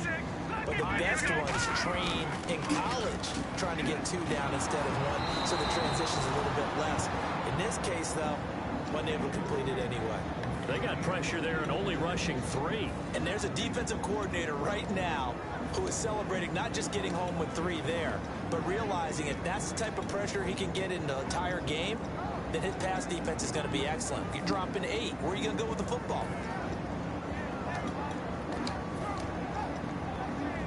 And the offense looking to pick up the 1st down after the 2nd down incompletion. Petty now. Is this intercepted? It is. It's intercepted. A great read, and it's picked off. Now the Falcons offense, they get ready to head back out here. Naturally, we're going to say it was a poor pass, but the defensive guys say it was just a great play by them. They broke on the football, picked it off, and gave some momentum to their team. The drive will start with a carry by Devontae Freeman. And able to get this one across the 45 before he's brought down. It'll go as a gain of 12. And the Falcons are going to get a first. Fresh set of downs here.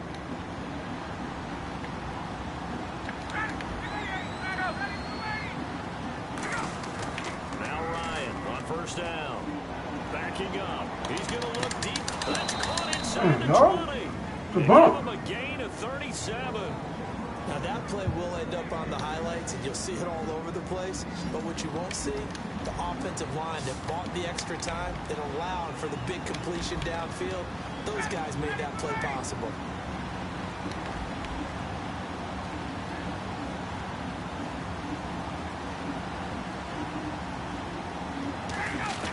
From the red zone now, they'll look to throw.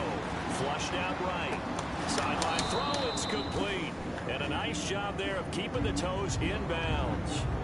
I do have to admit, I like it when it all comes together. When the top part, catching the football, right, whether you're catching it with your hands or cradling it, comes together with the legs, in this case the feet, doing a little toe tap to stay in bounds and complete the catch. And a great job by our crew on the camera shot. Love when you see the grass or on the field turf, those rubber pellets flying up. Great catch. Possible run anticipation. Here's the D-line sandwiches together. On second down, Ryan. And he'll take it into the end zone. Touchdown, Atlanta. Julio Jones from 6 yards away. And the Falcons will add on to their lead. As a former DB, you might not like to see that, but from a wide receiver's perspective, those are the plays they dream of. Correct on both counts, all right? Because once he took off, I mean, let's face it, that should have been done in Big Sky country. Aren't any speed limits out there? And off he went. Glad I wasn't the one trying to chase it. And he's able to get it across the 20, but not by much, as he's marked down at the 21-yard line. And New York set to take the field. And following the interception, we'll see what they can put together on this drive. I hear my old college coach right now. He always used to tell us before every game, the team making the fewest mistakes will win. What they're hoping is that last mistake is their only one of the game. Coaches, that's all they talk about, turnovers, right? Minimizing those and maximizing opportunities. And it's a short one here, complete to his tight end. And he'll get it up near the 35, right at the 34 here.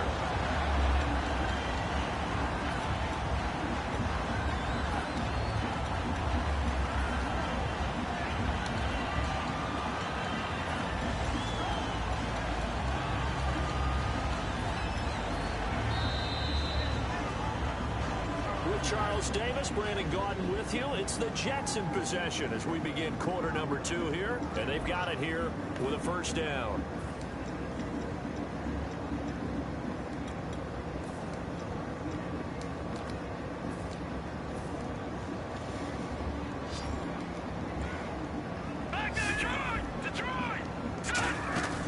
On play action, they'll throw. They'll say it's incomplete. That incompletion, Charles, gives me a chance to put you on the clock real quick. NFC teams last year that did not make the playoffs that might make a push this coming year.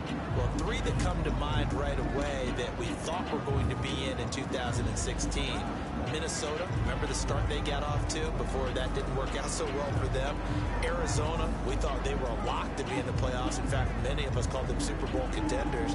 And Carolina, the defending NFC champs going into last season, they didn't make it. So I think that all 3 could return to former glory. I'm going to give you one way off the pace here. You ready? Let's go. The Los Angeles Rams. They get the young quarterback going, and that defense continues to live up to expectations.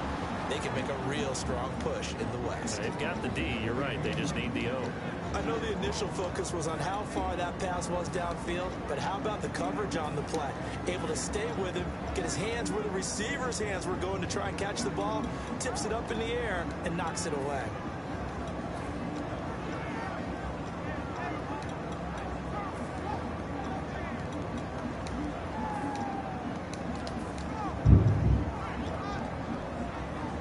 So incomplete on second down. Now they'll look to convert here on third. Marshall, the lone receiver on the left side. Looking to throw. He's got a man open. That's Marshall. And he's got the first down. Yardage before being taken down at midfield. He went full scale, loose, flexible, finding a way to catch the ball in some traffic for a key first down. A really nice job of adjusting to the ball in the air. Not the most accurate of throws, but able to adjust and make the grab. And it drops down incomplete. Thought he might have had it. Instead, second down. And you just know when that play call came in, their eyes lit up, because anytime you get a chance to take a big shot downfield, that's a lot of fun, and they missed an opportunity.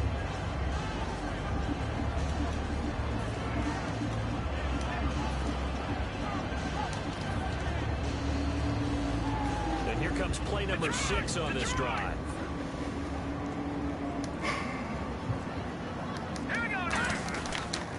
They'll run here with Robinson. They can't bring him down. The weight room does work. 9 yards on the pickup there as he'll be left with 3rd and 1. And That's the kind of run that gets everyone excited on offense. And, you know, oftentimes the guys who carry the ball are the ones in the huddle doing the tricking. Right now, I think it's the offensive line telling them, run it again. We are right there about to break a big one. I don't know about you, but that almost felt like old-time football there. 3rd and 2 is not necessarily just a running down anymore. A lot of times they want to throw the ball. And he's going to have to eat this one as down he goes. Vic Beasley in there to get him his 2nd sack now of the afternoon. And no matter what the situation, the O-line just hates that because they feel like they didn't protect little brother back there, right? Man, that's just so difficult for them because just think about every single play. When you decide to throw the football, you're dealing with some of the best athletes on the planet. You talk about guys, if they weren't playing football, they'd be starring in the NBA at power forward. It's a really difficult task. Well, just play after play after play on this long drive for the offense. 5 wides in the game, 4 of them to the right side. Now on 3rd and long, they'll look to throw. Hit as he throws there, incomplete. The good signal callers would never go back in the huddle and play the blame game because they need those guys to protect him. But on that last one, his offensive line, they lost their leverage very quickly, and that's why they were able to get to him and hit him as he tried to throw the football and force an incompletion.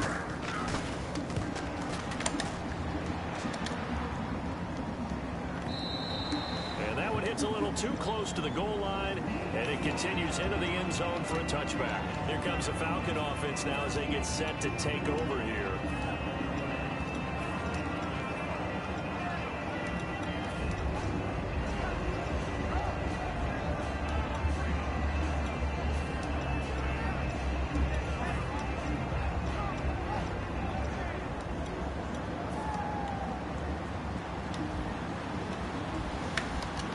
Outside, they're playing press coverage.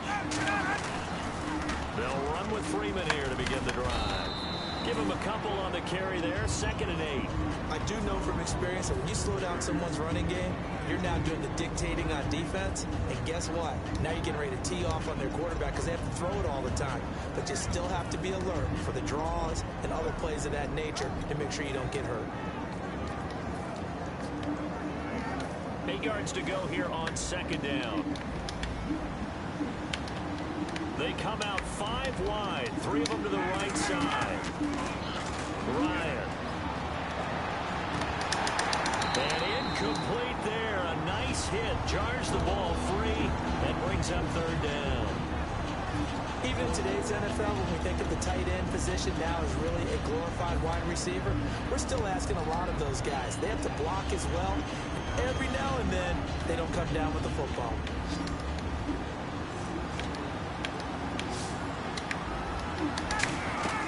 On 3rd down, Ryan. On the screen, this is Coleman. And he's got some space here. And all the way down to the 35. A big play there on the catch and run. 43 yards. What really hurts defenses on screen passes is that they eat up one of their levels right away. Because, you know, most defenses, 3 levels. D-line, linebacker, secondary.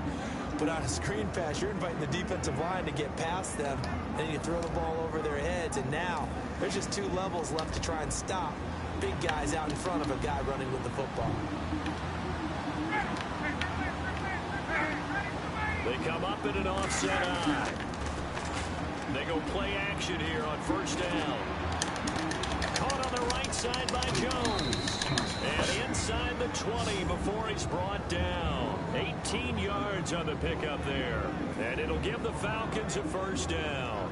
Red zone opportunity. And the D-line pinching together must be expecting the run. Freeman, the lone man in the backfield. Ryan escaping the pressure right. And out of bounds all the way down at the 3. A nice pickup of 14, and it moves the stick, sets up a 1st and goal.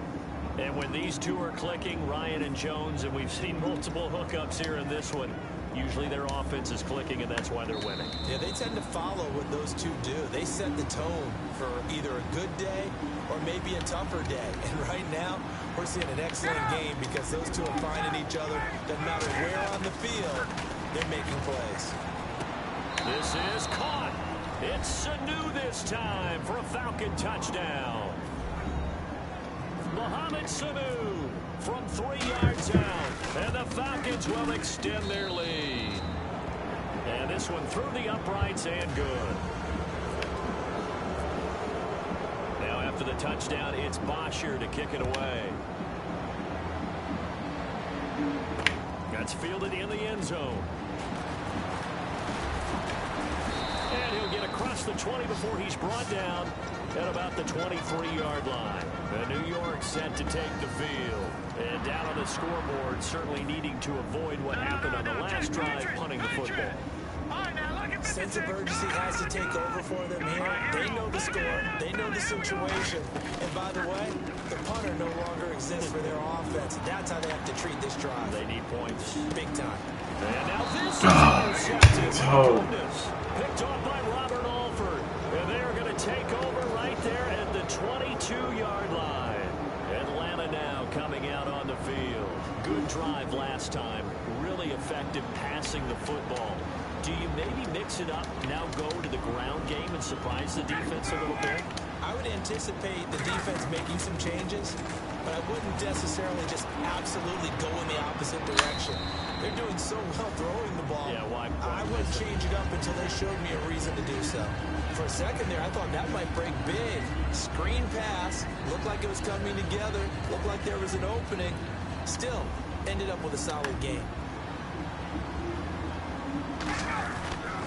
On second down, Freeman. He won't go down. And he'll cut it to the right sideline. And he's finally taken down, but not before getting across midfield and across the 45-yard line. And the offense moving quickly to the line. They come up in an offset eye. Now a play fake here on first down. He's going to sling this deep downfield. He couldn't quite hold it. Got hit. Ball pops out. Incomplete. I know exactly why he tried to throw the ball to Julio Jones there. He's never considered cover. He's either too fast or too strong. You always try and get it to him. Especially on those deep passes. Now here's a timeout defensively. Defensive timeout called by the Jets. It's just their first, so they'll have 2 remaining here before we get to halftime.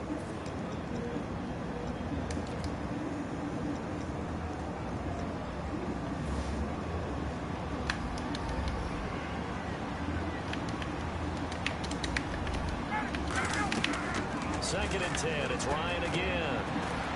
They'll set up the screen for Freeman. And he gets this inside the 35-yard line. It's a 10-yard pickup, and it moves to James. And quickly, they get to the line. They ran that one well. And not only did they pick up a nice chunk of yardage on the screen, they sent a message to the deep. And he's got his star receiver. It's Jones for the Falcon touchdown. Julio Jones with his second touchdown here in this first half. It's good, and they stretch their lead to 28-0 now. Now after the touchdown, it's Bosher to kick it away. That'll be taken in the end zone. And he'll probably wish he reconsidered here. It'll cost him 10 yards now with a new rule as he's down at the 15-yard line. Here's the Jet offense now. They head out to take over. And what do you think goes on here in this situation? If you got the football, you're trailing, you're back in your own territory with just a little time. Do you try something? You're thinking about jump-starting your team, right? You just mentioned it. They're down. They're trying to get back into the game. But you got to figure, if something goes wrong, you may have put yourself in a spot where you may not be able to come back in the second half. Managing risk is a big decision here. Penny now. And a hit jarred and loose. It's incomplete. Oh, man, for him to be that wide open and drop it, sometimes you have just too much time on your hands, right? You end up thinking way too much, and your hands get shaky. And yes, he's a tight end, but that's a catch he should have made.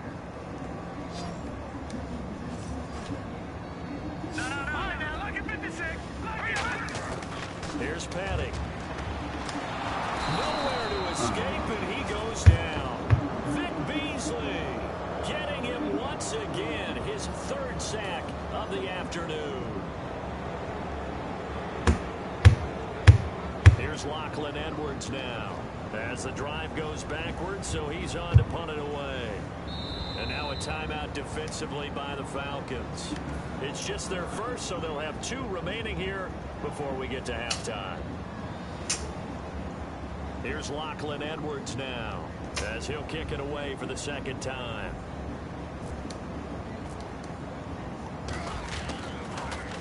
And he's able to get it out of there. This is a pretty good kick. Taking it about the 36. A very good return there. Give him an even 20 yards. And there'll be time for maybe one final play before halftime. Atlanta now coming out on the field. And likely just out of field goal range. Could be Hail Mary time. And haven't we seen in recent years that the Hail Mary seems to be more successful in the NFL than before? Absolutely we have. This is Freeman on 1st and 10. And he goes down, but not before getting this inside the 25. So we've hit intermission. It's halftime. This is the NFL, and it's a presentation of EA Sports.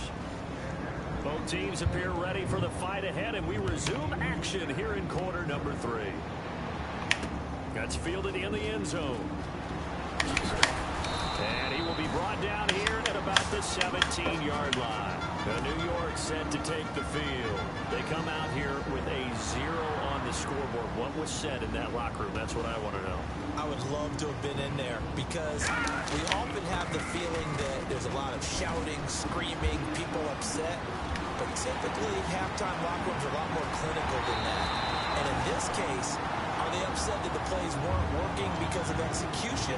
Or did they think they were just bad plays to call? Yeah. We'll find out pretty quickly here if they felt like they had something going, but they just need to do it a little bit better or not. We'll find out. Marshall, the lone receiver on the left side. They'll set up a throw. Nowhere to turn here, and he's going to go down. Back at about the 37-yard line. Now, we talk about players blitzing all the time. I often laugh and sometimes call it just straight-ahead pursuit. What a running start right back to the backfield for him. Yeah, it really didn't give anybody a chance to get up there and stop it. No, I mean, that's really, really difficult. You're asking a whole lot anyway, and when he gets that kind of start and comes through clean, oftentimes the advantage definitely goes to the defensive player. He'll look to throw. Surveying the field. Buying time to his left. And he'll be brought down this time at the 5-yard line. It's a gain of 5 on the play, and that'll make it 2nd and goal. Yeah, he only gets a few yards on 1st and 10, but he's better off doing that than throwing an incompletion, or even worse, an interception. He's got time. Caught by Marshall. He's got it for a Jets touchdown. Jalen Marshall from 4 yards out. And the Jets are able to close the gap just a bit. And he's got it up and through.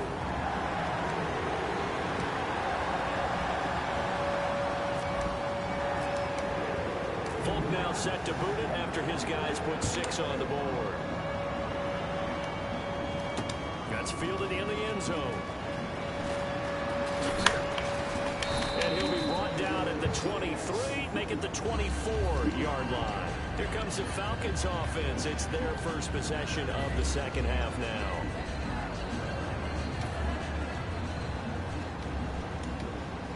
Looking to jam the receivers at the line here. Press coverage look defensively. They toss to Freeman. And he'll fight forward to about the 27-yard line. Call it a gain of 4 on 1st, and that'll make it 2nd down. And they're going to speed things up here. You know how we get focused at end of the half and end of the game situations about how much time's on the board? He's got a man complete. A very solid gain of 27. I really don't think that Julio Jones could be happier right now. Plenty of catch opportunities in this game. He's converted them, and his team's winning. And Matt Ryan's happy, too, to have Julio Jones on the other side of these. Yeah, you know, a lot of times we talk about breaking teams down, and oftentimes just through a running game. These two, they can break a team down through the air.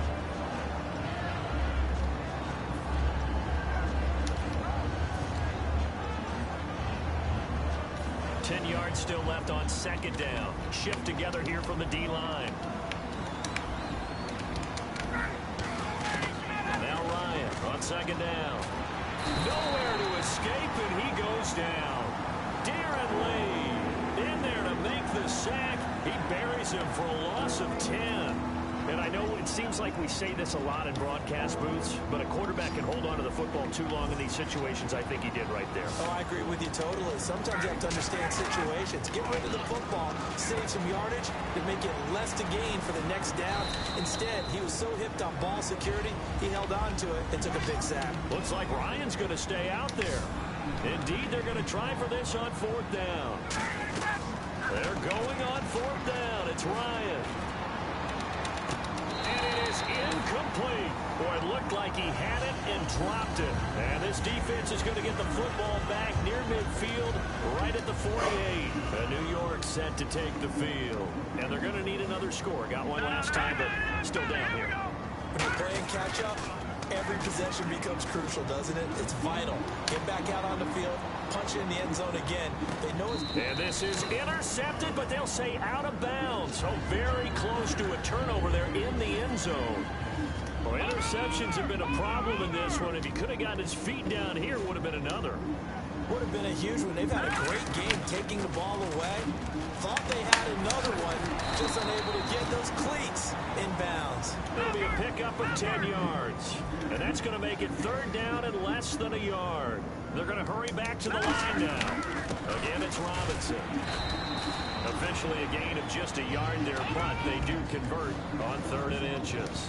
I always appreciate runners who understand situations. That was just 3rd and inches. No reason to dance around in the backfield and try and break off a bigger play. Just go pick up. And this will be caught in the end zone. Touchdown, Jets. Robbie Anderson, 41 yards. And the Jets are able to cut into this deficit. It's up and good, and it's now 28-14. Folk now set to boot it after his guys put 6 on the board. That'll be taken in the end zone. And he'll wind up about 4 yards shy of where he would have been if he'd taken a knee, as they'll start at the 21-yard line. So out come the Falcons now. They had a great drive going last time. They were moving the ball, and then all of a sudden it just stalled out. So we'll see what they can do here, Charles. And it's always easy to second guess when you don't get it on the 4th down try. But they had to like the feeling that they had going on offense. They want to continue to see if they can capture that again on this drive and maybe get in the same position. Yeah, and that's, I mean, like I said, they were moving the football. It's not like they went 4 and out, so I don't think it's a deal where the offense doesn't have confidence. No, I agree with you totally on that one. If anything, they may have gained more confidence. Okay, they stopped us once. That's all right. Let's keep moving it. Make them do it again. And after the play on the ground, that brings up 2nd down here. They come out here in the eye. On 2nd down, Ryan. Incomplete on the right side. It's Tammy. Give him 3 on the play, and that'll bring up what looks to be a 3rd and inches. Can't be more than a half a foot. And they're going to hurry back to the line now. On 3rd down, Devontae Freeman. And he will have a 1st down as they get him to the ground at the 37. So the run moves the chains, and here we go on 1st down. On 3rd down, that's a good job of situational football and understanding where the 1st down marker was and getting there. Now Ryan. And he'll get Trying to come back on this nigga. 6 yards on the pickup, and it'll make it a 2nd down. Looking to speed things up here, going with some tempo. Hey, let's go.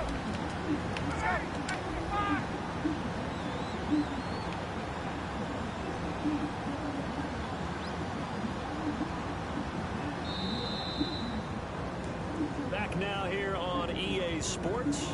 It's the Falcons. They've got the football. They've got the lead as we get set to start the 4th.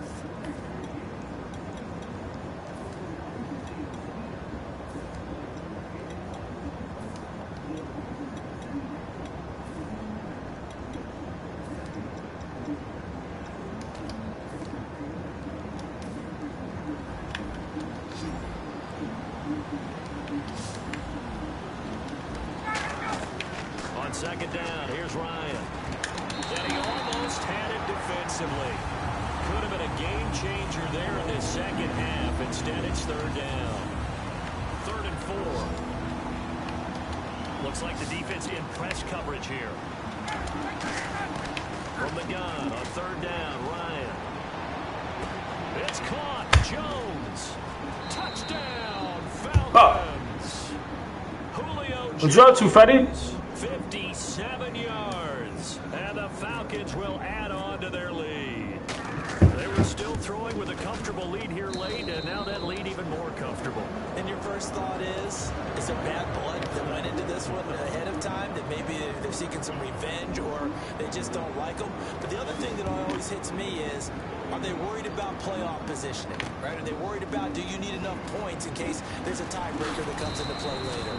And it'll take it back to about the 19-yard She was, line. oh, Now the Jets she was doing working? set to take over as they What's today, Sunday? What she was doing on just Sunday? Oh, I got up early.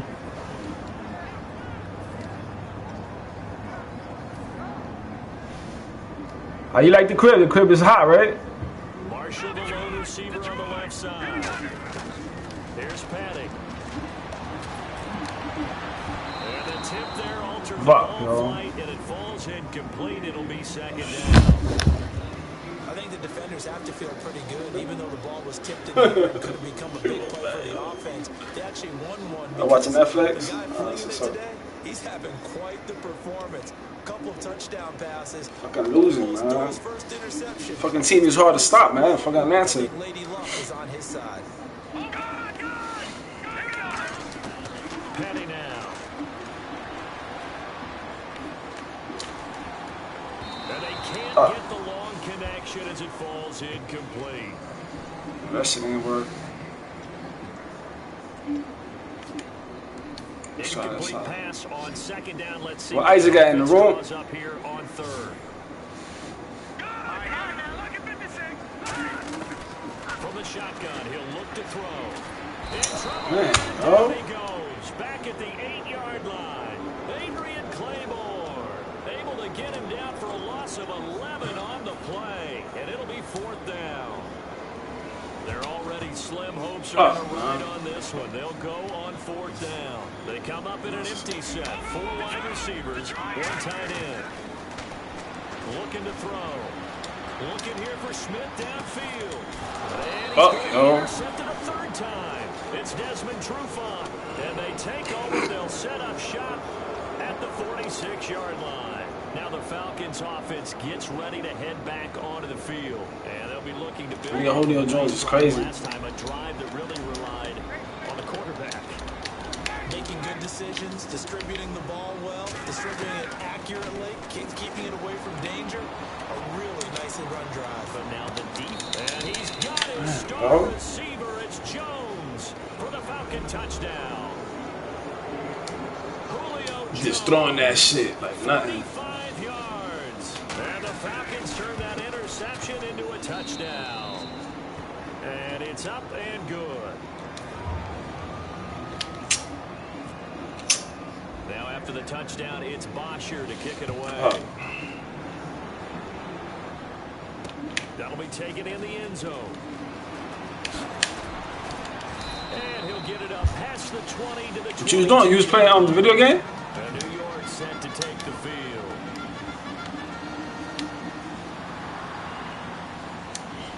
Forte, the lone running back.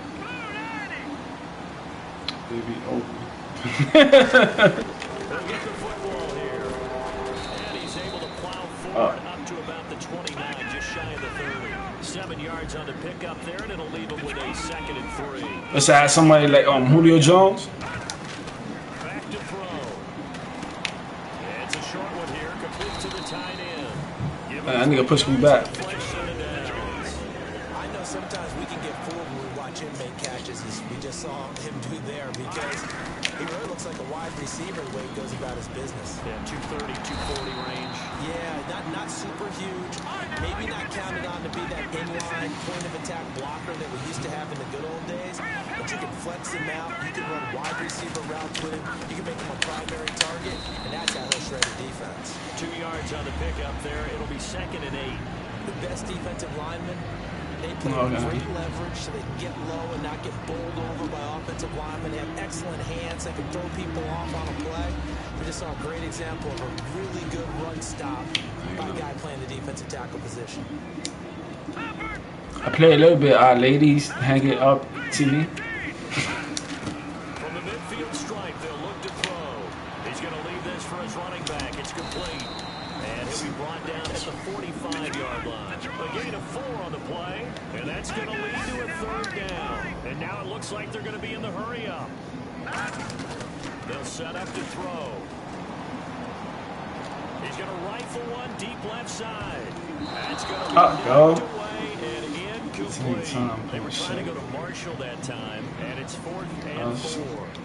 One of the toughest things about playing defensive back is pattern reading. I know you're happy though. They're doing it on that one. They had to fly, just sending the guy downfield with the in route accompanying it. When people call a dagger route, trying to hit the guy underneath after the clear out. In this case, though, they're not able to. Yeah, they said forget the underneath route. They went for the guy on the fly, but as you said, incomplete. He's going to take another shot here. Yo. Yeah, I know, man. I hate moving, man. That shit's the worst, yo. Ain't nothing worse than moving. They'll get the football back. Atlanta now coming out on the field. And that recipe on their last drive that resulted in a touchdown. I hate fucking losing, yo. So they'll be hoping to do that once more.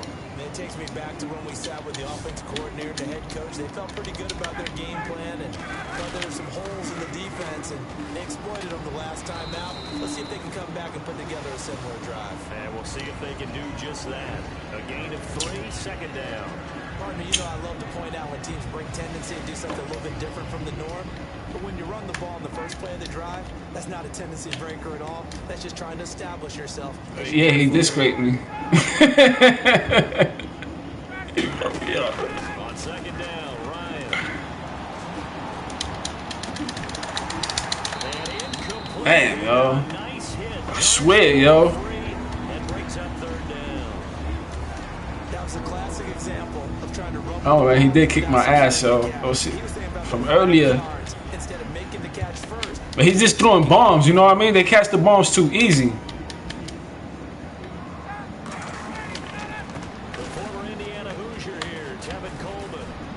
Shit. Up the first before he's brought down at the 39-yard line. He was doing some pass there. I didn't adjust. I did a stick him. 4th quarter, 2-minute warning about to hit, and it looks like they're going to get one more play in. Be interesting to see what it's good practice, you know what I mean? Do they try and take a shot, or do they just try and get to the 2-minute warning? Back to the ground, this time with Freeman. And able to push his way forward here for a good little gain. 5 yards is the tally on 1st down. That brings up 2nd and 5. 2nd down to the offense needing 5 yards. They come out with 1 back and 3 tight ends.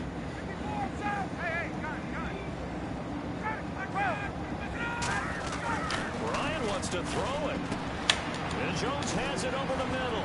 That's some good defense, right? You see my ass all dizzy and shit? Quick pass play there on the slant, Charles. Works out well for the offense. The offense loves it. The defender hates it. Hard to get through the body of the receiver to get to the football trying to cover a slant. Ryan on the handoff. It's Freeman. And he will get into the end zone. It's another touchdown. This thing is ugly. Well, this game is definitely over, but we do know some people like to go ahead and continue to add to their score, don't we? Yeah, I don't know that they need to add any more right now, though. I'm just starting to think about those dinner plans tonight, my friend. Well, you and I will be thinking about dinner plans. Fucking offense, yo. People are thinking, how can I get some more scores for my fantasy, for other things? They're trying to figure that part out. Ladder got a lot of offense, but I should have still stopped him, you know what I mean? That means I'm doing something wrong. I think they got to play man-to-man with this team. I think they want me to play man-to-man. Now after the touchdown, it's Bosher to kick it away. So I'm going to start playing man-to-man. See if I can read the routes or something. 19-yard line. New York set to take the field. They are just obviously getting shellacked here in this one, Charles. What's the message if you're a coach for this final drive in a lopsided game like this? For a lot of coaches, to be honest, don't forget today. Don't forget what has happened out here. Use that as exactly. Take a great look at that scoreboard. Realize how poorly everything went for us today. Coaching, playing, the whole deal. and never forget it because I be having fun. You just gotta, you know what I'm saying? I'm doing something wrong, so I gotta be doing something wrong. I'm starting to learn how to play man to man, but man to man is hard. You know what I mean? And 2nd and 10, he'll look to throw again. And he drops it incomplete, and their struggles continue here. It appears that the pressure is affecting him today. Normally, he knows exactly when to get rid of the football, but today, because he's been hit a few times, he's getting rid of it a little bit too quickly. The play-action fake, they'll look to throw. And now another thrown incomplete. Eric Decker was the intended receiver, and that'll bring up a 4th down.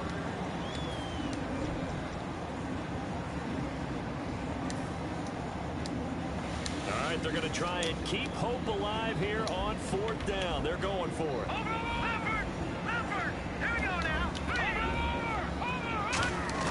Got to try it here. He's back to throw. Now a desperation throw deep downfield. This pass is intercepted for the 4th time today. I'm trying to learn that shit right there. And they will set up shop at their own 41-yard line. Atlanta now coming out on the field. They come into enemy territory, and I don't care what the matchup is in the National Football League. You're up like this, late in the game on the road. This feels pretty good. Oh, it feels fantastic. Anytime you get a road victory in the NFL, that's a big-time accomplishment, and to do it this convincingly, that just tears up the script that every home team has. Julio Jones all alone. And they are going to score again. Yet another touchdown as they just add to their totals. And to me, that touchdown allows you to start grinning widely on your sideline. I think they pretty much locked this one away. Yeah, that's the clincher, the proverbial icing on the cake, if you will.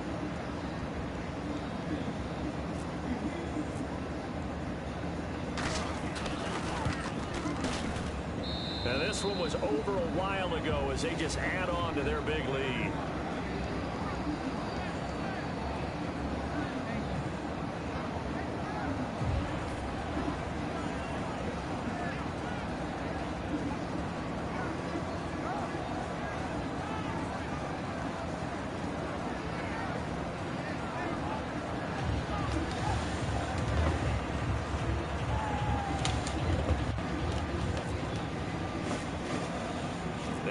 Touchdown, it's Bosher to kick it away. That'll be taken in the end zone. Oh, he shifts past him. And a good return as he'll be stopped just shy of the 30-yard line. And New York set to take the field. Let's just be frank. They're playing for pride at this point. That's all that's left, because victory, not a chance now. And I can't wait to see how they actually go about doing it, because there are a lot of people watching the body language of the guys on the field now. And if they call plays they want executed, they need to do that and do it really well. Otherwise, there could be repercussions. We'll see how they handle the waning moments of this one.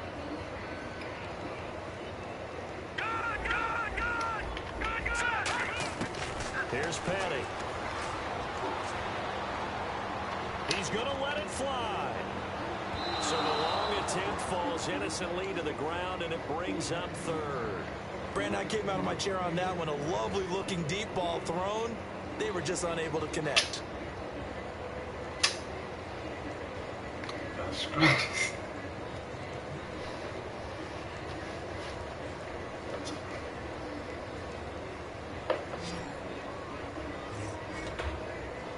And for the Falcons, 5 men in the secondary, now on 3rd.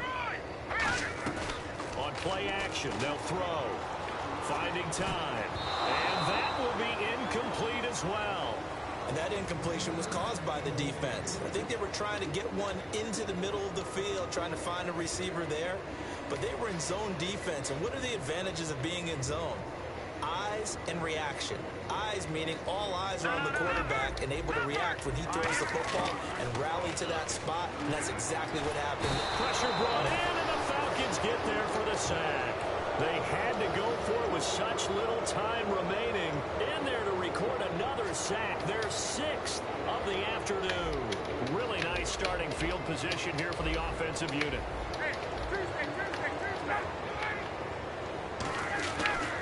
Now Freeman. assignment. He's been busy today.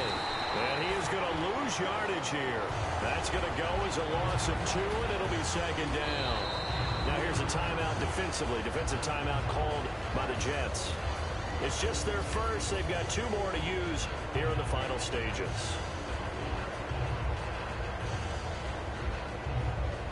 And the offense will be looking to get at least some of this yardage back here. It's 2nd and 12.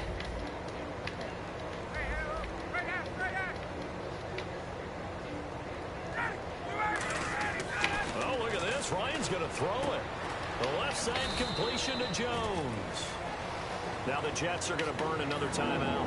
And as the 2 teams talk it over on their respective sidelines, we take a break. And we're hitting the end of this one, and it looks to probably be the final play.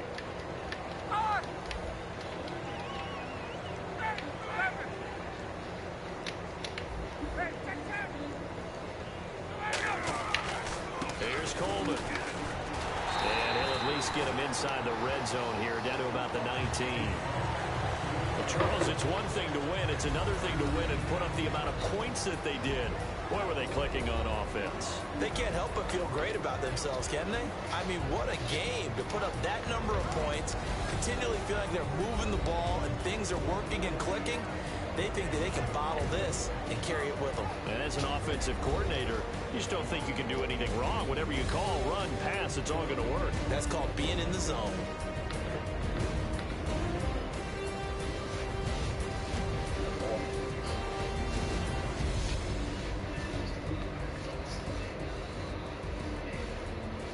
Stop it, but we can't score.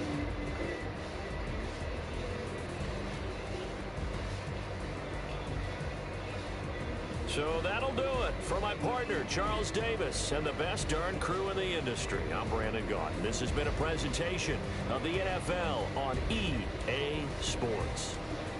So long, everybody.